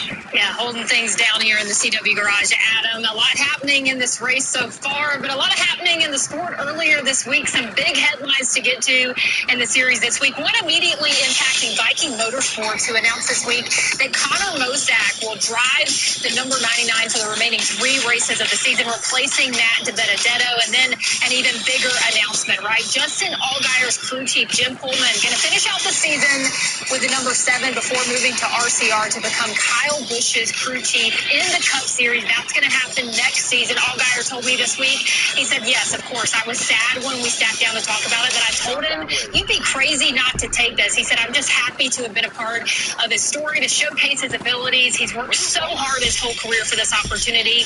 And he added, Adam, I'd love nothing more than to end this time, his time at JRM, with another championship. So these next couple of weeks mean even more for that 17. Yeah, Pullman told me this week, Carla, that he's looking forward to working with a couple of Hall of Famers next year at NASCAR's top level. But I just think of the residual impact in 2026, all these changes at Junior Motorsports. 25 has been magnificent, but that organization is going to look totally different next season. Definitely will, and I think for Jim Pullman, this is something he always wanted to do, is to race on Sundays and go have that opportunity. And it's a shame for Justin Allgaier, of course, with all they've done together. I feel like Justin really handpicked him and wanted him to be the crew chief of this 7 car. It led to finally getting that championship. That's going to be tough to replace, and a big risk for Pullman from some people, I think, in terms of going there to work with Kyle Busch, try and get him back to victory lane. I'm of the opinion Kyle Busch still can get back to victory lane. I tell you what, if you zoom in on that headset just a little bit, you see Jim Pullman's nickname right there. They call him Pooh Bear. Great guy. He's been around forever in the sport. He's worked on a lot of teams that I've been a part of. I remember when he was a tire changer. I think it's really cool. And we saw that, the Connor Zilic, American story. Same thing for these crew chiefs, right? I mean, he started out, he's raced a little bit, but he's worked his way up the ladder, and to get to go and work with a guy like Kyle Busch, good for him. I think everyone in general in the garage is thrilled for Jim. Let's continue this theme, get a little 7 radio here. That's probably why you have won most popular driver multiple times and hopefully win it again. I really, really want to make a comment right now about you going to the Cup side, but it's too soon. Even though I'm joking, I don't want you to think I'm mad at you. I'm not trying to get the full context. Yeah, I'm missing something here. I think this is the first part of that story, but those two guys have been friends for a long time, and I think Justin's very sincere when he says that he's happy for Jim being able to move on. It clearly puts Justin in a unique situation where you possibly win the championship last year. He's going to be in a position most likely to win it again this year, and he's going to have a different crew chief next year. So, it's a unique situation for Justin. Getting word they're going to refire the engines, lift the red flag, go back under caution as we wait things out here. Back to the care center and more with Kim Kuhn. That's right, Jeremy Clements released, and you came out shaking your head, and you looked at me and you said, unreal. What was your take on that incident? And then what took you out of the race? Because when you drove the car behind the wall, it did not look that bad. Cam, I didn't even break a sweat. I mean, we barely got going and just trying all the different lines, seeing what our all-South electric Chevy like, trying to be as fast as Xfinity Mobile. But, yeah, I don't even really know what happened. I know we were coming up on a lap car, the 74, and then we were all trying to get by him, and I saw the 20 get jacked up. And then from there, I was just in the middle of it. So I still haven't seen a replay, but, yeah, it's just unfortunate. And once we started going back, I'm missing about half my left front brake rotor, so I had no brakes. So, unfortunately, we were going to need the minimum speed and then fix that, so we weren't able to, but here we go. Oh, okay. 27. Oh, yeah. What are you seeing? What are you oh-yang? Well, it looked like the 27 got in the back of the 00, shot him into the 20, and then all carnage broke loose. It's Talladega. I just hate we were 13 laps in the race and not 94. That's unfortunate. I want to thank Chuck Kuhn and all the guys from All South Electric, Chevy, everybody coming on board, Alliance Driveway Solutions, but we'll just have to go to get them at Martinsville. Jeremy had a top 10 finish at Bristol in the playoff opener. Last few weeks, not as good, and today ending with disappointment as well. And this kind of a home game for them, not too far from their shop in Spartanburg, South Carolina. Typically, when we have a wreck like this, it calms everything down for just a little while. Everybody's like, okay, we've gotten the wreck out of the way, and things will calm down until we get to the end of the stage. Well, it thins the field a little bit, too. Which takes a lot of energy out of the pack, for sure. And I think it's a reality check for a lot of the drivers as well who saw what happened there, that instant through the travel to say, okay, maybe I don't need to push you there right now. Red flag was officially 16 minutes, 19 seconds. Everything is back repaired and where it needs to be. Pit road is open. And it looks like some drivers are going to come down here. Zillage, Taylor Gray, Dean Thompson, a few rookies. And you can pit here and then stay out at the end of the stage and make it to the end of stage 2. Let's follow up and get reports starting with Dylan. Yeah, and I'll be honest, I'm a little surprised to see the 88 coming down pit road. They were very, very adamant just to try to take these first couple of stages. They get some stage points here, try to have things locked up for Phoenix just to do it on points, but they will come down here and change at least right side tires and go around to the left to make it 4 tires. Connor was pretty happy with his race car, said he felt like he was pretty good, so we'll see if they're able to maybe drive back to the field here in the final 7 or 8 laps or so and maybe score some stage points. This might be a show. Or you just hang at the back, take care of your race car, and then you cycle to the front when others pit at the end of the stage. We had a special visit from some of our favorite WWE NXT superstars recently who really got the full NASCAR experience, from taking part in a pit crew challenge to hitting the go-kart track with some racing tips from Sam Mayer and Cole Custer. Here it is. How's it going, guys? Yeah, we're excited to show you guys around and see what we do around here. Yeah, it's gonna be tough. I ain't gonna lie, I like this one. Yeah, this is pretty sweet. I think it was Trent absolutely clobbering the barrier, but he's used to clobbering things. Yeah, that was about the coolest thing I've done in a long time. Brought to you by the Xfinity 5-year price guarantee. One internet price, 5 years guaranteed. The fuck is that? The ground killed that person. Come on. I don't know how you slid and then you just fell dead. Interest-free payments at SafeLake.com. Nice. And SafeLake can come to you for free, anytime, anywhere, and do everything you need to get back on the road. SafeLake repair. Asshole. SafeLake replace. Go to SafeLake.com and get it fixed now and pay later. Limo at your service. Here to help you save hundreds by customizing your car insurance with Liberty Mutual. Probably should have gone the other way. Only pay for what you need. Dinner time is going to be easy tonight. Wings to go for game time. They say patience is a virtue. I say game's on in 15 minutes, which is why we got to go. It's to go time. How about start the car? As we Do it in here, ma'am. Wounded Warrior Project honors those who serve. They've given us their commitment and sacrifice. We're here to give them a brighter future. Our programs and services help warriors access VA benefits, improve mental and physical health, and thrive for a lifetime. They've given us their best. Join us in supporting them through the next 250 years of strength and resilience. Visit woundedwarriorproject.org/USA250.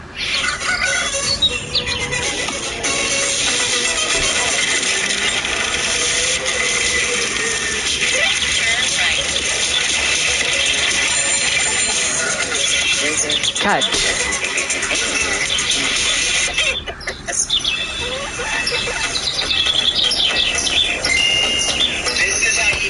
Hey, catch. Wi-Fi speeds as fast as home, even when you're on the go. You're getting ready to travel champion. Hey, you. Weekend is coming back to the desert. Let's get the party started. 4 title races in 3 days means there will be Yup. You deserve that one. Here. How about you catch that one, driver? And the heli, I'm going to put it right in the cockpit. That's not only what you can get at Phoenix Raceway. Get your tickets now at PhoenixRaceway.com.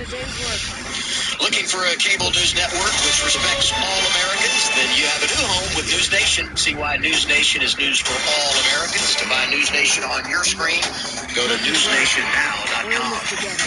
I'm ready to go racing again. Red flag of nearly 17 minutes.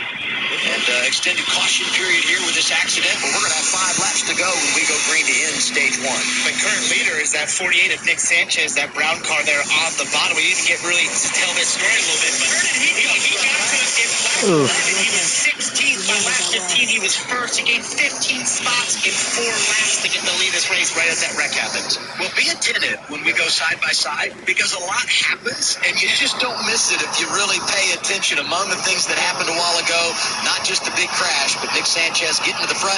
He's in control, 5 to go. RCR cars lined up outside, and Sam Mayer is taking his car to the garage, and it looks like they will be done for the afternoon.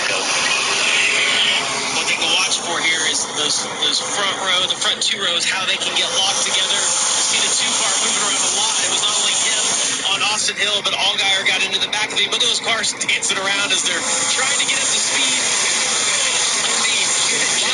Bouncing around, the same for Allgaier. Right behind them, outside lane, green and white, Toyota number 19, Eric Almirola. And as you see, the 21 in the middle or on the outside kind of move away from Sanchez. It's because he had a little bit of a run and didn't want the side draft to slow him down. And look at those 3 hooked together, Parker, driving by them now. And what he could see to the left of him was the 18 there of William Sauvage disconnect from the 48 of Nick Sanchez. And he knew the 2 on his bumper, they had the momentum down the back stretch. Just get away, don't add any side draft to them. They already accomplished disconnecting those 2 and now lead the pack. I was curious what the 88 was going to do after making that pit stop. Look outside lane. New tires. Here comes 88 of Zilich. And right there with him, Taylor Gray, who also made a pit stop. And his teammate Carson Quamble moved up when he saw that right there to get that momentum for the 88. Jesse Love and Austin Hill go to cover the top lane. Austin Hill has jumped to the race lead. It's the RCR duo out front, 3 wide behind him. Bottom lane, Sanchez. Middle is Allgaier. Outside, Quamble. As we watch this racing forward to go in the stage, here's Kim. Yeah, Sheldon Creed released from the care center. Part of that incident ultimately taking you out of this race. What happened from your perspective?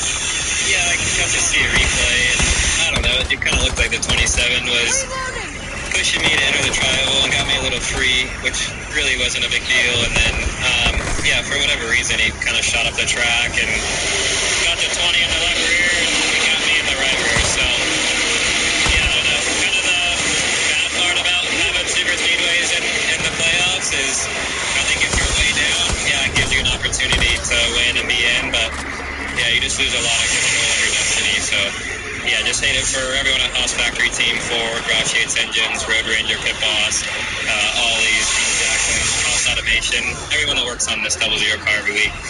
Just, was hoping to have a good day. And, now we have to watch it from the infield and gonna have to win next week. No doubt, 8th DNF of the year, must win next week at Martinsville. Coming to 2 to go, stage 1, Hill, Allgaier, Love out front. Jesse Love just got so speed turned there when he went up to try and cover Carson Quamble on the top lane. This has been madness as they've all moved around trying to get around the 21. And you mentioned the 48 was the leader at the restart. He's always the back of his pack, had no help on that bottom lane as the momentum got up. One of the things we mentioned at the start of the show was kind of the keys to winning, and I mentioned use these stage breaks to set yourself up for what might happen at the end of this race. If you're Austin Hill and you're leading, how are you going to defend? If you're Carson Quamble, you see the 3rd row car back in the back first shot. on that. What are you going to do to try to get to the front to get a win? How do you generate that run? What a move by Jesse Love, but I don't think he's going to have the help here. He got great momentum there off of turn 2, dove to the bottom of his teammate Austin Hill, and now Connor Zilich's buddy moves to the bottom to help him out. And look at Zilich came down pit road, pushing his way to the front. Taylor Gray, the driver in that same situation, going to have one lap to go as we come by this time. Interested to see if that outside row can generate any type of a run right here as you see Zilich and Allgaier pushing each other. Opening stage, Hill in control, but they are breathing down behind. Zilich right behind their most recent winner in the draft. Love is there. Quapple trying to make it happen in the outside lane. And so many playoff drivers in this mix that desperately need stage points. Oh, Jesse Love moves up to block the run. Coming on the outside. Is there any momentum up there? They're all stalling each other out. How about Connor Zilich? Makes the decision to come down pit road, restarts outside the top 15, only had a few laps to get there, and trying to win. It's RCR versus Junior Motorsports to win the opening stage here at Talladega. And remember where the start-finish line is, a preview of what we'll see later. Through the middle of the tri-oval opening stage, goes to number 21, Austin Hill, his 7th stage win of the year, and his 15th career stage win on a drafting track. Hill wins it. Allgaier second. Love gets some much-needed stage points. Zilich in the top 5, and the same for Eric Almirola. What an opening stage at Talladega Superspeedway. We're off and rolling. It's a playoff race, and you're watching it all unfold live on CW. When my doctor gave me Breztri for my COPD, things changed for me. Breztri gave me better breathing, symptom improvement, and reduced flare-ups. Breztri won't replace a rescue inhaler for sudden breathing problems. It is not for asthma. Tell your doctor if you have a heart condition or high blood pressure before taking it. Don't take Breztri more than prescribed. Breztri may increase your risk of thrush, pneumonia, and osteoporosis. Call your doctor if worsened breathing, chest pain, mouth or tongue swelling, problems urinating, vision changes, or eye pain occur. Ask your doctor about Breztri. Zoe? That's the one. Today, you're meeting for coffee. They're gonna love you. And then before you know it, you're meeting the family. At Credit One Bank, we believe having the credit and rewards for the little moments today can lead to even bigger ones tomorrow. Earn up to 10x points on travel and 5x points on dining with the Credit One Bank Wander American Express card. Credit One Bank, for what's ahead. News Nation's shaking up the competition in a way that no other cable channel has. It's out with the old and in with the new. News Nation beat CNN and MS combined. News Nation. News for all Americans. To find News Nation, go to newsnationnow.com. Whether you like rock, pop, rap, or country, you know your music sounds better when it's clear and crisp at any volume. So stop by Benchmark Audio for the best car stereo systems around. If you really want to feel your music, Benchmark Audio can hook you up. Stop by Benchmark Audio on Lake Road in Elmira today. The MyTwinTiers.com Wingman card is selling out fast. For $49.99, you get a free order of wings from each of these 20 local restaurants. Football season's the perfect time for the Wingman card. Visit MyTwinTiers.com. But do it soon. Only a few cards remain. Ready for your next chapter? Serve You Credit Union can help. Serve You offers 30-year mortgages at just 4.99%, making your dream home within reach. Love your current home? Use a Serve You Credit Union fixed-rate home equity loan to make improvements or even pay off high-interest debt. Borrow at a rate of 4.99% for 15 years. Whatever your next chapter, Serve You Credit Union is here to help. This is Jim, Famous Brands. We are ready for fall and loaded with all of your favorite brands. Great new deals are arriving every week. We have the largest selection of clothing and footwear in the Finger Lakes, all at below retail prices. Famous Brands, downtown, Rockies Glass, where you're always looking good. Relax. Never thought I'd be glad to see another tax vehicle. CW Sports coverage of the NASCAR Xfinity Series is brought to you by The Xfinity 5-year price guarantee. One internet price, 5 years. Golden Corral. Golden Corral honors our nation's heroes. And by Bristol Myers Squibb.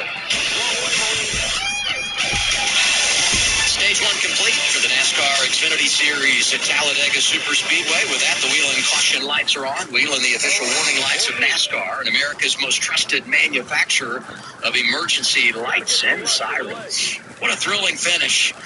And I said it there coming to the line. Just pay attention to what's happening here because it's a preview of what we're going to have at the end of Stage 2 and more importantly, at the end of this race. This is big, getting those stage points. Allgaier gets them, and he's probably going to advance anyway. Came in at plus 44. Jesse Love, though, we had 3 stages in the round of A. Number 2 has been outstanding. Connor Zilic comes back and gets some stage points. And Jesse Love wins the active award there in those last 2 or 3 laps. He moved through every lane, trying to find the momentum, trying to find a partner to push him past his teammate there, Austin Haley. Couldn't make it happen, but he definitely was trying the hardest of anyone out there. I also want to mention Nick Sanchez. He restarts in the lead. You just referenced it. I mean, he comes from the back to the front, and then on that restart, he goes back to 14th at the end of the stage. He gets stuck on the bottom and just couldn't get up, and it's one of those moments or those instances where every decision you make is the wrong one. Sometimes everything goes your way. For him, those last 4 or 5 laps, every move he made, that lane just kept going the wrong direction. Curious to see what strategies play out here, too. You get 2 tires, you get 4 tires, you maybe think fuel only. And then also, what do you do if you're Connor Zilic, Taylor Gray, Dean Thompson, some of those drivers that have already made a pit stop? Zilic is coming. Progressive Pit Road is open. Here's Kim Cooper. And for the 2 of Jesse Love, he said the car is really good, just need your grip. So you see that track car going down to fuel only for his teammate Austin Hill. They would put tires on it. He said really good out front. Could stand to be 2 numbers freer to drop down more in 1 lane, Dylan. Eric Almirola, 3rd from the bottom at some feedback I've never heard before. He said my car doesn't want to pull through the tires, so they're not going to make any chassis adjustments or anything. 4 tires and fuel for Justin Allgaier as well. Pretty happy with his balance. Race off Progressive Pit Road. Eric Williams comes off first, plus 11. We'll investigate what happened there, what kind of strategy. Love gets a spot. Zilic picks up 1. Nice gains for Taylor Gray. And Austin Hill goes 4 in the wrong direction on that cycle of stops. Stage 2 coming up on CW. When my doctor gave me Breztri for my COPD, I noticed things changed. Breztri gave me better breathing starting within 5 minutes. It also reduced flare-ups.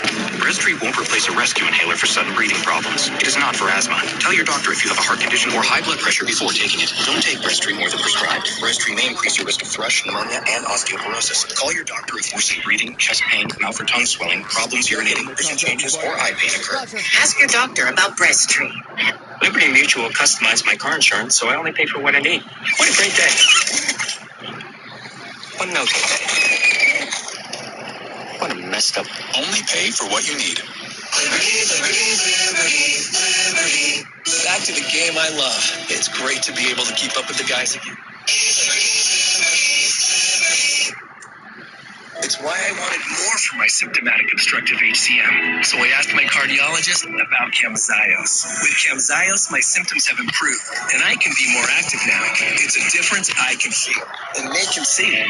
She can too. Camzyos works by targeting what's causing OHCM, and it's proven to reduce obstruction in the heart 4 times more. Camzyos may cause serious side effects, including heart failure that can lead to death, a risk that's increased with serious infection, irregular heart Alright, I have to get off. My headset's gonna die. Stop, start, or change medicines or dose without telling your doctor.